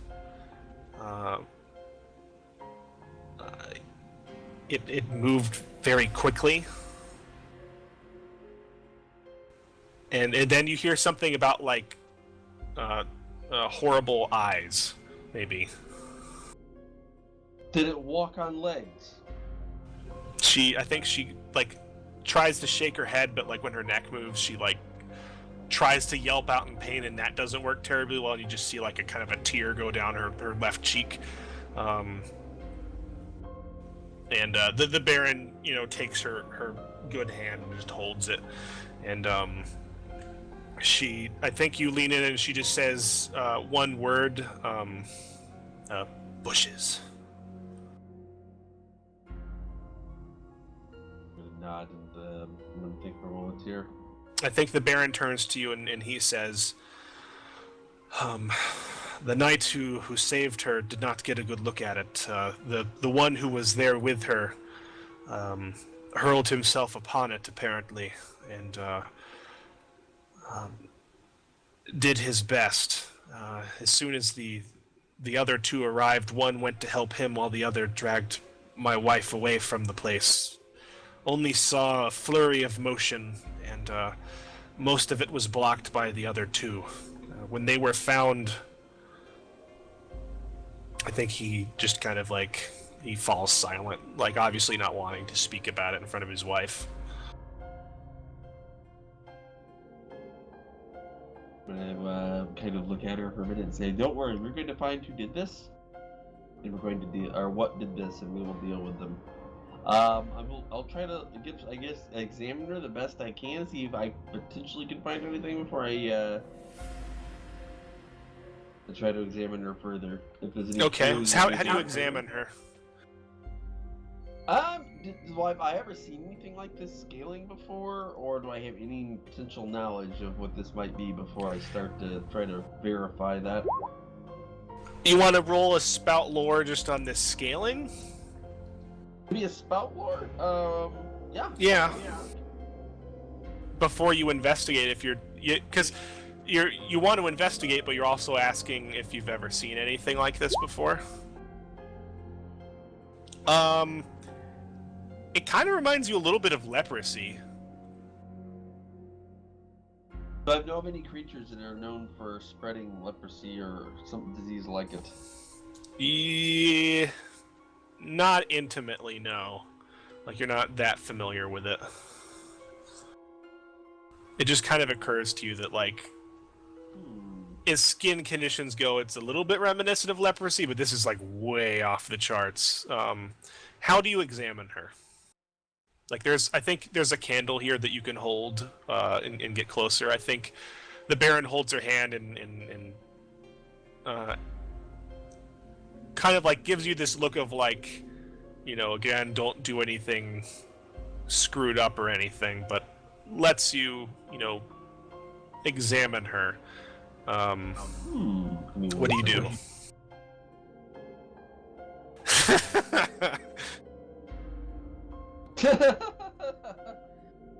Yeah, I think I may actually. Oh boy. Graves pulls on the latex glove. I may be reaching into my hunter's bag. Potentially, I'm trying to think of what I could potentially be looking for. Something to perhaps track a creature. Or do I have anything in there that might help me potentially track something that's bitten someone? I might normally have it for something like werewolves or vampires or something. Well, again, of that sort. you seem to be skipping over what you're currently trying to do. You keep telling me you want to examine her, and now you're wanting to track something. That seems like a completely different thing. I guess that's true. It is a different thing. I don't really know how I would go about examining her, to be honest. I might end Like, up what would you? Just tell me, like, as you're looking at her, what would you look for?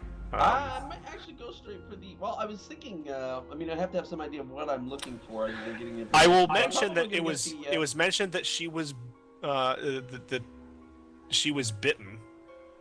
It is true. Maybe I can inspect the bite. That seems like a good bet. Okay. I think he has a serious look on his face, and he says, "Of course." He gives his wife, like, you know, it'll be an okay look, and he moves to the left side of the bed, and he gets one of the servants to help move the sheets, and he says, "I'm afraid she was bitten upon the leg, although it is very hard for us to see where it is now."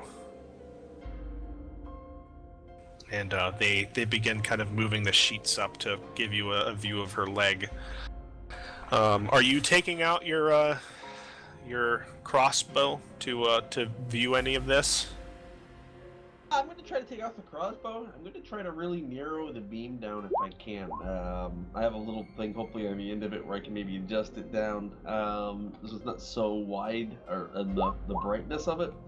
And I may try to very cautiously start to see if this has any impact on her before I really get to examining her with it, since Vadine brought that up.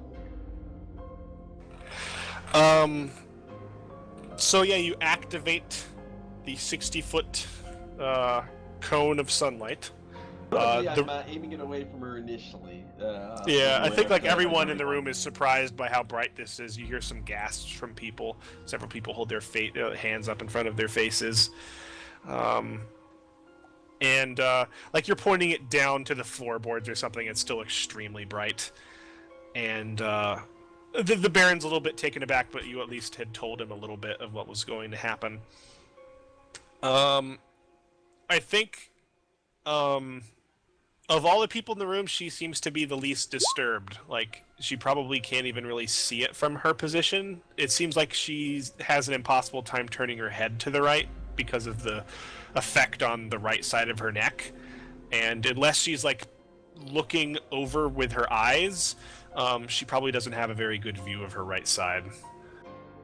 I'm going to try to slowly pan it in her direction. If there doesn't seem to be a reaction, I'm going to try to examine the bite area with the crossbow. Alright, give me a Discern Realities roll +1. Sounds good to me. Give me 1 second.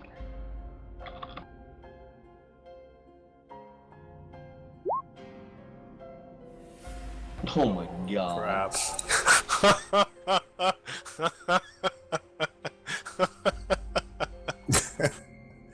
Oh my That's a fun God. laugh. Oh Lord. So I think you're starting to look, and you can see that her right leg is completely affected by this. It looks like her right leg is turned to stone. Again, it doesn't look like marble. It looks like stone, and it looks like it's cracked in places, and you can only imagine how painful that probably was. And you can see that this is probably like you can see it disappears up through her clothing and like obviously reappears at her arm. It looks like her entire right side is like this, and it's like slowly traveling. But as you're moving the light up across her leg, I think she becomes to get increasingly agitated, and there's a moment where your light pans across a pair of dots that are on her thigh, like very large dots, not visible from any like without the light. It looks like they go deep into her leg, and it looks like they kind of vein outward. And I think like maybe she's been looking over with her eye this entire time. Like she's obviously very nervous from all the attention, and I think there's a moment where just the Baron just says, "Stop it! That's enough." And he puts the sheets back down, and he says, "Never mind, Adra. We'll be going. It's all right." And he starts stroking her forehead or something. And it's essentially you have made her so uncomfortable that the Baron is not willing to let you continue. Graves will nod and say, "Perhaps it's better she rest. Can we see the garden while I still have my light?" Isn't that out in the marshes? Yeah, he says, I think he's walking... I think he actually stays, and he says, Forsair will see you out. And you ask this question to Forsair. You get the idea that maybe the Baron's a little bit miffed. But you're being walked out of the room, and the steward says, "Oh, I'm sorry. Maybe it wasn't clear. This occurred at the Mirkwood estate, in the marshes where the lady's family hails from." How far is that from here? We should proceed there at once. Several days. Sigh slightly and say, "How far is it from here?"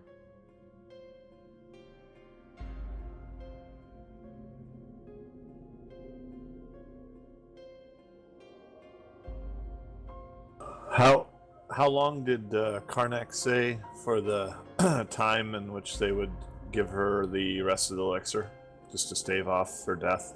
Was it a week? He was estimating a week to 2 weeks at the most. Again, it said he couldn't be scientific about it. You mentioned it's very flat land here. From the top of the tower, can I see that far? What, flatland? The swamp. Marshes were heavily flat. I was wondering if I could potentially see that far from the top of this tower. It sounds like the highest building in town. So I've been looking, and you can see that far, but human eye focusing is not able to determine details of that distance away. Well, that makes complete sense.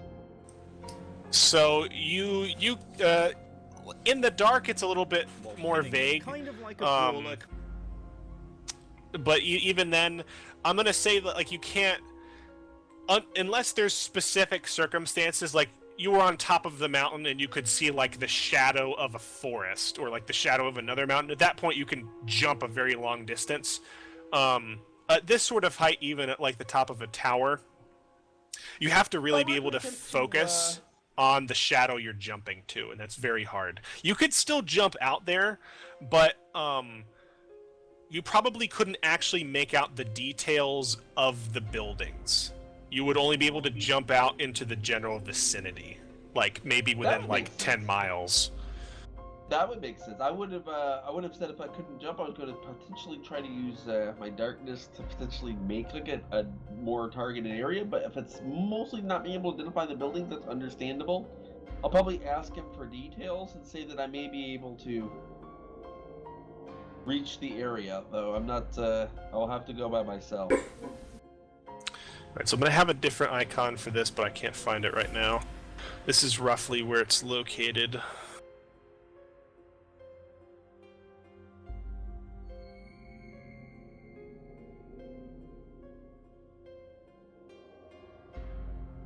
Very unfortunately, it sounds like I'm gonna have to face this thing solo, because there's nowhere that anyone else is gonna be able to get out there to track this creature. Why is that? It me that like anybody else was gonna go take several days, and it sounds like she has that long. Well, he said that if the elixir was used, it could buy you a week or two. Nobody knows about how long it's going to be without the elixir. It could be several days. I think Graves will turn to Padine and say that if we could get out there quickly, we could potentially save the elixir. But if we use the elixir, we're going to. Mirkwood is one of the few places where there is a trail leading to it. Like, her family is prominent within the barony. They don't have like a dedicated road, but they do have kind of like a raised trail through the marsh. So you could use horse. It's one of the few places in the marshes where you wouldn't have to like divest your horse. You could probably get there in a day and a half. You could actually get there in a day if you really rode flat out. The 48 miles thing is assuming you only do 8 hours a day. It's just if you do that, you start getting penalties. Yeah, we would have to rest the horses there. We wouldn't be able to like go there, find it, and then return right away in one day. That'd be pretty much. I think he eventually emerges back into the hallway as you're talking with Fournier or for whatever his name is. Forsair. And I think Forsair is saying they would have to make the decision to use the elixir within the next several days. 3 at the outside.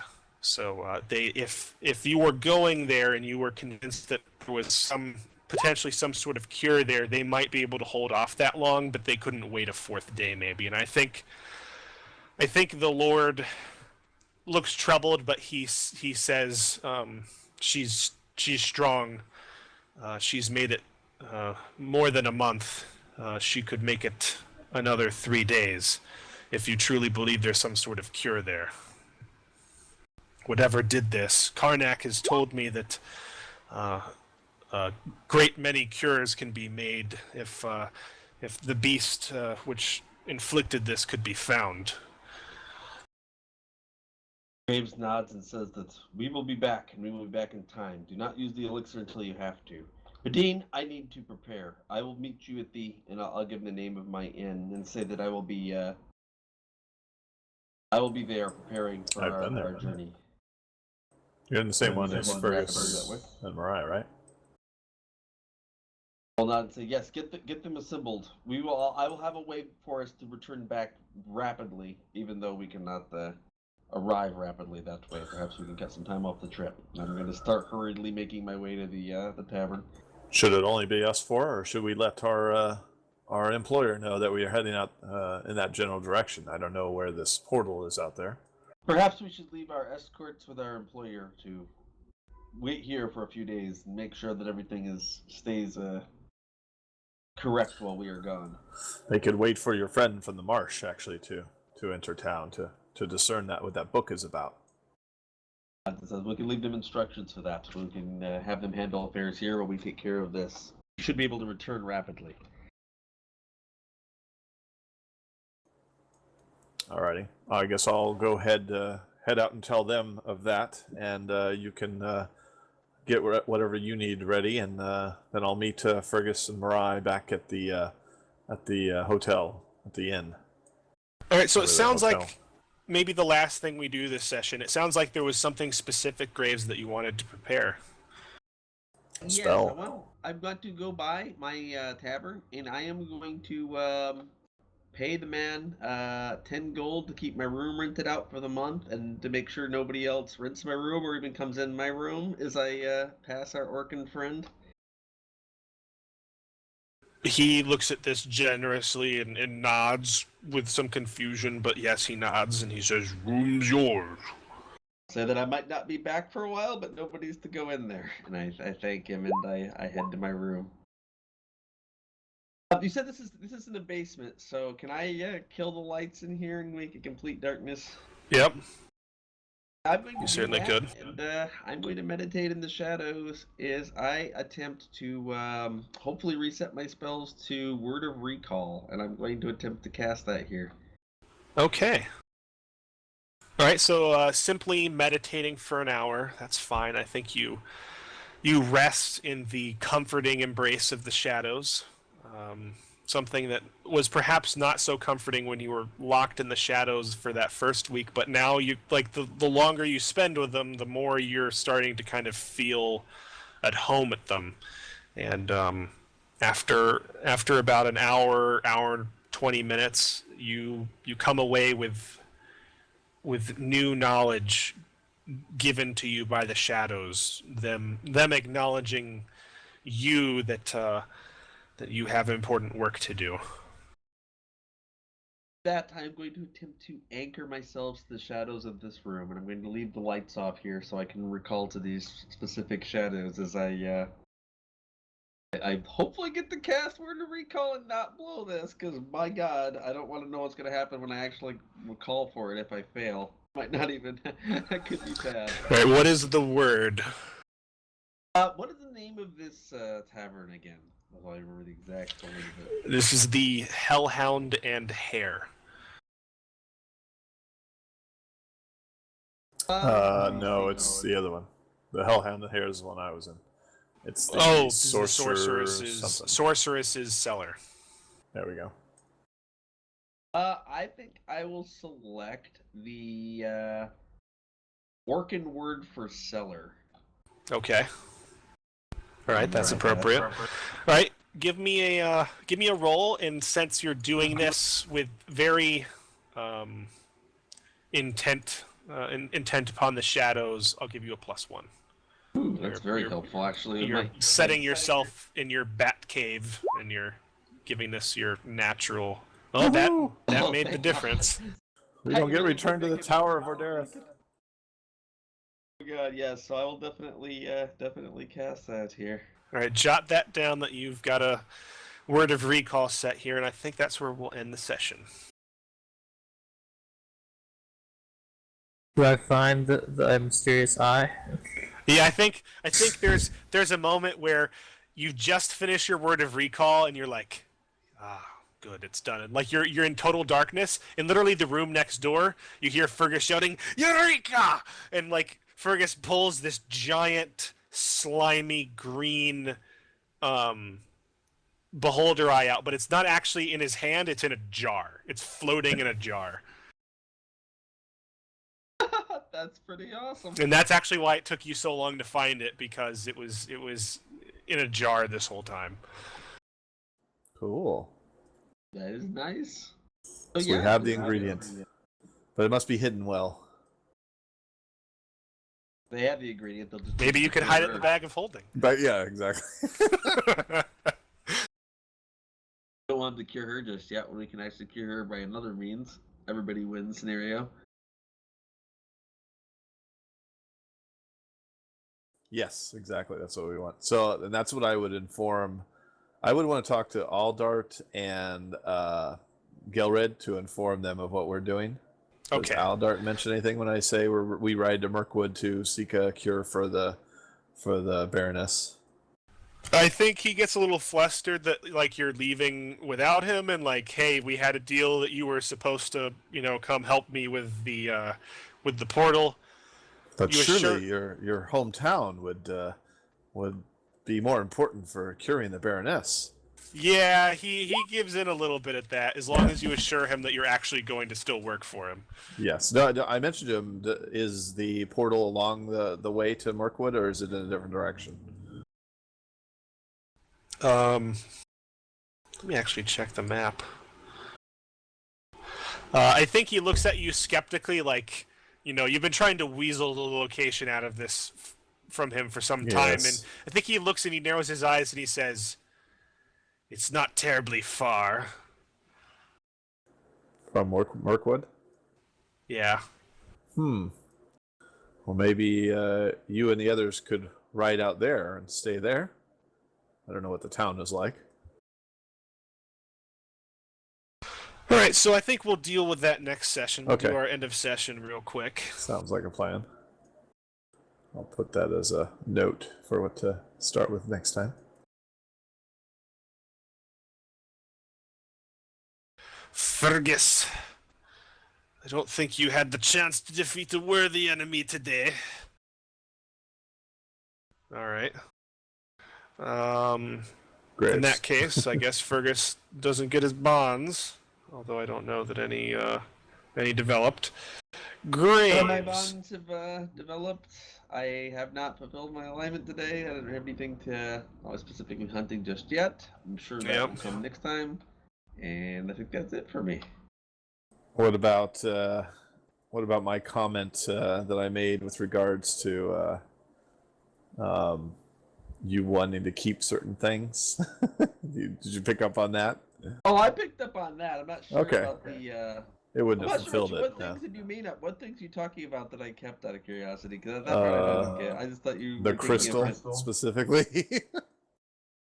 Crystal. Yes, remember? Oh, yes. I see that you probably still haven't seen that Graves was trying to do the right thing there. So, Padine, Yes. did you perform your art to aid someone else? Yes, at the detriment did. to myself for spending Yeah, some definitely. time in jail. That almost turned out to be a very bad intro to the town. Yeah.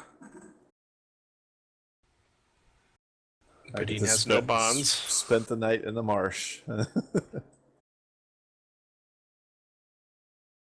Mirai did not ignore danger to aid another, I don't think, unless you can maybe argue that you did.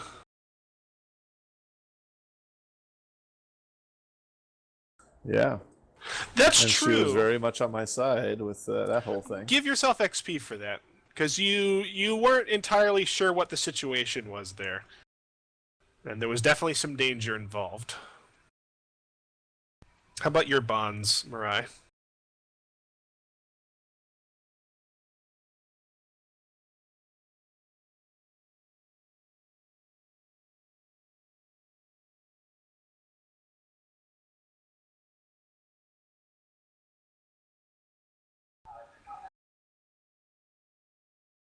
Oh, I like that second Fergus one. Fergus knows something of my past. I should see if he will inform me of what I have forgotten. I kind of like that. Ooh, yeah.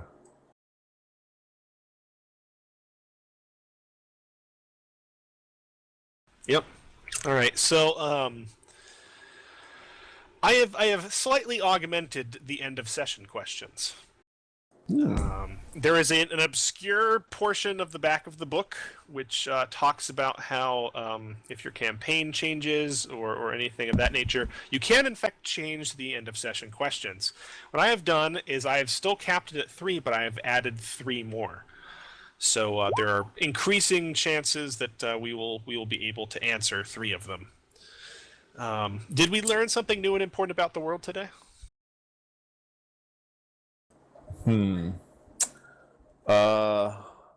I don't think until we get that book deciphered will we really know what's going on with Ishar. I'll say that there was definitely a lot of good investigating there, and there was some potentially realm-shaking hints, maybe. Yes, but yeah, I don't think we've really been able to put our finger on a couple of things. Mm-hmm. Did we overcome a notable monster or enemy? No. Did we loot a memorable treasure? I don't know if that one sword would be considered memorable, along with all the other crap. And we probably won't be able to keep And we it, too. technically already looted that once. Now, technically, you don't have to necessarily keep it. Like, if you True. sell it or lose it or something. Oh, you mean that That's true. Yeah. Thought you meant the one I randomly felt in the bag. I think because we consider it to be of the Isharian order, that it would give more evidence and credence to that storyline or plot line, whatever we want to call it. I think it's somewhat memorable to at least Graves and myself to some degree. I don't know what Ferguson. I'm honestly Mariah. leaning a little bit towards yes for this one. Okay. Because again, you touched on the fact that you weren't able to confirm anything in your learnings, but like that was a masterfully made sword. Like it was worth more than 1,100 gold, not being magical if it was magical. Like just like as a mundane sword, it would be worth more than 1,000 gold. Yeah. And like I think Padine, your jeweled rapier, that was worth just a couple hundred, right? Yes. This was like a magnificent sword, and moreover, it had some potential political ramifications. I think that could be a memorable treasure. Nothing says that it has to be like functional, and nothing says that like, well, what happens if you guys looted like the most powerful treasure there was, and then somebody tripped and it fell down a crack and was lost forever? that would still be memorable. So. This was an unusual one in that it was, I think, politically memorable, or like it had some. It was memorable because of its implications, maybe, at least from what you're thinking. Okay. So everybody can mark down an XP for that. Now to some of the new questions. Did we succeed in spreading the reputation of the guild? Ooh. I believe the name came up several times as a key element, so quite possibly. Yeah. Well, spread in what way? Does it have to be a good reputation or a bad reputation? Because then. Well, the word success is in there.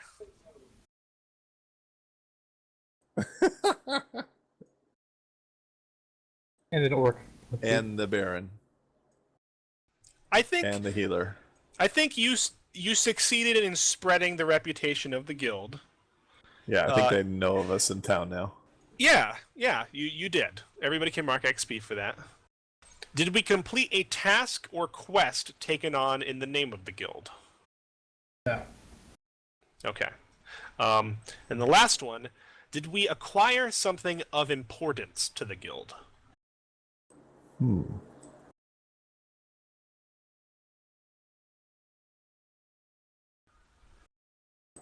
Acquire something of importance for the guild.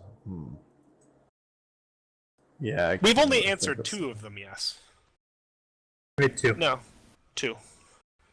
It was loot a memorable treasure and spread the reputation. Yeah. I don't know if honestly we know of anything that would be specifically important to the guild at the second. Yeah. I don't All right, think so Not no yet. on that, but two in total for everybody. Nice. We will keep those permanently. So if you can't answer the first 3, it's possible that you'll have a chance to answer the second 3 for the guild. You know, that sort of thing. And it's also possible that I will occasionally add one that's specific to whatever quest line you're on. Okay. Cool. All right. Well, thanks everybody for sticking around. I know once again we went an hour over. I was really trying to get us done at 8, and then we had. I really did not want to leave without you guys finding out about. Oh, hey, look, let's investigate the Baron's wife's sickness. I really did not want to leave off on that, especially since you had already scheduled a meeting with him. I wasn't sure if it was going to be remembered for the next one, so I wanted to get that done. And I think this gives you guys some stuff to think about maybe for the next one. Cool. I'll see you next week. Like the week previous, there is a possibility I might be a little late. This one a little bit more so because it's could go a little bit past